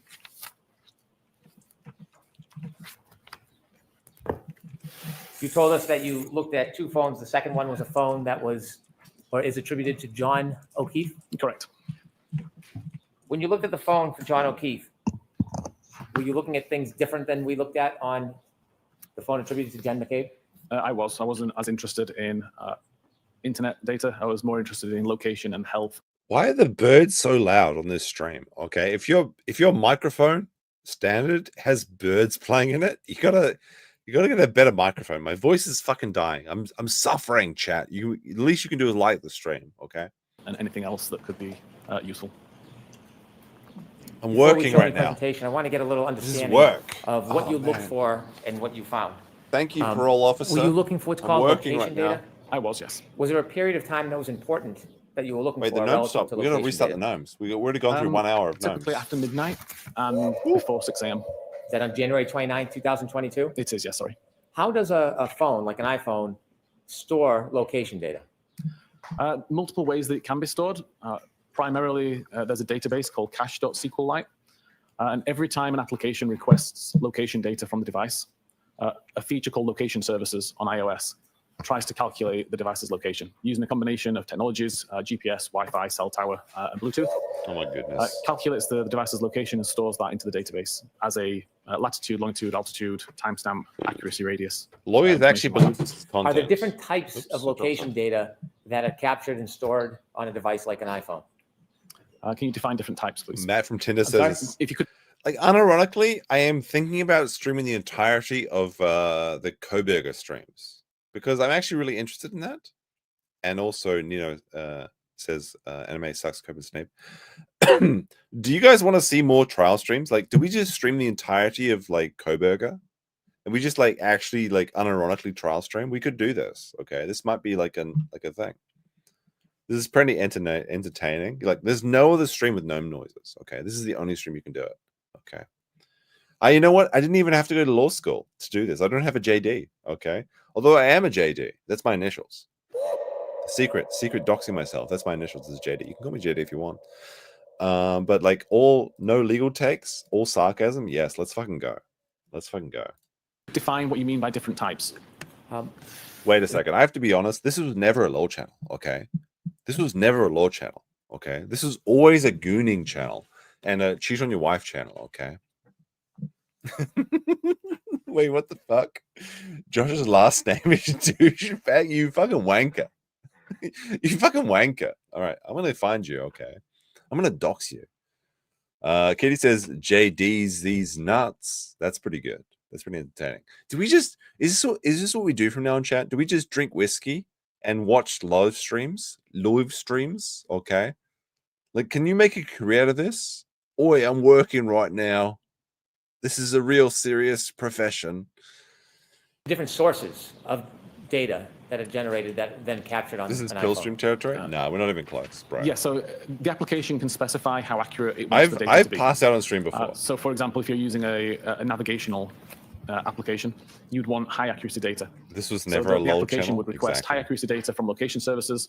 Location services would then try to use GPS primarily to get location information. This is too much commentary Versus for a if kill you were stream. using a weather app, for example, where you I don't feel really need to bad. know precise information. You I unironically feel bad because, like, if I go 30 seconds without talking, I feel like I'm robbing somebody of content. Like, but lawyers will watch their streams and they'll go for 30 minutes and they won't say shit. And they'll be like, interesting. He probably shouldn't have talked to the police.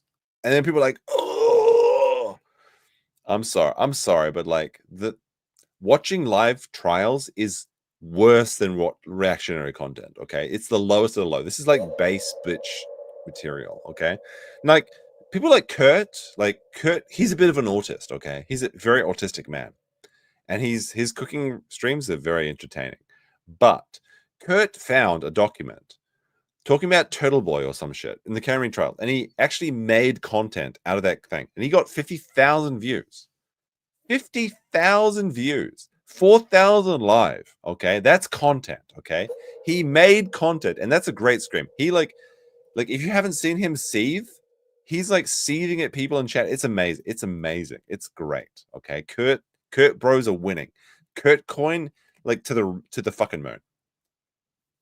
Okay, but lawyers pretend that watching streams is like content. It's not content. Okay, it's not content. It's like, what is the word? What is the phrase? Okay, I don't know. It's not like, it's just like being there. It's like showing up.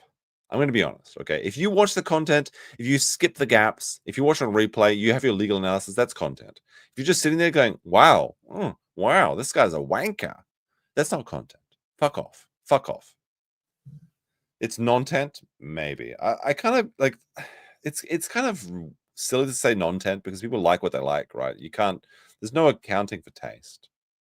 But like, imagine you go to live stream. Imagine you go to law school and you get like you spend all your life doing like law studying or whatever shit, and you get less views than I do.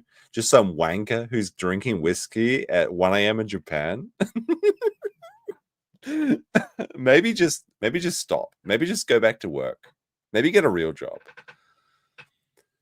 But I mean, the thing is, there is some really good streams that are smaller than me. I understand that. It's not an argument. I know some really good streams that have less than 50 people watching them, but nobody knows about them yet. So I understand that, but like, it is funny. The argument of like, it's giggling. Okay, it's the giggling. My giggling. Woo. Some dude's just phoning it. I'm phoning it right. I've been phoning it in for the last 2 hours. That's the point. This is performative art. Okay, you guys don't understand how. You guys don't understand. Okay, this is performative art. I'm drinking, and I'm reacting to law content and talking about the fish doorbell, which is more important. Like, I'm sorry, but fish getting through the door in the Netherlands is more important than Karen Read. If Karen Read goes to jail, good. If one cop gets through the fish doorbell, I've got a second stream. I'm watching the fish doorbell right now. I'm going to be honest. I'm watching the fish doorbell right now. If Karen Read goes to jail, I don't give a shit. But if one cop doesn't get the doorbell rung and they don't get a spawn, I care about that. That's the real important thing in society, okay? That the fish can go to spawn in the Netherlands. That's the only thing I care about. Karen Read, fuck her. She's a bitch. I don't give a shit. She's crazy. I gotta see that these carp, they spawn, okay? It's important. It matters to me. It matters to me, chat. That's the important thing.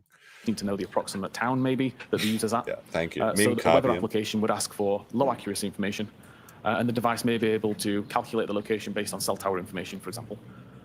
Both can be stored in the database. We're going all night, chat. The accuracy information that's available.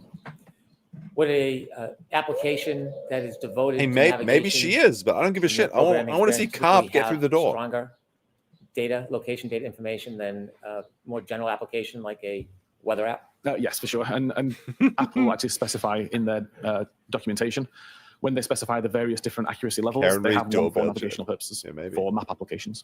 How do you define accuracy level from the different data that's being stored in a phone? How do you mean? Sorry. Who is this? Where is this guy from? He's from a Commonwealth. Is he a British boy? Where is this guy from? I don't know. I don't trust this person. Like, this is a posture. This is like a IRL posture check. Like, sit up, boy. This is not like he's got literally sitting in the virgin stance. Okay, he's sitting like this. Okay, he's sitting like.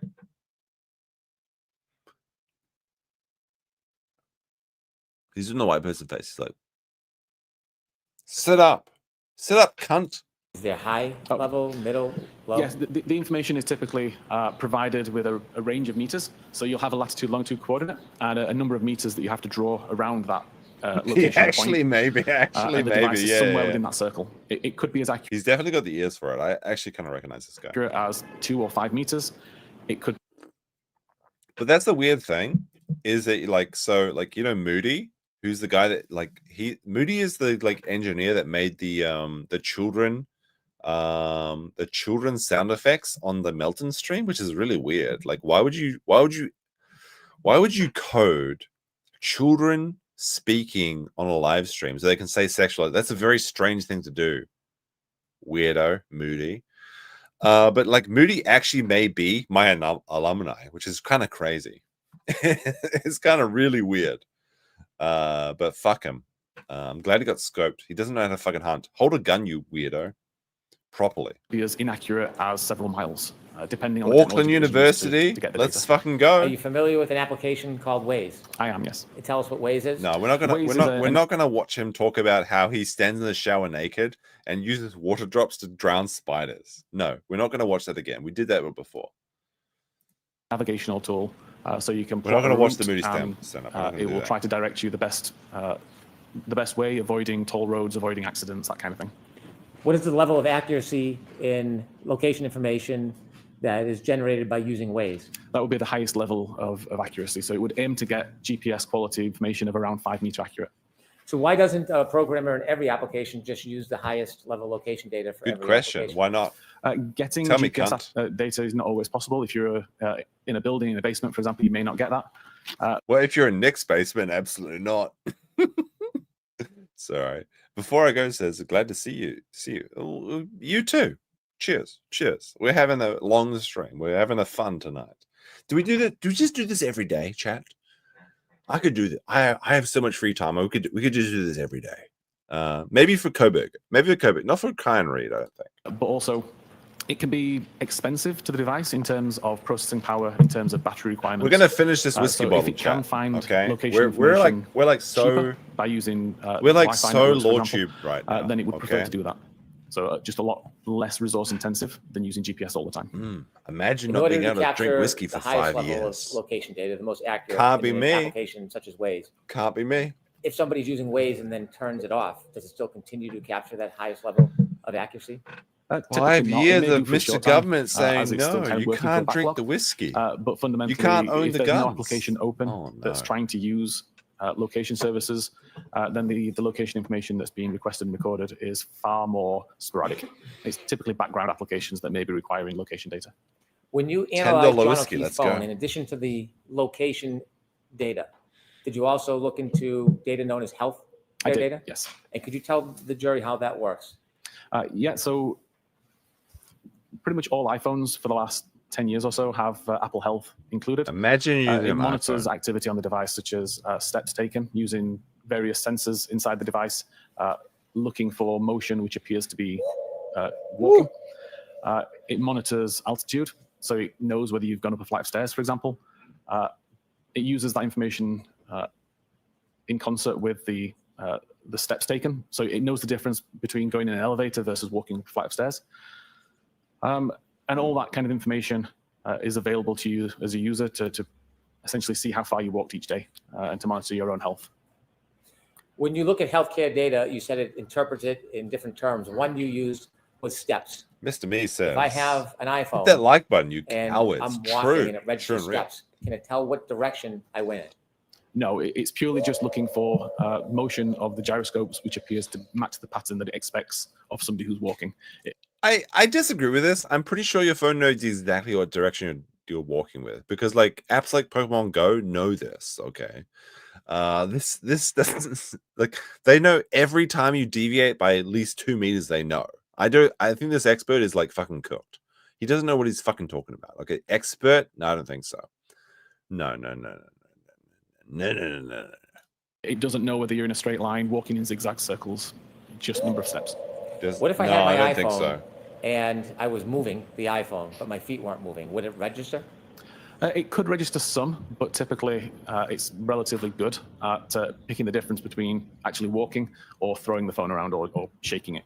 No, because I disagree with this, because like if you play Pokemon Go, you could like have the eggs, you have to hatch them, you have to walk like 10 kilometers. The phones are very good at knowing how much you've run, how much you've walked, right? So this is just not true. This guy does not know what he's talking about. The phones know everything. If you have a phone on you at any time, they know every fucking thing you do. If you deviate a 1 meter, they know. This is not true. This guy does not know what he's talking about. His ears are big and he's not accurate. This is a bad expert. This guy, we got to get him out of the fucking court. This is bullshit, chat. Yeah, Pokemon Go to the polls, yes. Does it store with date and time? So there's two locations that health data is stored. Primarily a database called healthdb_secure, and that aggregates the information into periods of time. So you may have a 10-minute period where it says 100 steps were taken. It could be that the 100 steps were taken in the first 2 minutes, and then virtually nothing was done for 8 minutes there. But there's another database called Cache Encrypted C, which is more granular. It's where the information is written originally prior to it being aggregated and moved into the bigger health database. You also mentioned. All right, before he mentions whatever you're going to talk about, can we do a fit check? I'm sorry, but like what the fuck is this? Okay, like people give me shit for my shoes being like yellow or some shit, whatever. But like he's wearing a gray suit with a blue purple shirt and a black tie. I'm sorry, this does not work. This does not work. Sorry, this is not good. The tie is darker than your entire ensemble. No. This does not work. Okay, you need to have a fucking light tie with this outfit. Am I right, chat? Ladies in chat, please respond. Okay, this does not work. This is like the black tie. No. You get like a black jacket, a white shirt, and a black tie. Okay. I understand that. But like the gray suit with the purple shirt or whatever, or like blue, I don't give a shit. And I'm like, no. This does not work. This fit check, he's failed. This is a failure of the fit check. Okay, please respond. That the healthcare data has a term known as steps. Yeah. If the movement registers as steps, would that necessarily mean that a person was walking up or down steps? Sorry, we're talking about steps taken or flights climbed? I'm sorry, flights climbed. A flight climbed, according to Apple, is essentially an incline of 3 meters over 16 steps taken. So it wouldn't really matter whether it was walking up a flight of stairs, walking up a steep inclined hill, on an escalator, something like that. If there is movement that appears to be walking and an incline of 3 meters, then that would be considered a flight climb event. Is there any other ways that the phone could register flights climbed, but the person's not actually walking up or down stairs? So I did test this a few months ago, driving in my vehicle. I was able to, if I just put a phone on my dock as I'm driving around, nothing was recorded. But I found that if I was actually holding the phone while driving at the same time, then the natural suspension of the vehicle plus the movement of my arm would be considered enough to be steps. So this guy knows how to cheat when he's playing Pokemon Go, because like when I'm like in a car, it doesn't work. But if I'm like holding on a bicycle, it kind of works. Mr. Me says for $2. What disbout? I gotta go to work soon. I mean, I know what that's like, bro. I'm working right now. Oh man, these trial streams. Oh my goodness, parole officer. I'm so working right now. Oh my goodness. Like, but to be fair, like this is actually suffering. The only reason this is bearable is that I'm drinking. If I was not drunk, I could not deal with this. Okay. So if chat wants to do Coburger stream, I'm willing to stream the entire Coburger stream. We're gonna be fucking drunk the entire time because this is boring as shit. I'm sorry. The trial content not good. He also said, hit that like button, you cowards. True and real. Thank you for the 2. Much appreciated. And if that motion happened while I was driving up a hill, it would also result in a flight climb event. I actually am interested in Coburger. Consistently resulted in, I think it was 9. I have not played Pokemon Go in 5 years, but my ex-Chinese girlfriend is very invested in Pokemon Go. So much so that she came to Japan to play it in summer. In flights. Just like Sam. Like, Sam, go to fucking bed, Sam. You got work tomorrow. But she was also playing Pokemon Go in summer, which is insufferable. Stairs climbed. I remember everything. Up the same hill multiple times. In your studies, what elevation change would have to be present if you were in a car with a phone and it would register healthcare data as Pulling out random chat members. level of elevation that would trigger That's that? where we are. Again, it's just a 3 meter incline is required. Did you say 3 meter? 3 meter. 3 meter. Do the Americans know what a 3 meter is? Is that like 9 feet or some shit? What is 3 meters? Is Andrew Summer 3 meter man? He's a very tall boy. The healthcare data, in addition to being able to give a range of time of movement and defining general terms, whether it's steps or stairs, is there any other information about healthcare data that is important in your analysis of this case? All right, we're gonna stop this, okay? Because this chat is like actually making me mad. What the fuck's a kilometer? How is this difficult? Fucking Americans, please respond, okay? So you have like a centimeter. A centimeter is about like the same as your like finger, right? 10 centimeters is the 10th of a meter. 1 meter is like 1 meter, okay? You have like 1,000 meters, that's like a kilometer. It makes so much fucking sense. But Americans are like, well, I mean, I got my pinky, it's like a 1 inch, and like 12 inches is a foot, and like 12 feet is a yard or something, and like I don't know, 65 yards is like a mile. Nobody knows like metric system is superior, okay? Imperial people, like, first of all, Americans say they're free, but they use the imperial system. That doesn't make sense. Explain it to me. Why should a pint not be like in milliliters? Americans, please respond. Sorry, can you just repeat that, please? I'm Sure. just trying to think. Exactly. The healthcare Please repeat data it. you shared tells us there's movement. Yes. And it may come in the term Mate is steps. French. You Wait, also what? shared that the healthcare data Mate is French. can show elevation. That can come in the term Look, I can tell you about Kencho, right, Sam? flights. Yes. Is there any other information about the healthcare data you looked at? Did you look at it across a wide range in this case? No, it was just the steps and the flight climb that I was interested in. What is the time period you looked at the healthcare data for in this case? Between midnight and 6 a.m. or 6:30 a.m. That's midnight on January On 29, 29th. 2022 till about 6 a.m.? Yes. And before we get to any the stream goes presentations, until the stream's end. Like we're watching at 1.25 speed, so we're gonna do the whole stream. Ooh, I'm not saying up to like it. It takes as long as it takes. Okay, this is work. Okay, this is what lawyers do. They drink whiskey and they talk about court cases. Okay, you make jokes like, "Oh my goodness, online queries. I was talking about 2 online queers today." That's like a joke. This is law content. did you see movement Very on that true. phone Leave a relative to leave a healthcare like data to the at different Aussie points list. through the night? I did, yes. And did you identify those different times in your report? I did. You created a PowerPoint for Mr. O'Keefe's phone. Are those time points and movements, are they indicated in the PowerPoint as well? They are, yes. So you had, with Mr. O'Keefe's phone, you looked at location data, you looked at healthcare data. Is there any other data you found important in your analysis to try to track the movements or non-movements of the phone of John O'Keefe on January 29, 2022? Yes, I've also looked at battery temperature information and at a feature called Doppler, which is monitoring for Face ID. Tell us a little bit about the battery temperature. Is it the battery temperature of the phone or part of the phone? There's a battery temperature sensor built inside the phone within the battery, and it's essentially always checking for battery overheats or battery cooldowns to the point where performance will be affected and the device needs to power off to save itself being damaged. So that temperature information isn't recording ambient temperature. It's not interested in the temperature in the room, for example. It's purely interested in the battery temperature. But it is affected by ambient temperature. And I, again, did lots of testing by putting the phone into controlled temperature environments, so inside a freezer for a set amount of time, to monitor how the battery temperature would decrease over time, given the environment it was in. Bringing it back into a warm environment and testing how long it takes to increase. Putting the device outside. I live in Calgary, where it's pretty cold in winter. So putting it outside, it was like 40 Fahrenheit, I think it calculates to. And the temperature of the environment had a big impact on the battery temperature that was recorded by the device. Were you able to track the changes in battery temperature for Mr. O'Keefe's cell phone over the course of the... All right, so 40 Fahrenheit is apparently 4 degrees. This is fucking cold. That's cold.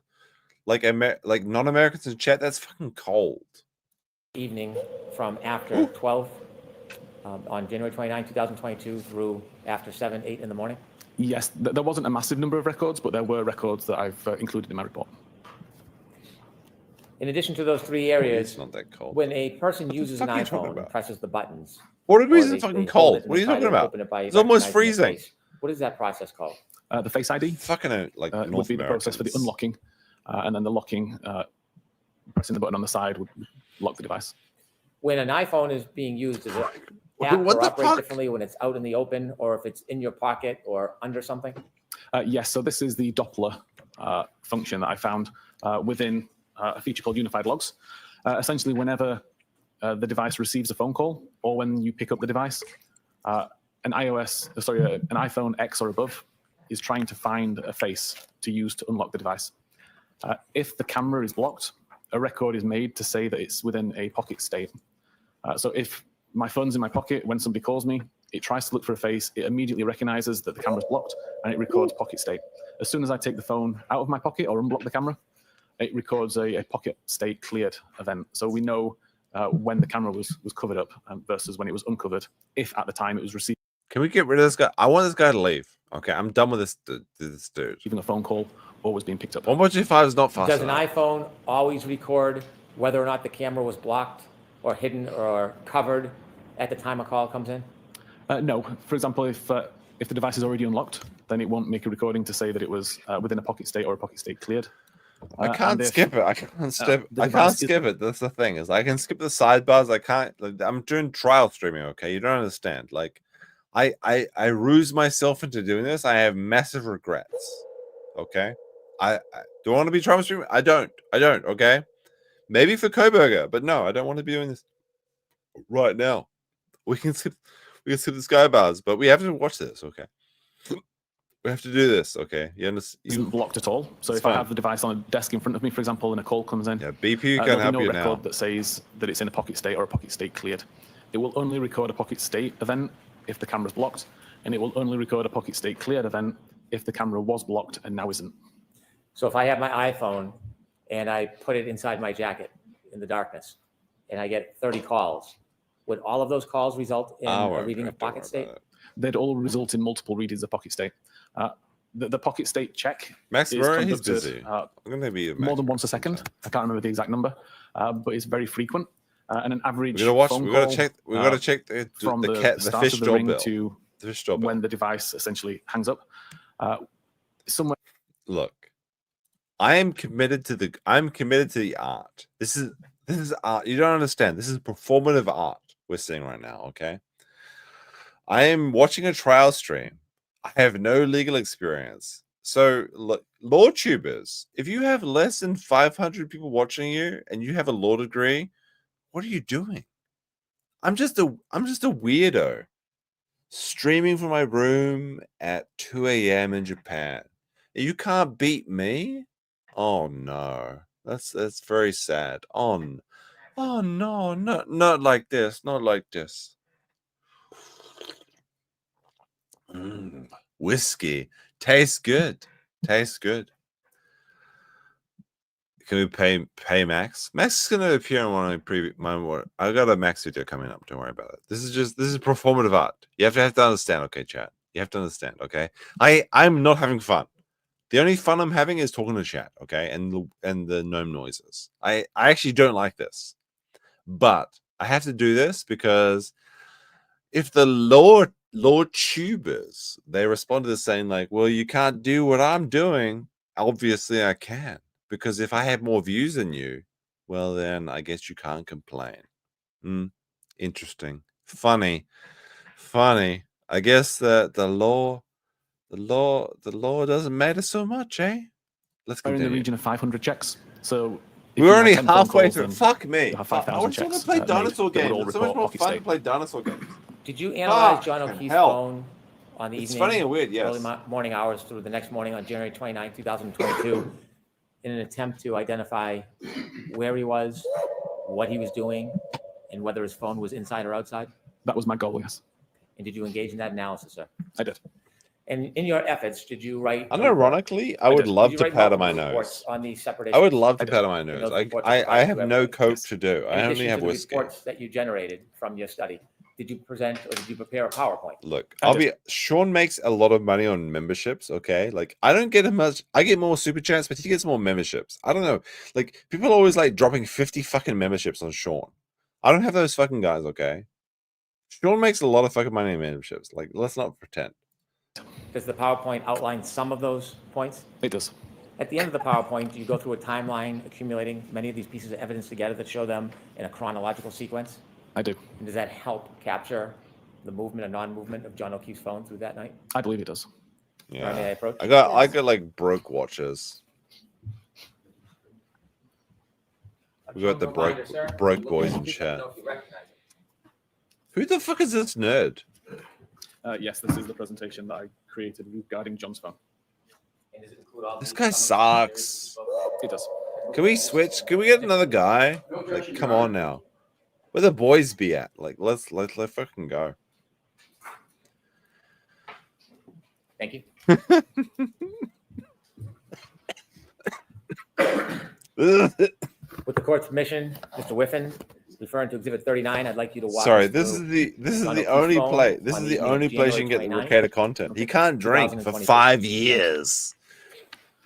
So I start the presentation with location data. Tastes good. As I mentioned earlier, this comes from the cache.sqlite database, which is considered the most reliable location. Catch me outside. How about most that? reliable file for location data on an iOS device. stores information You want to whenever get drunk? You location can't information do is it, requested. Rekieta boy. That could be through user interaction with This the device is using cheap something like whiskey. Waze. It could be background activity, just depending on what applications the user has open, what settings the user has chosen. It's constantly I don't know if this is trying true. to find its I don't know if location this and is true. record. Wait a second. I don't know if this is true. My memberships are higher than. Wait, sorry. No, Sean gets like he has like 50 member drops. Okay, there's no chance. I think Sean gets more members than me. But Mr. Me with the $2 says, "We salute your hard work." Yeah, this is. Oh man, this work. Fuck me. Oh man, I had to drive my kids. Oh man, I have to drive around a Mustang. Oh fuck, then I have to drink whiskey. Oh man, this is so fucking hard. Oh man, I really don't. You know what, chat? I want to risk this. Like my life is so good. I just want the government to be involved in my life for 5 years. Like I just have to drink whiskey and have other people do the work. This is too difficult. I just want the government to interfere with me for 5 years. Holy shit. Hey, you better shut your fucking mouth, kitty. I drive when I need to, okay? I actually have a license, okay? Unlike Max.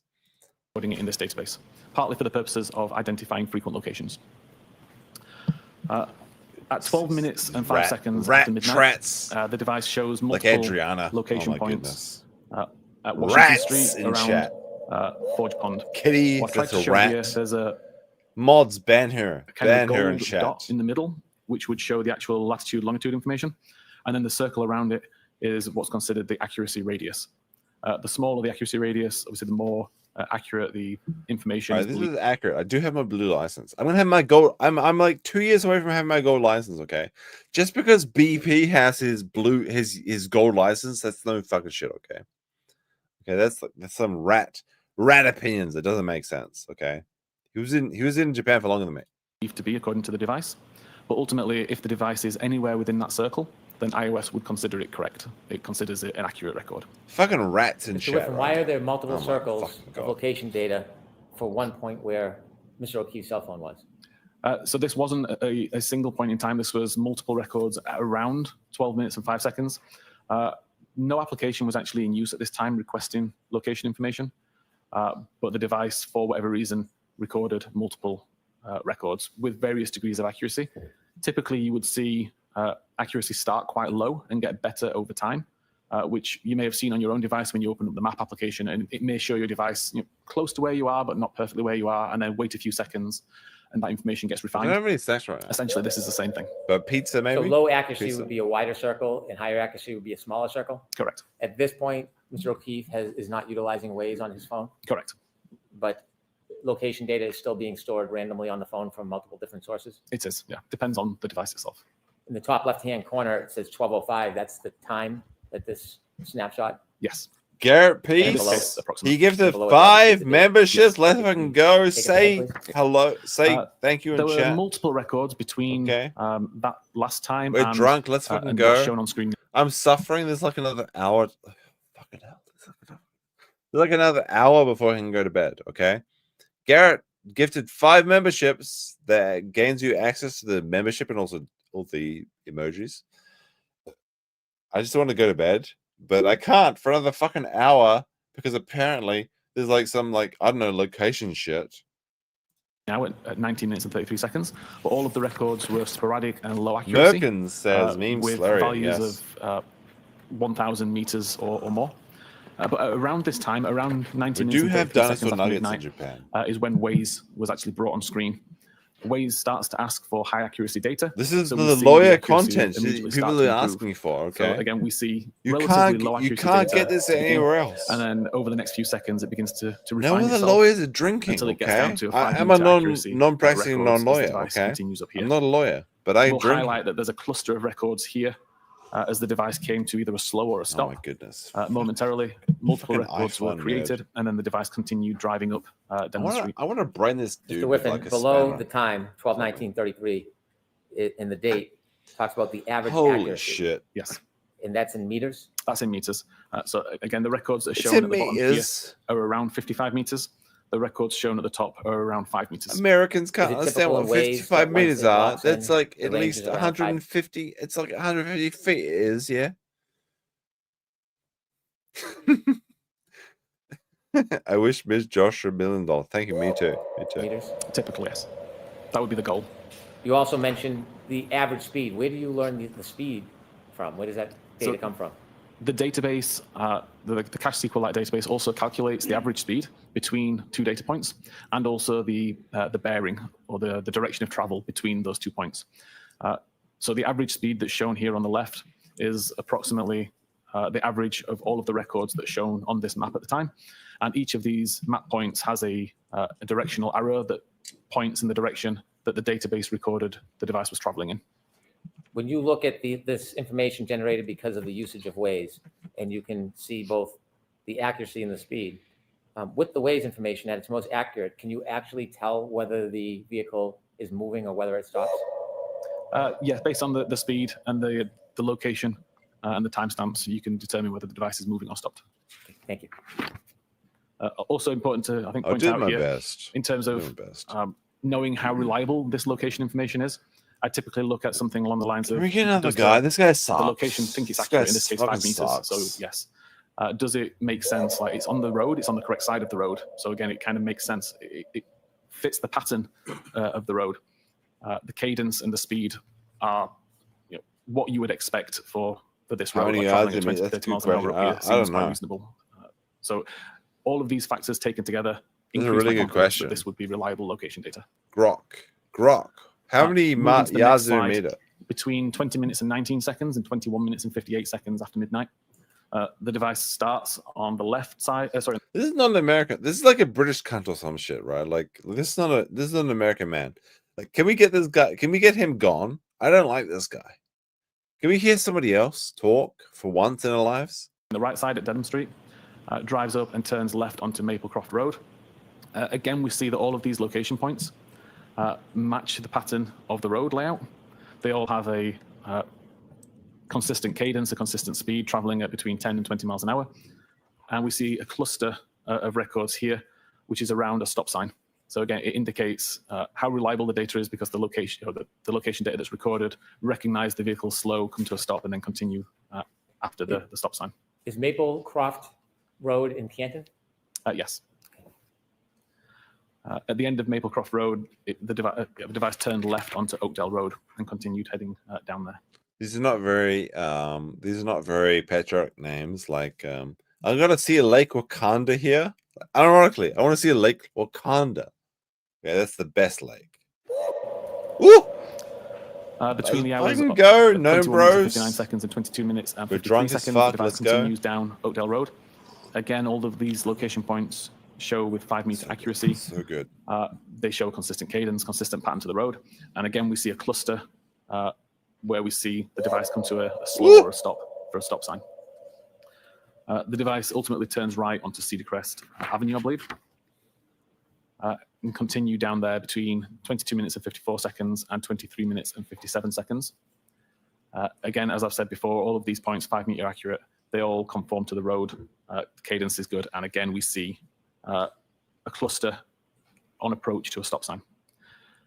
The device shows that it overshot Fairview Road and continued turning up Cedar Crest, but came to a stop somewhere between 50 and 51. And at 23 minutes and 58 seconds, the device appears to have turned around, so potentially a 3-point turn, in order to head back down Cedar Crest Road and turn right onto Fairview Road. Again, accuracy 5 meters, good cadence, good conformity to the road, all appears to be reliable and make sense, traveling at an average of 20 miles an hour. And that road coming down at the bottom of the screen where John O'Keefe's phone travels, that's Fairview Road? This is Fairview Road here, yes. The next few slides replay that same data, but instead of showing multiple points on one graph or on one map, it's going to show one location point per slide. So at 24 minutes and 20 seconds, we see the device is already on Fairview Road, accuracy of 5 meters, traveling at 14.8 meters and heading south. 24 minutes and 21 seconds is now at 16.2 meters, but it's still highly accurate information. 24 minutes and 22 seconds, traveling at 18.3 miles an hour. 24 minutes and 23 seconds, traveling at 16.9. 24 minutes and 24 seconds after midnight, traveling at 16.9. 24 minutes and 25 seconds, traveling at 16.6. 24 minutes, 26 seconds, traveling at 17. 24 minutes, 27 seconds, traveling at 15.9 miles an hour. And at 24 minutes, 28 seconds, traveling at 14.5 miles an hour, at which point it's approximately outside number 34, around the driveway area.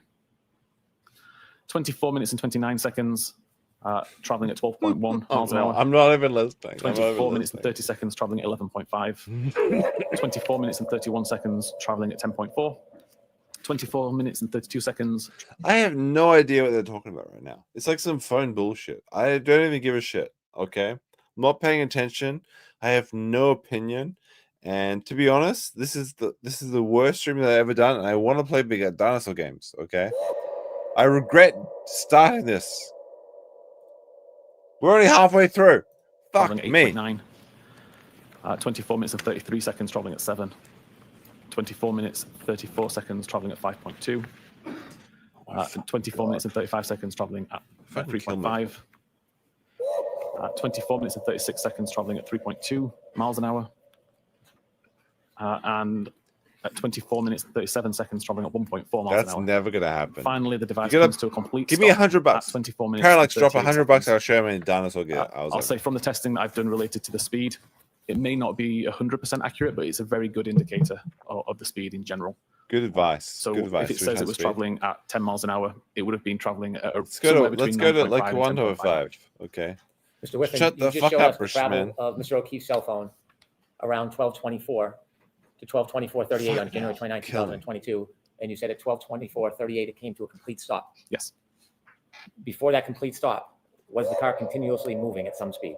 Yes, this is the first record that shows 0 miles per hour or 0 meters per second. Prior to this, there was always a record that showed some level of speed. If you look at number 34 on that chalk, if you can highlight it, please. If the driveway were at the right side, the top side of the house. Yes. Does your studies indicate that the vehicle, or at least the phone, traveled past the driveway before it stopped? Ask it non-meeting, please. Did this car or the phone that was in the car ever stop at the driveway of that address? No, according to the location and the speed data from the device, by the time it was approximately the driveway. Can we get this guy go? I don't like this guy. 9 miles an hour. Have you ever seen a photograph of that address? I have. You have or have not? I have. And in that address, do you see on the far left corner of that address, the yard, there's a flagpole? Yes. Where this car stops, or this phone stops at 12:20. We're not switching to dinosaur games, okay? I want to play dinosaur games, but we have to do trial stream, okay? So because we can say that we're doing the trial streams. That's the thing. 24:33. How close is the phone to that flagpole? I believe very close. And do you ever see the car or the phone? All right, if Tiny Gray, if you drop $100 right now, I'll start playing dinosaur games. Okay, I will abandon this joke for $100. We'll play dinosaur games right fucking now. Stop anywhere near that driveway? No. Please continue. Between 24 minutes and 39 seconds and 25 minutes and 8 seconds, there were a cluster of more records, all showing 5-meter accuracy, but no movement. Although the center point does move around a little bit. You could interpret this as movement, but because all of the radii overlap, there's also a good chance that there's no movement that actually occurred here. I would This is love just to the play device, dinosaur. as it's This trying to fucking refine its sucks. location. I hate myself right now. At 25 minutes and 30 seconds, we see a relatively... Thing is, so we got like 500 people watching us right now. All right, we're losing streamers. Okay, we're losing. I understand we're losing tabs, but we still got like 500 people watching us. If you're a law tuber and you're fighting for 500 live viewers, that's fucking embarrassing. Like holy shit. Nobody gives a shit. We got like 1,600 people watching the fish fucking doorbell right now. Okay? Tiny Gray says, I'm low on funds. Drink 3 fingers of booze. That's not gonna happen, but like this fucking sucks. Trial streaming is the worst, okay? I hate this. I just want to watch the fish doorbell and play dinosaur games. It's so much more fun. But I'm like, this is like purgatory for streamers, okay? You know what I mean? You know what I mean? No, oh no, I did 4 years of a JD. Well, I got my Juris Doctorate, but I'm a lawyer now. I'm gonna stream the law tube or some shit. Oh fuck me, it's boring. Well, you played your fucking self, okay? Woo! Suffer, cunts, suffer. Significant change where the accuracy Clip it, Alyssa. I don't give a shit. Clip it. Drops to 34 meters. We do see a course or a bearing that shows that the device reported it was heading I need to west. see some real donos. But again, this accuracy radius includes the previous locations anyway. So it's difficult to differentiate between actual movement based on this location data or just on the... She's a hag. People are defending a hag. You don't understand, chat. She's old. The fact that the accuracy reduced, the center point shifted because of the accuracy change, and therefore a bearing. So, like the BK, the Brian Kirkeberger trial, there's actually some interesting stuff there. Like, there's some wild stuff. The state has not actually proved that the touch DNA is from Kirkeberger. I'm actually starting to believe the naysayers, like Excited Utterance, that Australian Chickaroo. She actually has some like real arguments. I'm actually starting to wait a minute. Maybe he's actually innocent. I don't know. I feel like Kirkeberger did it, but like I'm starting to see a difference. Okay. Was attributed to it when he should. Chat has had Okay, Max, actually some Hag questions Max, about yeah. the chalk on that indicates 20. Look, chat. You don't understand. The hag girlfriend, she's the best girlfriend. Okay, you don't even understand. Hag girlfriends are top tier. 5 minutes, 30 seconds, so 12, 25, 30. The circles become larger. Correct. Is Waze still being used, or has Waze been stopped? No, Waze has been closed at this point for about 40 or 50 seconds. For how long, sir? About 40 or 50 seconds. This location data, or this circle, the perimeter, that's not coming from the Waze application anymore? No, the location data never came from the Waze application. Waze was requesting location data. iOS is responding to that request, and as part of that response, would write All right, information. I have to address this because, like, I have no idea who Tenma is, but Tenma Matsuri in Japan is actually really good. So in July, come to Osaka and you can see Tenma Matsuri. But Tenma, the VTuber, that's some Andrew shit, okay?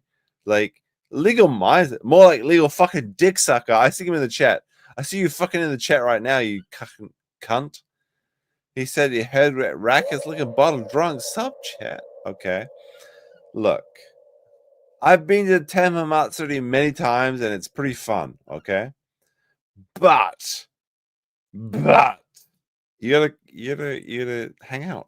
I can show you Tenma Matsuri, Andrew. Okay. Anyway, continuing with this, like, why did I agree to do this? This sucks. Trial streams fucking suck. This is terrible. I've already got the money. Like, the chat has already given me the money, but I have to like stream this stream for like 4 more hours. I don't understand this. This doesn't make sense. Sorry. Like, these trial streams, these fucking suck. This is a bad business proposition. Let's continue for this weirdo faggot.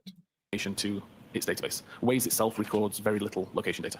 Suffer? So when you look at that I'm suffering right circle, now. based on location data alone, could the phone be anywhere within that circle? Correct. There is a bullet pinpoint center of that circle? Yes. That center of the circle doesn't kill me. necessarily mean that the phone Just kill is me. that location, does it? It doesn't know. The center point is purely an indication of where you need to draw the center in order to draw the radius. If we didn't have a center point, how would you know where to draw this circle? And so the phone could be anywhere in that circle, close to 34, inside 34, 32. Objection, Your Honor. Ask it non-leading, please. What the fuck was this? What the fuck was this snort? We got the pig. Wait. I literally unplugged my microphone. We got a pig posting in chat. Let's Be anywhere in play that. inside 34, 32. Objection, Your Honor. Ask it non-leading. What the fuck is this? The fucking snort. Play one more time. We gotta hear the snort. Anywhere in that circle, close to 34, inside 34, 32. Objection, Your Honor. Ask it non-leading, please. Could the phone be What the fuck is happening? And now the snorting begins. Holy shit. Matt from Tinder says, trial streams suck, cope and sneed. Very good. Anywhere in that circle. We're gonna get one more snort. I'm gonna fucking take a piss. 34, 32. Objection, Your Honor. Ask it non-leading, please. Could the phone be anywhere in that circle? All right, chat. I'm gonna go to the bathroom. I'm gonna play the stream. I don't even give a shit. I'm muting myself and going to take a piss. Just suffer, because I don't give a shit. This is awful. It could. Could it be at the center point? It could. Could it be still in the car? It could. Continue, please. Between 25 minutes and 31 seconds and 25 minutes and 36 seconds, there's an additional cluster of I don't even give a location shit. data, Suffer chat. ranging I between have 61 no meters idea what you're accuracy and saying. 17 I meters don't accuracy. care. This sucks. All of them Trial roughly streams are centered on the same boring. point, Trial streams are approximately, worse and than all of the, reactionary content. accuracy Okay, it's radius, easier covers content. Okay, the same you're a area. trial There's so much streamer. overlap in these Step records the that fuck the up. device, I'm going is to essentially take anywhere a within a piss. smaller circle. Between 27 minutes and 35 seconds and 38 minutes and 15 seconds, there was approximately 50 low accuracy records. Again, the device wasn't being used to ask for location data. This is completely passive and resulting in some pretty poor location data. I've highlighted with the red arrow where the 34 Fairview Road is. And we can see, although a lot of these location data do overlap with that point, there are location information here that doesn't. At 38 minutes and 16 seconds, the accuracy improves again. Is now 18 meters accurate, but continues to show approximately the same location that we saw 10 or 15 minutes earlier, around the flagpole area. 38 minutes and 17 seconds, same general area, slightly higher accuracy information down to 14 meters. 38 minutes and 18 seconds, accuracy increased to 12 meters, shifted slightly. Now the flagpole area is essentially at the lower side of this circle. Obviously, the top side of the circle now includes part of 34 Fairview. If the location information is indicated by the circle and the circle has shifted, does that mean necessarily the phone has moved? Not necessarily. Typically, you could assume it has, but when we're already talking about accuracies of 12, 13, 14 meters, it starts to become a little bit harder to determine how accurate this data is. So at this point in time, it could be anywhere within this circle, and the movement of the center point could just be the result of refinement of the device or environmental conditions that suddenly change. If the weather changes, it could cause the device to slightly miscalculate or to calculate differently. Would a snowstorm or a blizzard potentially impact the precision of location information that's not precise like Waze? It definitely has the potential to, yes. How about a phone being covered? Could that affect it? That could also affect it, yes. If somebody was lying on a phone, could that affect it? That could affect it. Could being in a building affect it? It could. Thank you. Done that one at 38 minutes and 20 seconds. Again, refining information more. We've got an 8 meter accurate radius. Is this cunt focusing still primarily talking? on the I have front no yard, idea. I washed my towards hands. the Yes, left I side. did. Yes, I did. Okay. And then accuracy of 7 meters at 38 minutes and 21 seconds. Again, showing that same general area. I don't have such. I have the most between alien 40 minutes and figure. 22 seconds and 59 minutes and 29 seconds. Accuracy fairly drops off again. We see some fairly wild records that don't cover the area at all. But we also see some more accurate records showing, again, where the red arrow points at Fairview Road. Those records are highlighted here, just between 40 minutes and 22 seconds and 59 minutes, 29 seconds, only showing records of 25 meter accuracy or better. And again, it's kind of focusing on that flagpole area. Between 1 a.m. and 2 a.m., only looking at location information, which is 25 meters accurate or better. And Again, Grace kind of says, focuses I'm all around fun. the front Drink yard three area, big of the booze. although some of these happen. accuracies are still rather large and could put the device Drunk. inside 34 Trial on the opposite side of the streams street, suck. Cope yeah, and Smead. Very towards true. 32. Thank you very much. Between 2 a.m. and 3 a.m., fairly similar story. Again, most of these Picture boy, points are let's centered go. around that same location at the front yard. Similarly, between 3 and 4 a.m. How is 4 and that one 5, fucking? That's between like 5 and another 6. hour. Fuck In me. fact, if I take all of the location fucking data kill between me. 25 minutes after midnight until 6 a.m. Please tell me it's only like looking at 30 minutes records of that like report 10 meter accuracy or sidebars or better, some shit. then This typically is they all focus suffering. around that same location at the front of the yard. I'm not nearest actually to where suffering the, right now. The flagpole found. I'd like to ask you some questions about this photograph. There's a red circle with a bunch of red dots in the middle. Yes. Would those red dots indicate the center of some location that was captured at a particular point over that night? Yes. So each of those center dots is the center of a 10 meter accurate or better location record. I chose to not show the accuracy radius circle on this image just purely because it makes it hard to see when you've got all these intersecting lines. What was But the chat? ultimately, Send if it you were to again. draw a 10 Send it meter again in radius the around chat. all of these points, they will all fall within the large red circle that's shown. So this photograph was meant to take readings from the most accurate of the data throughout the night? Correct. Fucking kill me. This is suffering. Like, holy shit. How do you do this? Like, I've been going for like, like 4 hours. This is like half a work of day. Like, no, this circle only includes 10 meter accuracy or better. The fact that the center like dots are in truck different drivers, Truck Is that drivers have inconsistent only with the got phone being like in the same place, a not moving the third entire of time? their shift right now. It could indicate movement. It could indicate refinement. Is it impossible to Slaru. tell? It's impossible to tell at this level of detail anyway. Are all of these dots given the range, 10 meters or under, are all these dots and all these readings of the high frequency data that you compiled for that night, are they all consistent with Mr. O'Keefe's phone being near the flagpole and not moving that night? Yes, Your Honor. I think that's a reasonable Actually, assumption.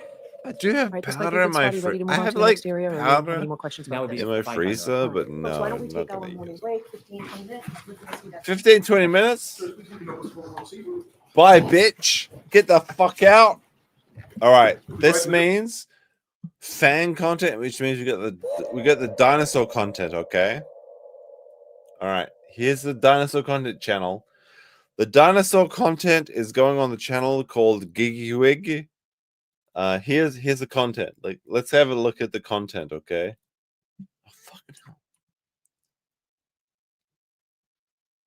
All right. This is the content you can expect from my new dinosaur channel. Press. It's not fucking. Fuck! My neighbors are mad. Can we? This is why you never take the bait. This is on the true. aisle. Don't take the bait. Don't take the bait, chat, on the aisle. This is the dinosaur. Fucking hell. It's not working. Ooh.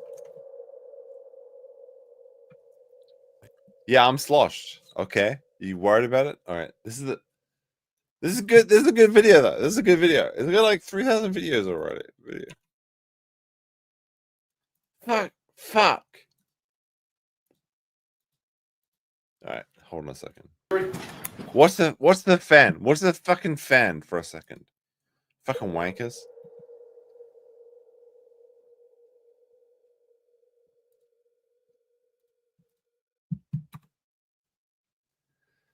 Oh my goodness. I'm a big metal fan. Yeah, me too. Okay.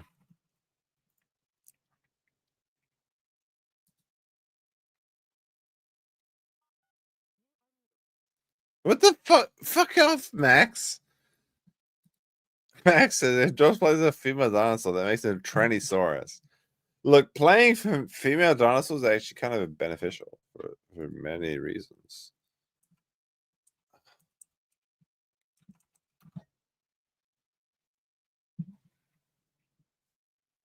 Fan death is a Korean thing, okay? That doesn't happen, okay? Fuck, why is this not working? Okay. We have no noises are working, but nothing else works.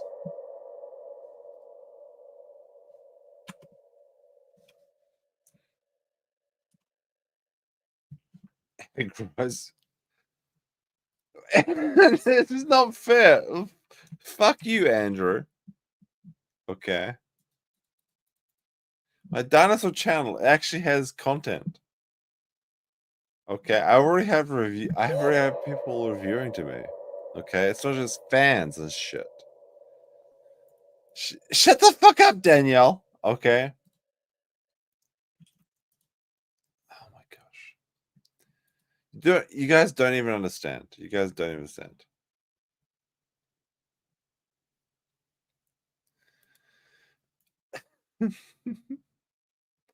It's amazing to see someone this drunk on stream but still sitting upright. This is the content you won't get from Nick. Okay. I am the most sober drunk law tuber, okay? I'm a non-practicing non-lawyer, okay? But I drink more than they do because the lawyers, they be in no shit, okay? Like Andrew's like don't believe his fucking lies, okay? This is like fucking Nagini is telling you to like follow their posts or some shit. Like, don't believe Nagini's lies, okay? He's spending the Somali dollars, so he's got like $20,000 to spend on this stream, okay? Drop some fucking big chats then, like, you fucking cunt. Anyway, the dinosaur channel is it's called Gigwig, okay? I'm gonna drop a dinosaur video in the next couple days.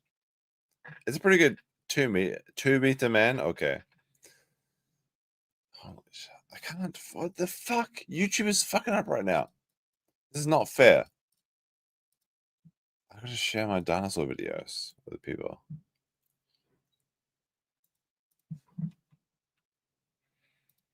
I want to show you I actually have croc tent. That's the thing, is I'm so fucking mad because I have croc tent to share with you.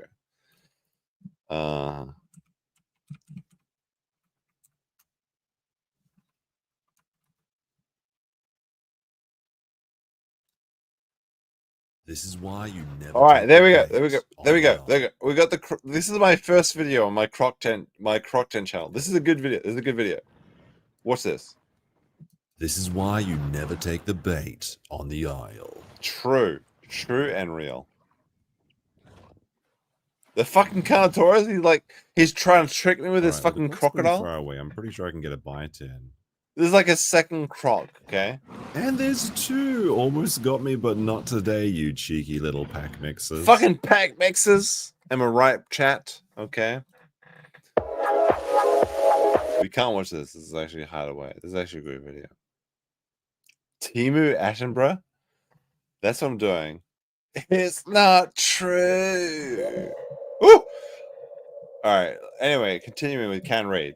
This is the thing, is that if you watch Karen Read on the replay, you get to just skip past the fucking sidebars. This is why Kurt's content is better than everyone else's. Ask you whether It's not content, it's croc tent. Okay. Look at this. This is why you. So this fucking wanker. I was playing my Dilophosaur. On the aisle. And this fucking baby Carnotaurus tried to bait me. He tried to bait me into the water. I knew that was a fucking bait. I knew that was bait. Okay? It was one croc. I'm not gonna fall for this. Far away. I'm pretty sure I can get a bite in. Okay, there's two crocs. And this second croc, he fails. Fuck you, second croc. Two. Almost got me, but not today, you cheeky little pack mixers. Unbelievable. Anyway. Let's continue with the Karen Read, I guess. It's like a fan or some shit.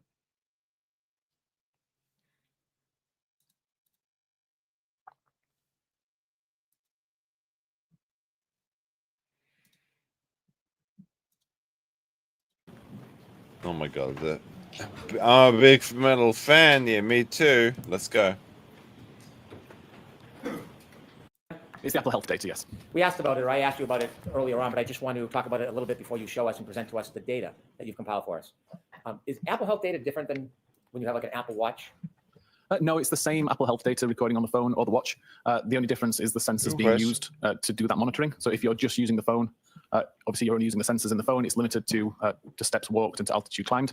If you're wearing a watch, it can also do those things, but it can also add things like blood pressure monitoring and things like that. Does Apple Health data require an internet connection? It doesn't, no. So it's all self-survives on the phone itself? It is. So without having an internet connection, it will still store the data? Correct. If I have an iPhone, is it storing health data even if I didn't ask for it to do so? Yes. Unless you actively turn the feature off, it will by default try to track movement. Is it something that is hidden that I wouldn't see unless I look for it? No, there's an application for Apple Health, and then the settings are quite obvious in the settings screen.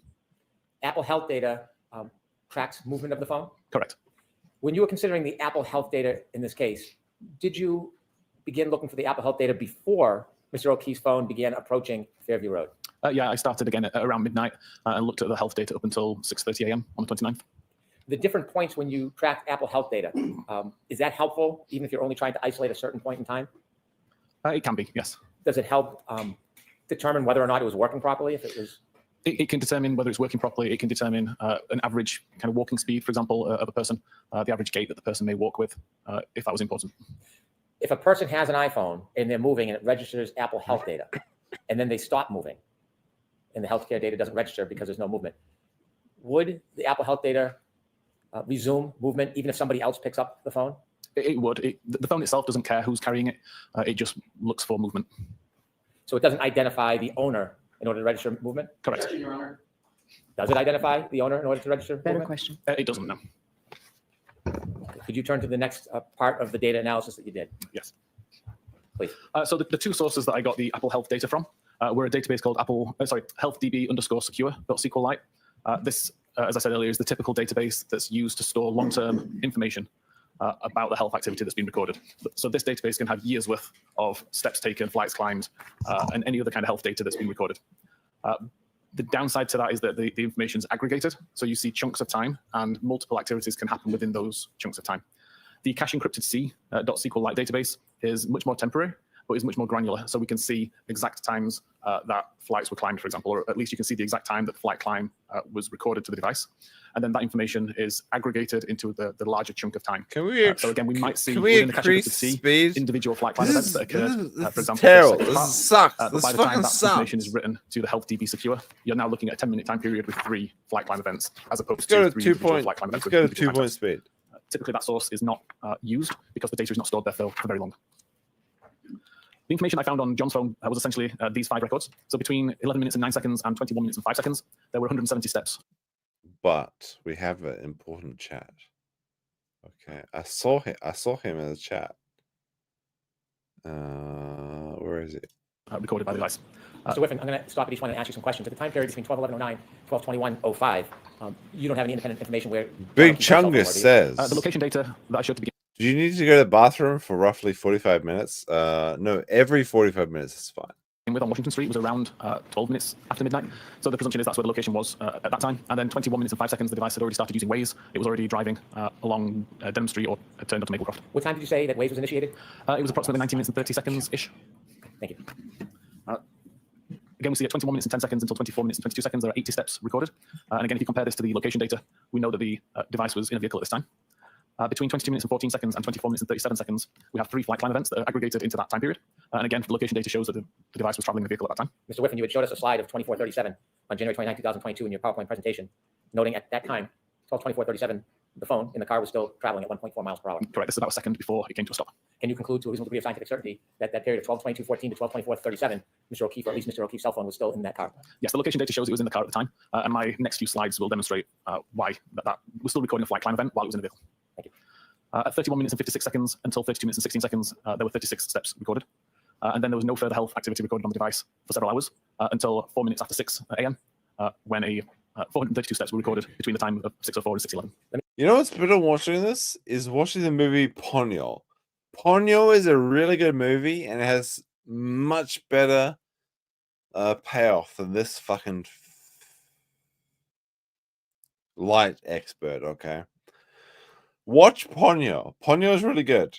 Let me ask you about that 12:31:56 to 12:32:16 time period. We can see larger ranges in the time period range. That is a smaller range comparatively. Yes. Okay.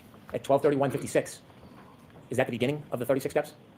Essentially, yeah, it takes the timestamps from the cache encrypted C, looks at when the first step occurred, looks at when the last step occurred, and aggregates the times based on that. So 12:32:16 would be the last steps taken for that cell phone. Correct. And in between that time period, there's 36 steps. You shared earlier that it doesn't indicate the direction of the steps.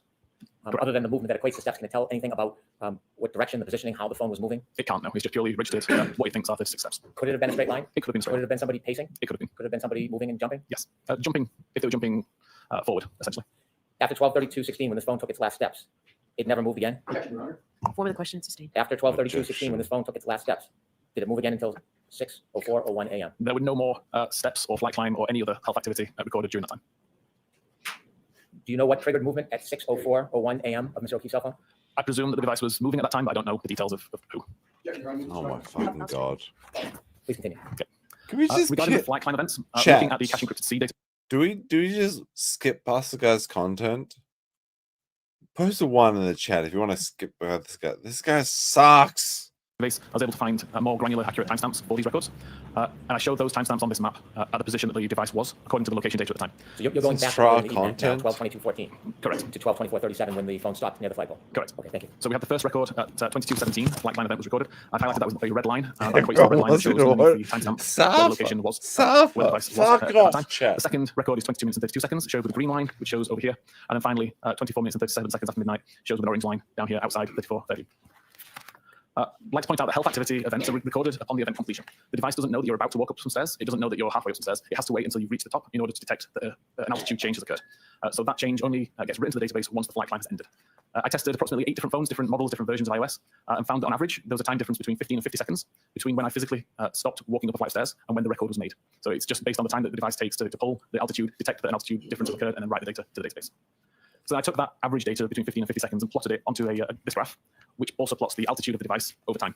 So the red line here shows the time according to the cache encrypted C database where the first flight climb event was recorded at 22 minutes and 17 seconds. Working back 15 seconds from that to say that with the gap that I know exists between the flight climb ending and when the record was recorded, the flight climb event is presumed to have occurred within this red gradient area. The altitude information on the device shows that between those times, the altitude increased from around 41 meters to around 45 meters. You may recall earlier I said that it's a 3-meter incline that Apple considers a flight climb event. Therefore, the incline that occurred within this red gradient is sufficient to trip a flight climb event.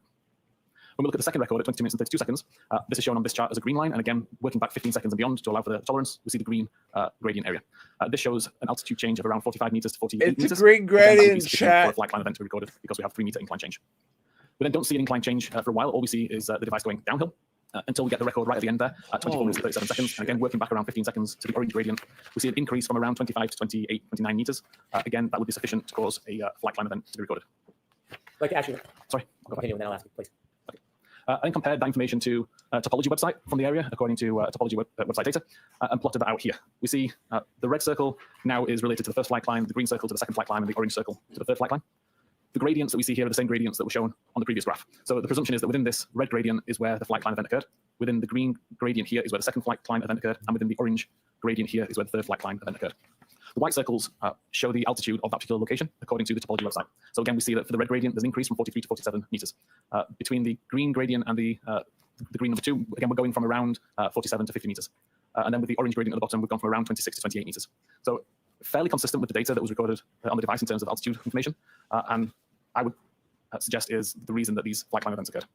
Mr. Whiffen, there's 3 different times. The first is 12/22/17. At that time, was the Waze data app initiated? It was. And did that indicate whether or not Mr. O'Keefe or his phone were traveling in a car at that time? Appeared to be still traveling in a car. At 12/22/32, was the Waze data initiated and active? It was, yes. And at that time, does the data indicate that Mr. O'Keefe's phone was in a vehicle and moving? It does. And you showed us a slide finally from 12/24/37 that the vehicle was still moving 1.4 miles per hour. Correct. And was the Waze data initiated and active at that time, 12/24/37? If I remember correctly, Waze had closed about 5 or 10 seconds earlier. Now, based on your study of the Waze information, the location information, the topography, and the healthcare data, do you have an opinion to a reasonable degree of scientific certainty whether the indication on the healthcare data reflecting flights of stairs, do you have an opinion whether or not that was registered as a result of a person holding a phone walking upstairs or for some other reason? Based on the location data, the health data, and the research that I did in the testing, I believe it is more likely that the device was in a vehicle traveling on a road going up an incline versus the location data being incorrect and the person being walking up physical stairs. Thank you. This fucking brutal. Like, what the fuck? So I'll address Tell the me! clocks. I just want. I even want to die. Why don't we just No, this is not okay. That is kind of covered in the next slide. Okay, maybe worth just jumping ahead to that slide. Explain the idea of 3 clocks. Yes. Essentially, there is one clock on an iPhone. It's the clock that you see. It's shown in the top corner, and all activity is related to that particular time. So when you receive a text message, the time that's shown in the database is related to the time that you can see on the phone. When you do health activity, it's related to the time that you see in the top corner of the phone. Everything's related to that time. The difference is within the current power This log. is not It's ending. a subset of files. stored on Stop. device devices. They use what's called a monotonic clock. I'm crashing It's out. not a Yes. clock that can actually be trusted to see when events occurred. It's the way that the device records time. It's essentially a counter that's just counting seconds since Like the device the was bottle? reset, basically. And I'm sure most people can recall a time Can when I end this set a stream clock if on a I- digital if I device, like the bottle, can I after like- 3 or 4 can months I later, end the clock it? Now it's not quite as accurate as it was when you left it. Time starts to drift. It might drift forward and be faster. It might drift slower and be further behind. That essentially happens with the monotonic clock as well. So you have to take the values that the monotonic clock provides and add or subtract different values, which are essentially offsets, in order to get the accurate time. And that's what I'll be displaying in this slide here. It sucks. The confusion with the idea of 3 clocks, I believe, comes from the way that I'm sorry. Magnet We're actually in order to display skipping. power log We're data. skipping this. They show boy. a monotonic date and time, a baseband date and time, and a display date and time within the power log records. As an examiner, it's really good to see this data and understand how the tool is determining these values. I'm sorry. Like, no. This is exactly the decision. I can't stand this guy. Like, no. This is not happening. Okay. We're skipping him. We're skipping him. We don't give a shit about the iPhone expert. Okay. We're like onto like this fucking thing. Okay. Wait, is this the end of the stream? Maybe. Well, thank fucking God. Holy shit.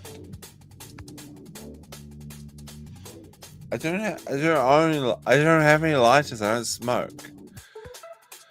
Holy shit, that was brutal. Oh my goodness. Kill me. What the fuck? Like, people are watching like a fucking metal fan for like an hour? I don't understand. Chat, please respond. Is this what lordships actually do? Holy fucking Christ. Do you want to see more Karen Read? Post a like in the chat or like the video, I guess. I'm gonna go to bed. This fucking sucks. LordTube content fucking sucks. I'm gonna say it. Okay? This is bullshit. This is bullshit. I would if I had a lighter, I would fucking flame my nipple right now just to go to bed.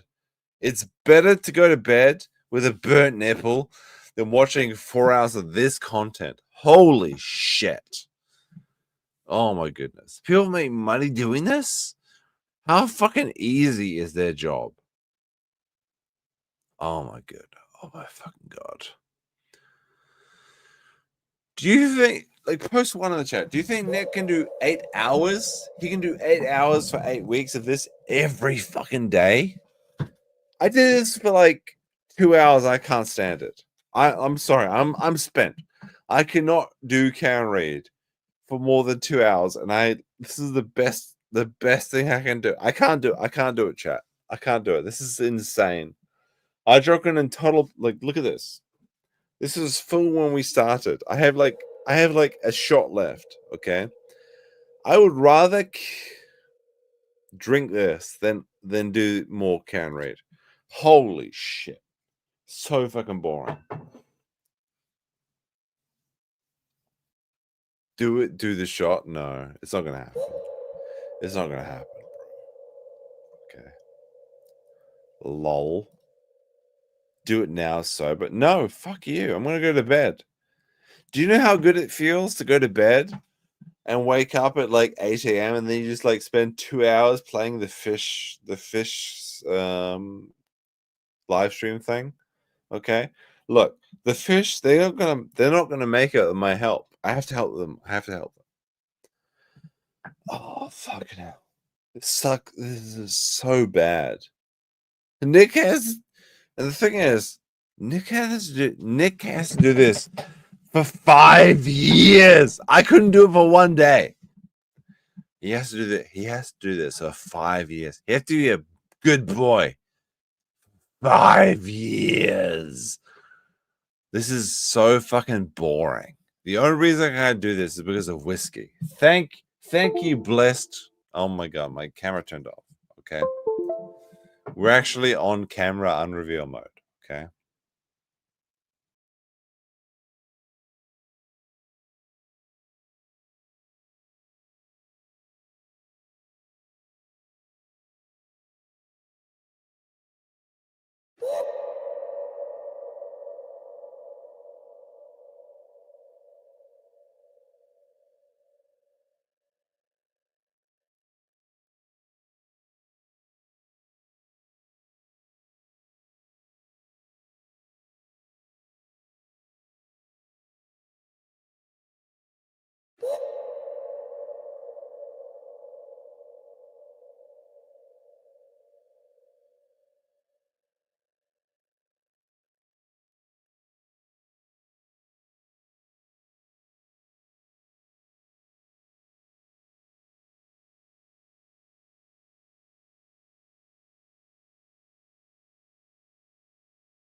Files stored